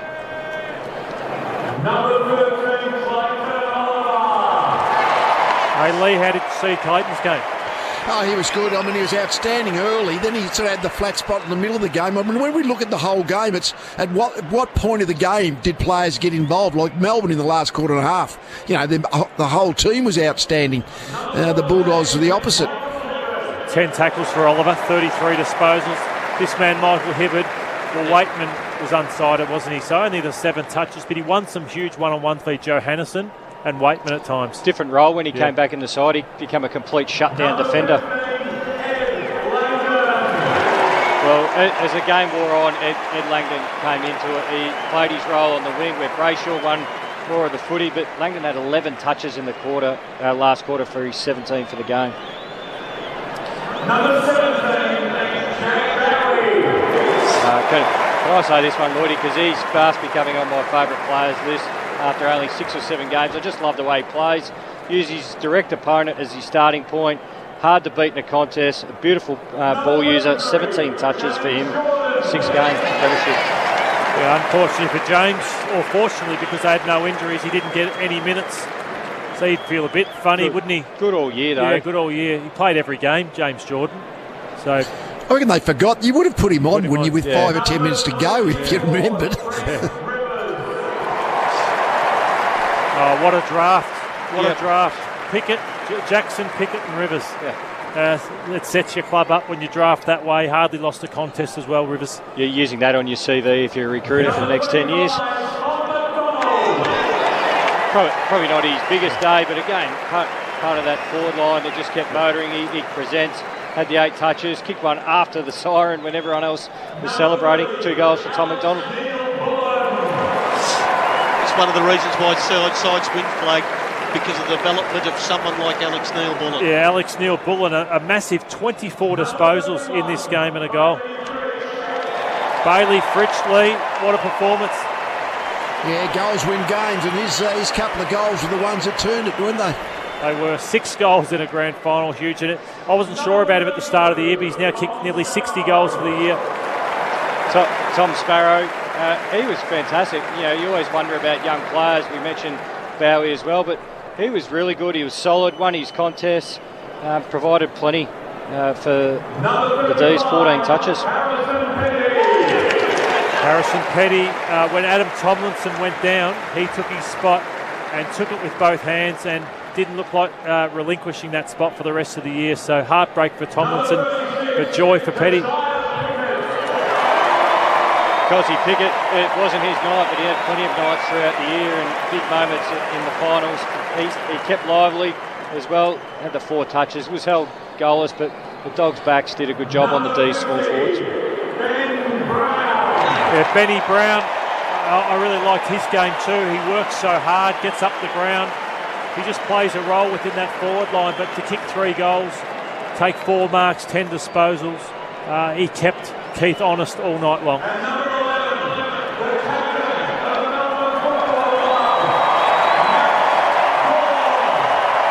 You go, Lee. What did you think of Max Gawn?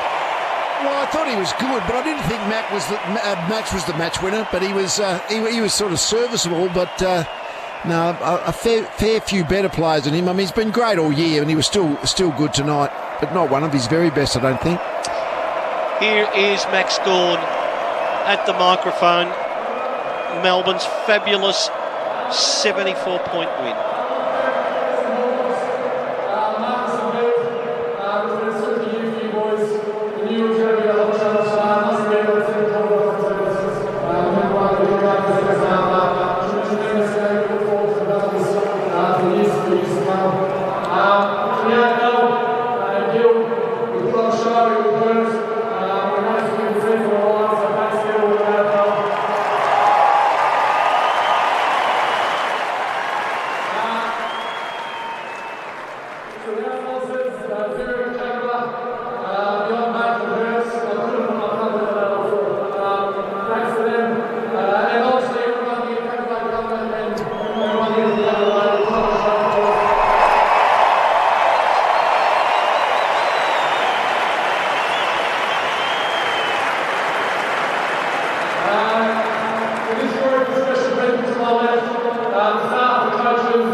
Would you now please welcome John Walsall to present the John McLean Medal to the coach of the 2021 Toyota AFL Premiership team, Simon Goodwin of the Melbourne Football Club.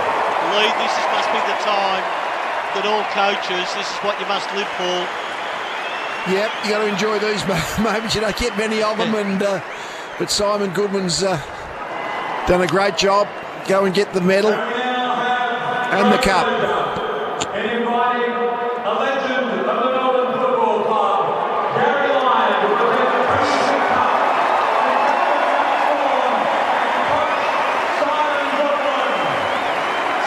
So Gary Lyon,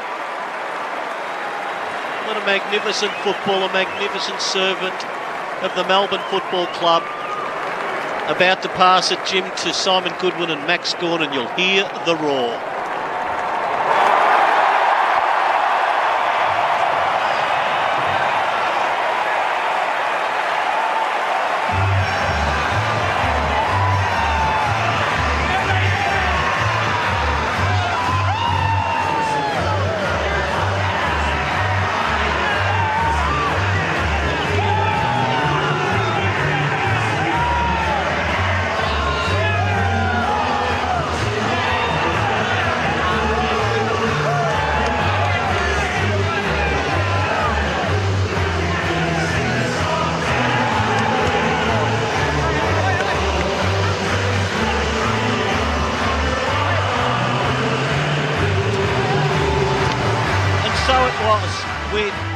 Bailey Fridge 6 goals. Christian Petracca with a couple. Ben Brown with 3. Christian Petracca, 39 touches, 2 goals. Norm Smith medal, 21-14, 140. Defeating the Western Bulldogs 10-6-66. 3 to Trelaw, 3 to Bontempelli. Melbourne dominate the first quarter, the Dogs the second, half of the third to the Dogs. But what a fantastic quarter and a half from Melbourne, the equal of which rarely seen since the game started.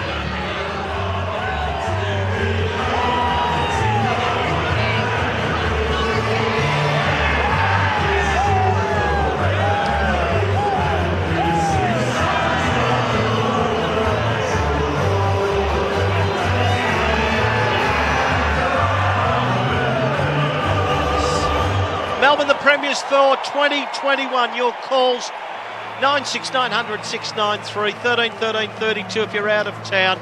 We'll head back, capture some of the atmosphere from Optus. Brad Hardy to take over 11 o'clock. What a night for the Melbourne Football Club across Australia. All thanks to McDonald's. You are listening to 3AW Football. On the way to the game, at half-time, or after the siren, Macca's has you covered. Fuel up on Big Macs, quarter pounders, fries, apple pies and more at a Macca's restaurant. Like goals after the siren. I'm loving it. Macca's, proud partner of 3AW Football. Is that Joan? Yeah. You've just won a Mercedes. Oh, no way. Yep. I don't believe it. This year's MVP prize is a Mercedes-Benz A-Class sedan with Mercedes-Benz user experience and sporty 3-box design. So join the conversation from 8:30 weekdays. Each week, Neil's valuable player wins a Mercedes-Benz for the weekend and goes in the draw to win the A-Class. Thanks to 3 Point Motors Mercedes-Benz in Fairfield, Kew and Epping. Yeah, we do a lot of talking. At 3AW we love to talk, and right now we're talking with more listeners than ever before, as are all the businesses in this break. That's because our listeners are all ears and want to hear what they've got to say. So if you want your business to do the talking, you need to advertise, so that it's your message they hear, your website they visit, and your name they remember. Make your small business a big business with 3AW. Let's talk. Go to 3AW.com.au and click on Advertise. The White Glove Mover offers a full house moving service. The White Glove Mover will coordinate everything. Our testimonials of satisfied customers who highly recommend our exceptional White Glove service. Very professional staff and really hard workers. They made our move a pleasant experience. Take away the stress and hard work of moving with the White Glove Mover. They will pack and unpack your whole house. Visit whiteglovemover.com.au or call 13 94 48. Oh, when it's on your mind to buy a brand new blind, I know just what to do, and so indeed should you. Oh, it's plain enough to see that it's a lovely day to call the Blind Factory. Some same-game multis decrease the odds on certain legs, reducing your potential returns. But with Top Sport's same-game multi, you'll get the most competitive multiple for every leg, so you actually win what you're expecting to win. So if you want to get the top odds every time, bet with Top Sport. Visit topsport.com.au. Top Sport. Feel the excitement. Gamble responsibly. My computer and my internet were getting slower and slower. So he called Gigs to You, and I fixed his computer and improved his Wi-Fi. Now my downloads have never been faster. Go to gigs2u.com.au or call 1300 gigs to you. Hey, listen, mate, have you heard that ad on the radio? Which one's that? You know, the one that goes... More people are listening to 3AW than ever before, and they want to hear from businesses like yours. But if you want it to be your business they go to, your website they visit, and your name they remember, you need to advertise. 3AW can create an advertising campaign that will turn Melbourne's #1 audience into your #1 customers.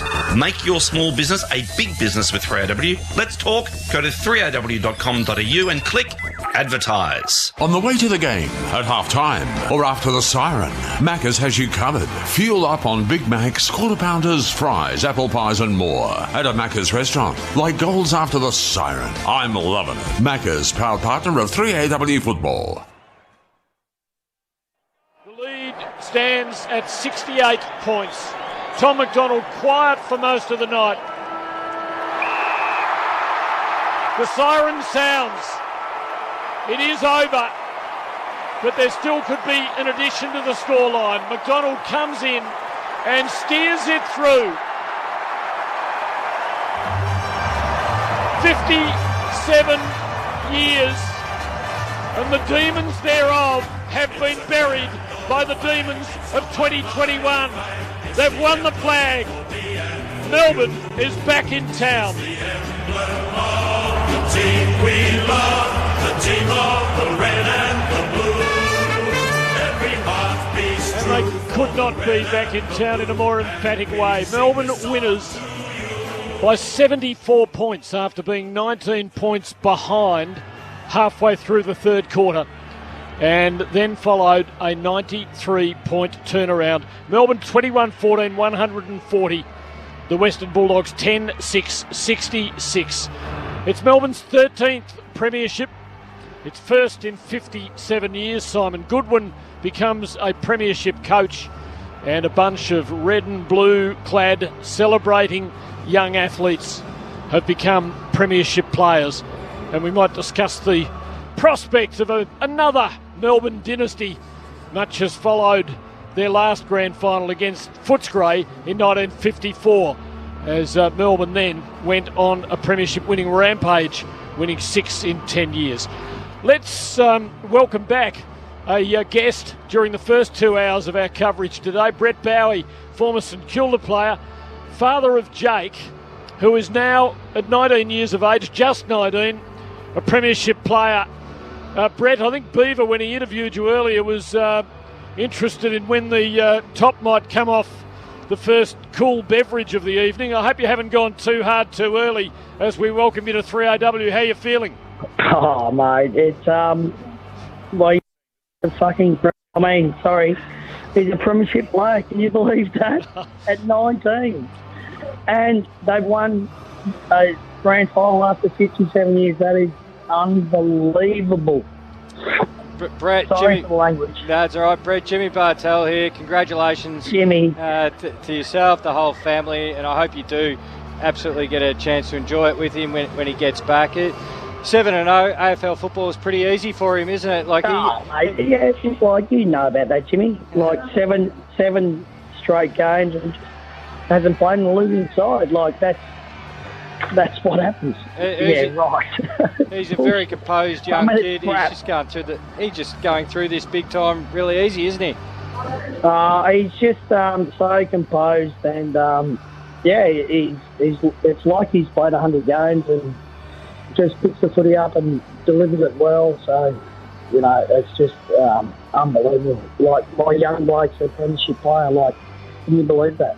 Hey, Brett, Matthew Lloyd, congratulations. And what your son is a great competitor, and I could see that come out of him. He hates losing contests, and he did a number on the small forwards of the Western Bulldogs tonight. 17 disposals and also shut down any opponent he had. So he stood up as well on the big stage.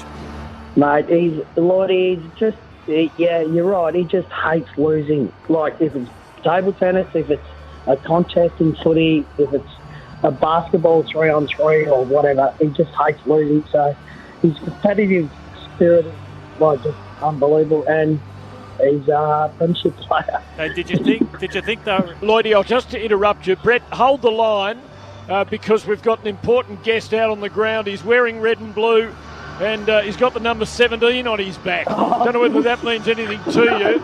But, Jake, we've got your old man on the line. What would you like to say to him right now? Hey, we did it, Dad. Let's go. 92 games.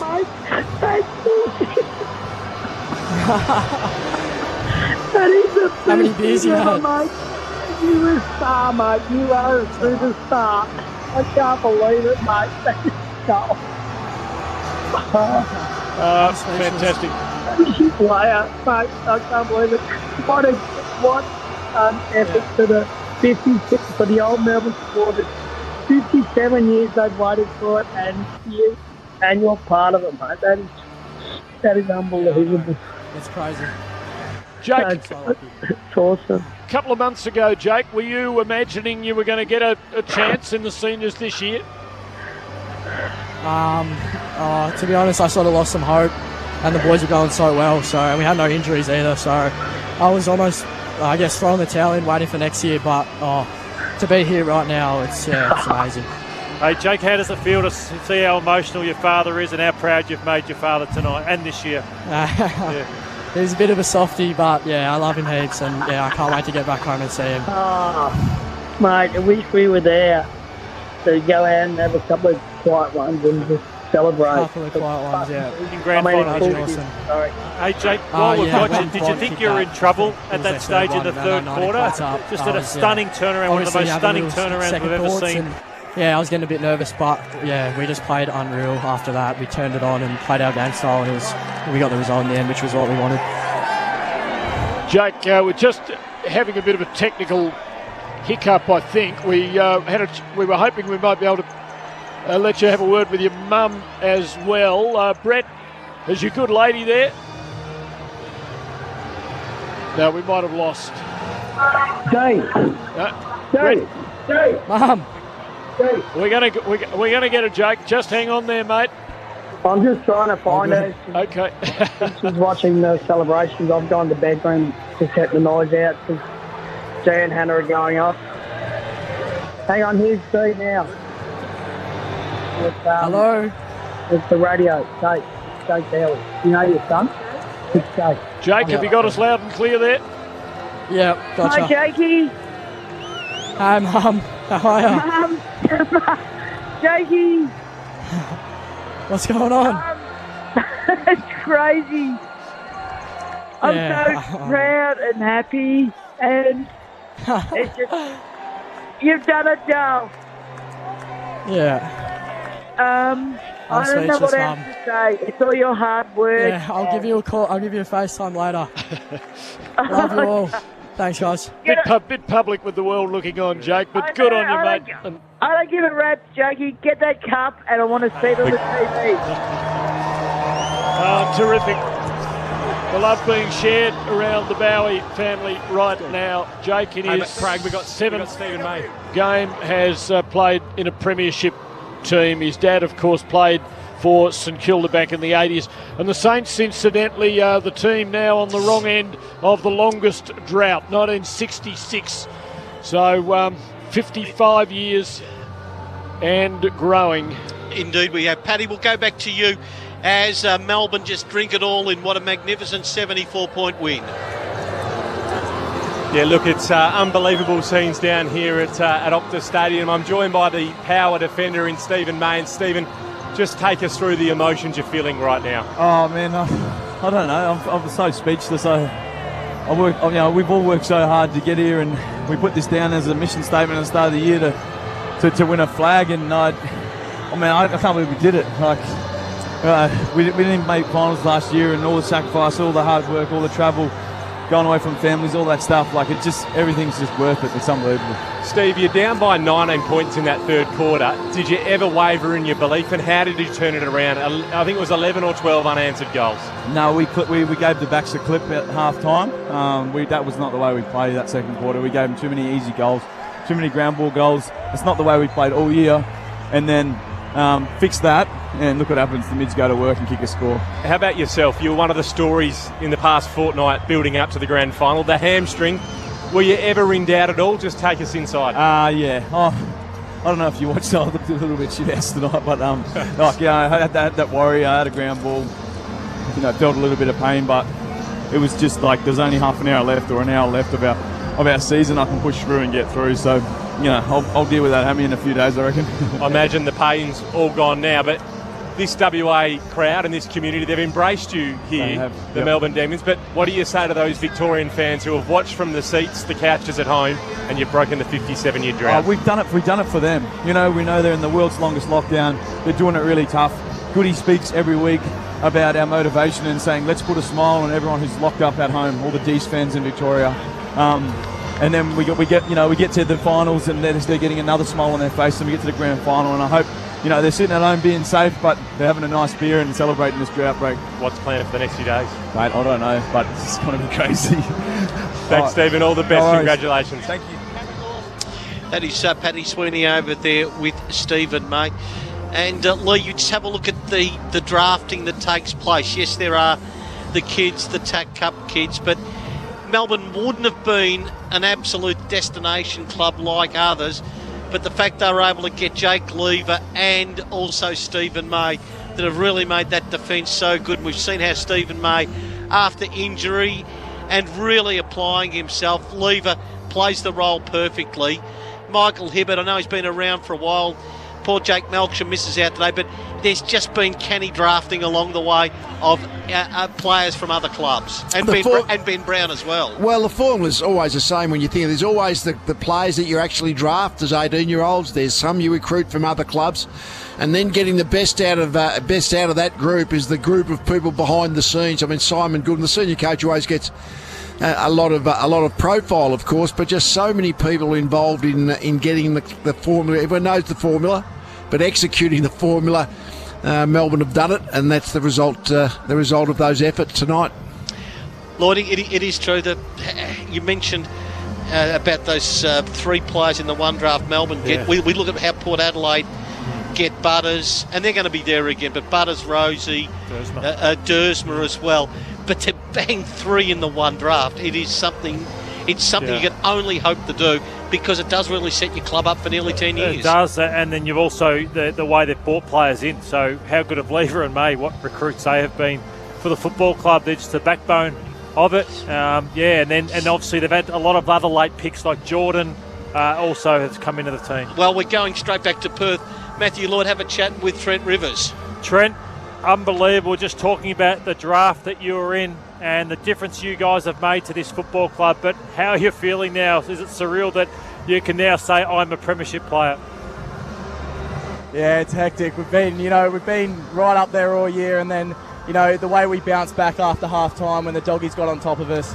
It just shows the team that we are and how much unity we have within each other, and it's exciting, and I'm lost for words really. Trent, Jimmy Bartalia, congratulations on the win. It's an even cooler experience for you that you got to do it back home. Yeah, well, never in my wildest dreams would I thought the only premiership to be won in WA. I got to be a part of, and have all my family and friends here, and they've been my biggest support all the way, and they'll continue to be. But yeah, it's awesome, and I'm over the moon. We speak about your draft, but even the guys who are even younger than you, Bowie is fantastic, Sparrow. As a young group, Simon Goodwin must just absolutely back you guys in, doesn't overcomplicate it, and you guys seem to thrive. Not at all. We all know our roles and responsibility, and the fact that we can come out here with a first-year player, 3 second-year players, and then a couple third-year players just shows the great coaching that we have, and we're able to execute our roles and do what we need to do to get the result. On a lighter note, who should you be wary of over the next week or so if you're cooped up at Joondalup or wherever you may be to have your celebrations? Who are you giving a bit of a wide berth? I reckon I'll get around all the boys. I think Maisie might be a little bit dangerous, but we love to get around it, and we'll soak it up with him. Do you know when you're going home, or how long are you actually staying in WA? No, so I don't know yet. We'll have to wait and see, but as far as I'm aware, Goody said I can stay here for a little bit, and when they give me the call back to go back to Melbourne, that's when I'll head back. Well, when it all opens up, Trent, there will be a magnificent celebration of all the Melbourne fans back here. You beauty, mate. Well done. You've got a great career in front of you. You're a premiership player at 20 years old. Fantastic effort. Thank you very much, guys. I appreciate it. Trent Rivers, and there is the drafting that is there writ large, as Trent Rivers drafted 2 years ago, or 3 years ago, 2 years in the system. And one of those players, Lee, that you just see, even from the get-go, they're going to play. They just look good. They look like they know their way around a field. Just fit into the into a good. It's easy to fit into a good team, but the Melbourne have got the half a dozen done that. We just asked that question. I don't know. I mean, because today the Melbourne-based players. I mean, you come back to Melbourne, you go into lockdown, don't you? Basically. So I wonder how long the Melbourne Football Club is actually going to stay in Perth before they actually do come back to Victoria. We spoke about Trent Rivers. You said premiership at 20 years of age. Bowie, we spoke about 7th games of premiership. It's much like their coach. who had 2 premierships in the bag in his first 2 years of 30-odd games. So he would have known, the young blokes can stand up if we play the role and they play it specifically. He's got a good record in grand finals, hasn't he? Played in 2, 1-2, coached 1, 1-1. 21-14 at 140 Melbourne defeating the Western Bulldogs 10-6-66. 39 touches, 2 goals, 9 contested possessions. Christian Petracca is the Norm Smith medalist. We'll give our votes, wrap it up, but that doesn't mean that the football will end. Brad Hardy with Footy Nightline after 11 o'clock. It is Melbourne's night. 21-14, 140 to the Western Bulldogs 10-6-66. And the stat that will have people shaking their head for such a long time will be, so it really was, Tim, we did actually see 16 goals to 1 from about the 12 or 13 minute mark in the third quarter to the end. Crazy stuff, Tone, and you couldn't see it coming. I mean, it was the Bulldogs were grinding away and Melbourne looked as though they were slipping out of it, and then all of a sudden 1 goal was followed by 15. Melbourne by 74 points, this year's premiers across Australia. All thanks to McDonald's. You are listening to 3AW Football. On the way to the game, at half-time, or after the siren, Macca's has you covered. Fuel up on Big Macs, quarter pounders, fries, apple pies and more at a Macca's restaurant. Like goals after the siren. I'm loving it. Macca's, proud partner of 3AW Football. Is that Joan? Yeah. You've just won a Mercedes. Oh, no way. Yep.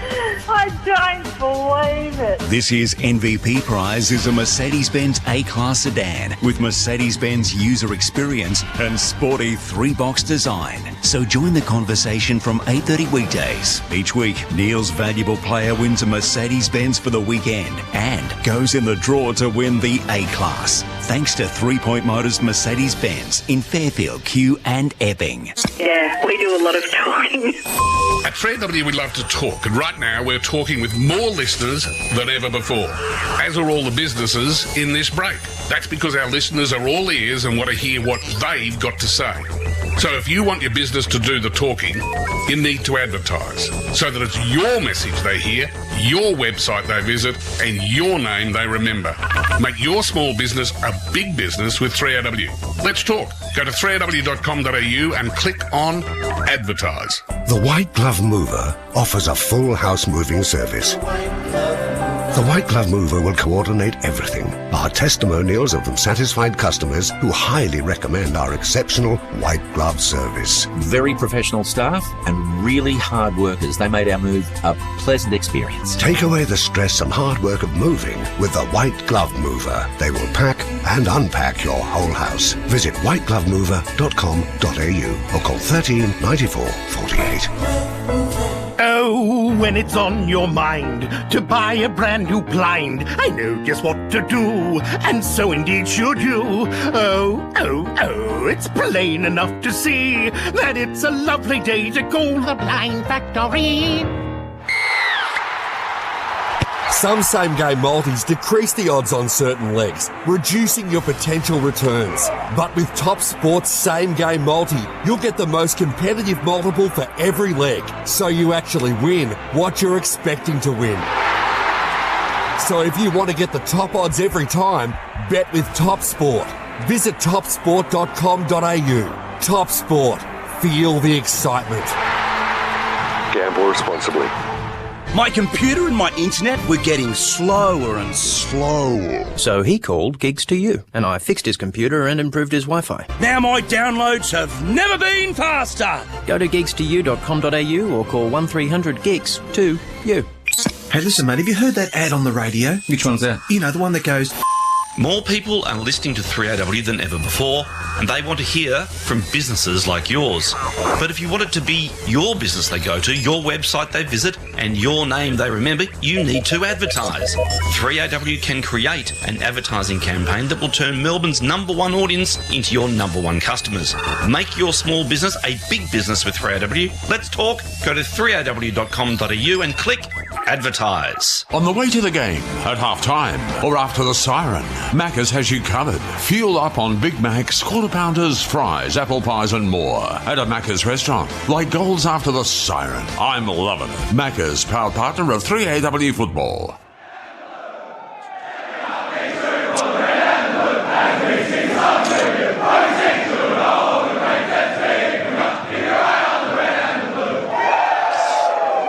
Joyous scenes, 21-14, 140, Melbourne defeating the Dogs 10-6-66. Paddy Sweeney from 9 Perth. Capture the atmosphere for us, please. Look, we're down in the rooms here at the moment and there's just a lot of relief. There's a lot of hugging.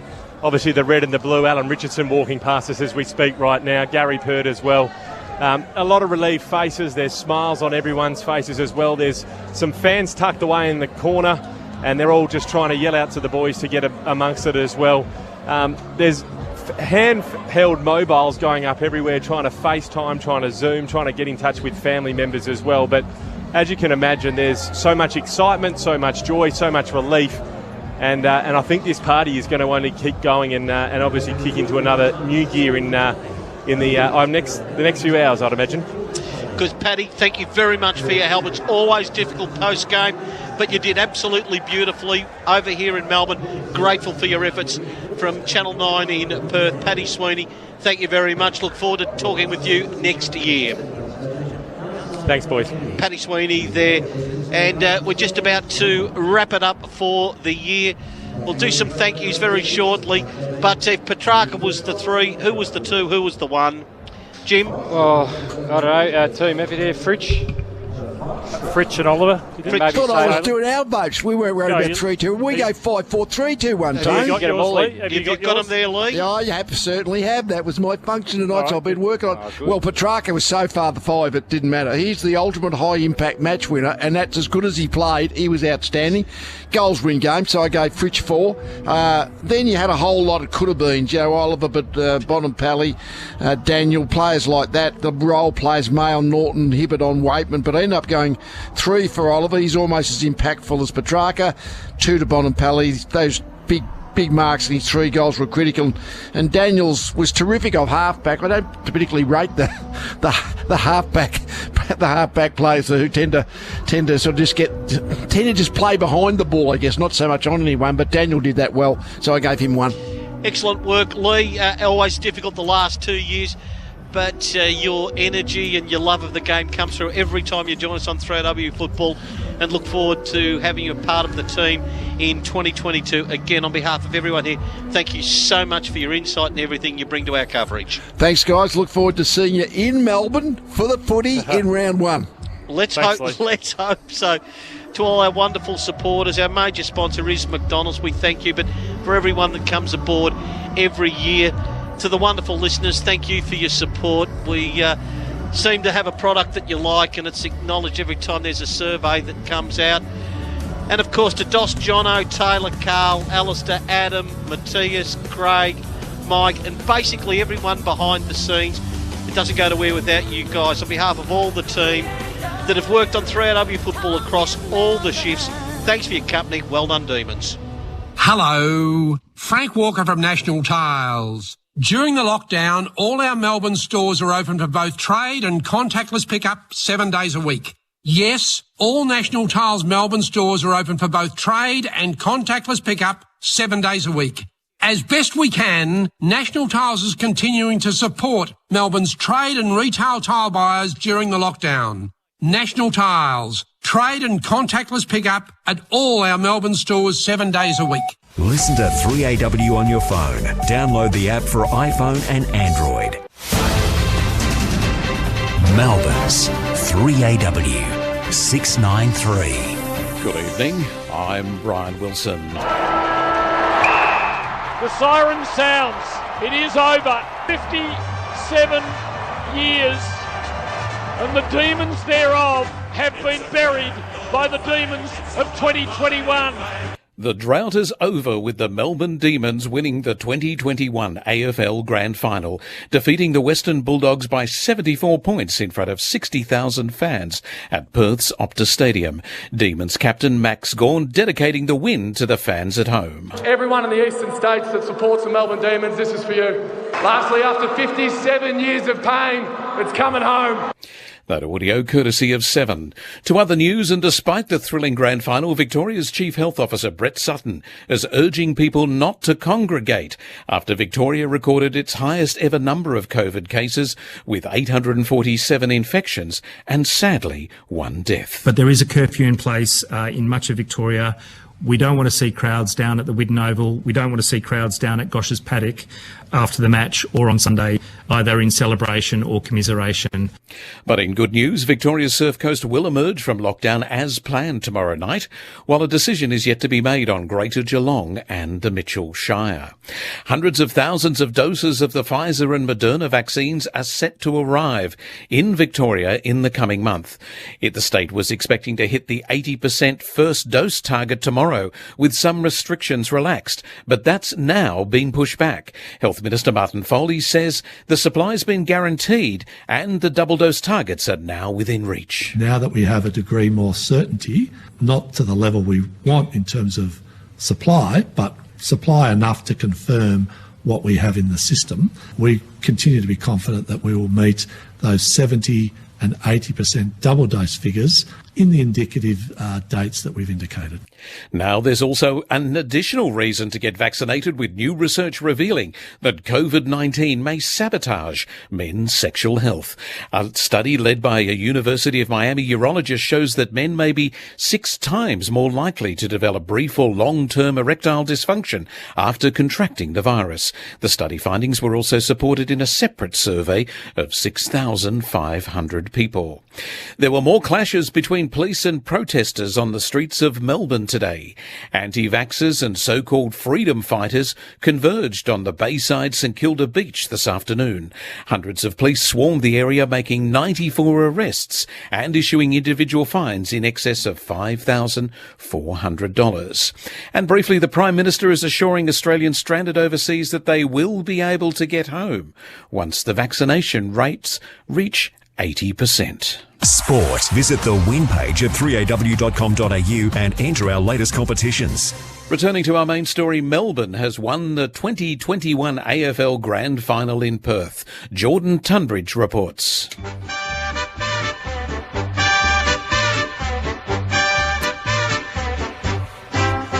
The longest AFL Premiership drought is over. Melbourne has won its first flag in 57 years. The Demons thumped the Bulldogs by 74 points, 21-14-140 to 10-6-66, their greatest winning margin in a grand final.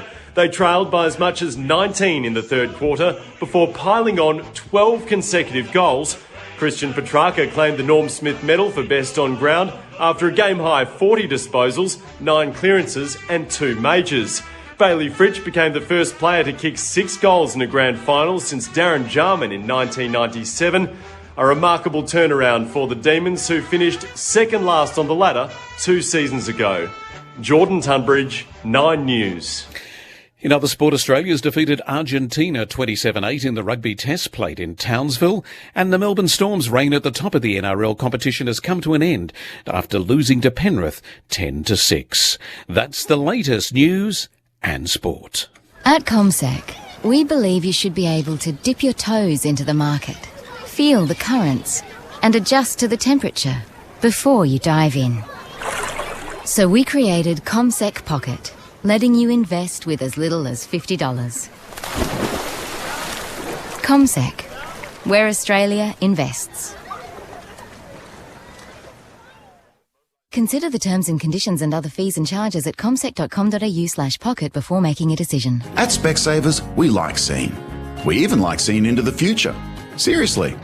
Our advanced OCT 3D eye scanner can help us see future eye problems. So book an eye test with a free OCT scan today. Should have gone to Specsavers. Hi, I'm Liam from Fowles. If you're looking to buy any kind of flooring, make sure you visit our huge warehouse in Clayton. We have a massive range of carpet, timber and hybrid flooring bargains. Unbeatable prices on carpet in all the major brands, beautiful engineered timber plus Godfrey Hirst hybrid planks for just $29 a square metre. We're open 7 days at the corner of Princes Highway and Blackburn Road, Clayton, or check out fowls.com.au. FOWLES is Fowls Auctions and Sales. Come in and pocket the savings. The Isuzu D-Max is born to play. With 4x4 terrain command, a rear diff lock and up to 800mm weighting depth on all 4x4s. Search Isuzu D-Max. The new #Volkswagen Caddy Cargo is the same #Reliable Caddy Van, now with a #all new design and #more technology and comfort. So, when that influencer comes to your #pet shop for the #softest doggy daybed in the world, you'll have the right van to fulfill all those #new orders. The new Volkswagen Caddy Cargo for #whatever comes next. Weather, 3 till 6 weekdays. Listen to Drive with Tom Elliott on 3AW.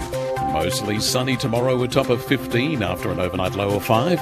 Monday, sunny and 20. Tuesday, a possible late shower and 23. Wednesday, showers and 19. Thursday, showers and 20. On the bay, south to southwesterly winds at 10 to 15 knots with waves around a metre. At Dandenong, it's 4. At Corio, it's 5. And in the city, it's 8 degrees. Brian Wilson, Melbourne's own 3AW. Now, on 3AW 693, welcome to Footy Nightline, brought to you by Tobin Brothers Funerals. Here's your host, Brad Hardy. Yeah, good on you, Craig Willis. A very good evening, everyone, here through until midnight. Come and join me, 96900 693 13 13 32. Congratulations to the Melbourne Demons. What a superb performance in that last quarter and a half. Unbelievable. Still shaking my head. Thought the Doggies were just about home there in the third quarter when they were 19 points up. Tell me, Melbourne supporters, how are you feeling? 96900 693 13 13 32. 16 goals to 1. Unbelievable period of passage of football. Well earned. Christian Petracca, Besterfield, Norm Smith medalist, 39 disposals and 2 goals. Absolutely superb he was. What about Bailey Fritz? 6 goals. He was incredible too. He did extremely well. And, of course, the Clayton Oliver is 33. We're going to get through as many listeners as we possibly can. We'll certainly cross back to WA because our man Paddy Sweeney's on the ground there, eagerly getting through the rooms of the Melbourne Football Club, just trying to get us some interviews from time to time. We'll try and catch up with a couple of the past players, maybe, from the Melbourne Football Club. What does it mean to them? I'm sure it means a hell of a lot. But more importantly, what does it mean to you, Melbourne Demon supporters? 96900 693 13 13 32. Happy to take calls too from the Bulldogs supporters. Well, it was the long way round for the Bulldogs. Had to go all around the country just on their way to getting to the grand final and just came up a little bit short against a very, very good football team, which was on top of the ladder for a good majority of the season. And I think they're the first minor premier since 2013 when Hawthorn were the ones who were going on to win their flag after finishing on top. Hasn't been a great record in recent times for teams finishing on the top. Oh, here he is. I had to get to him very, very early because this man will be absolutely beside himself. We've exchanged pleasantries before the game, but hello, Ox. David Schwartz, how are you, sir? Hello, Bradley. How are you, buddy? I'm going well. I'm probably not as chipper as you are. Chipper. Would that be the right word? What about half drunk and half delirious and every other emotion that you've got? It was just shivers. My God. Yeah. At half time, it was really nerve wracking, and to get the right result was unbelievable. It was just. It's you know what it has been, Brad, and you went through it in 2016, so you understand this. It's bloody emotional. Like it's so many memories, and from Jimmy to Sean White to Troy Broadbridge to Robbie Flower to everybody that is Neil Danaher, who have sweated and bled and gone through, real adversity to get the club to where they are. It's just a great reward. So, it was very humbling. Very humbling. Try and compare it to your playing days. I mean, how was the day today in the lead up? How was the pit of your stomach? Was it churning? Was it empty? How were you feeling? What were you doing? What did you do today that you probably wouldn't do any other day, just to try and kill some time? I'll tell you, it was shit house. It was terrible. It was really, really awful. The build-up has been excruciating. It's death by 1,000 cuts. We've 14 days. Look, I love a beer, and I love spending time with my mates, but I've never drunk more beer in my life in the last 14 days of what I've done, just to get the time by. So, no, it was just amazing. It was just, and for Christian Petracca to play the second half the way he did was, my God, what a great player he is. He's, I'm very, and I was privileged to wear the number 5, and for him to wear the number 5, I was blown away by what he did, and how good. And Brad, I know you're a Doggy supporter, and I know you bleed, but Melbourne had a great year. They were, they did everything right. They did what they needed to do this year, and they sat on top of the ladder for a reason. They were pretty good. The other thing too, Ox, over the last few months is that you've got a little bit of a WhatsApp group, haven't you? You Melbourne past players, and didn't that grow from something little to something huge? I didn't look at the WhatsApp group from quarter 1 to quarter 3. And I looked back, and there was 196 messages. Mm-hmm. I thought, oh, crikey, I can't go through all them. But sometimes I'd wake up in the morning, there'd be 200 messages. It was, a lot of photos and a lot of jokes and a lot of... But the overriding sensation tonight was just, wow, relief. I think relief's probably the best word to describe how everyone felt. Just... thank goodness we've finally bloody won one. So it was just beautiful. Yeah. And for the fans, Brad, and that's what it's about. It's not about us players. We run it. You know this. You run out on the ground. You know what you're doing. But for the fans that have put their hard-earned in, who have supported the club for a long, long time. That's all it's about. It's fantastic, Ox. Hey, Ox, I've got to go because I've got Maxi Gorn waiting with Paddy Sweeney, but congratulations, my friend. Get Max on now, I'm off. All right, mate. Go on you, Ox. Congratulations. Let's go to Paddy Sweeney. Paddy, you've got Maxi Gorn, the captain of the winning premiership side, with you. I was going to say, not just the captain, the premiership captain, Max. You just heard the Ox there and a big smile in your face. Take us through the emotions and what you're seeing at the moment down in the D's rooms. They're as you can imagine. It's a 57-year drought. Although we're not with loved ones, family, friends and past players back in Melbourne, we've got an adopted family here in Perth, and it's a pretty lively rooms.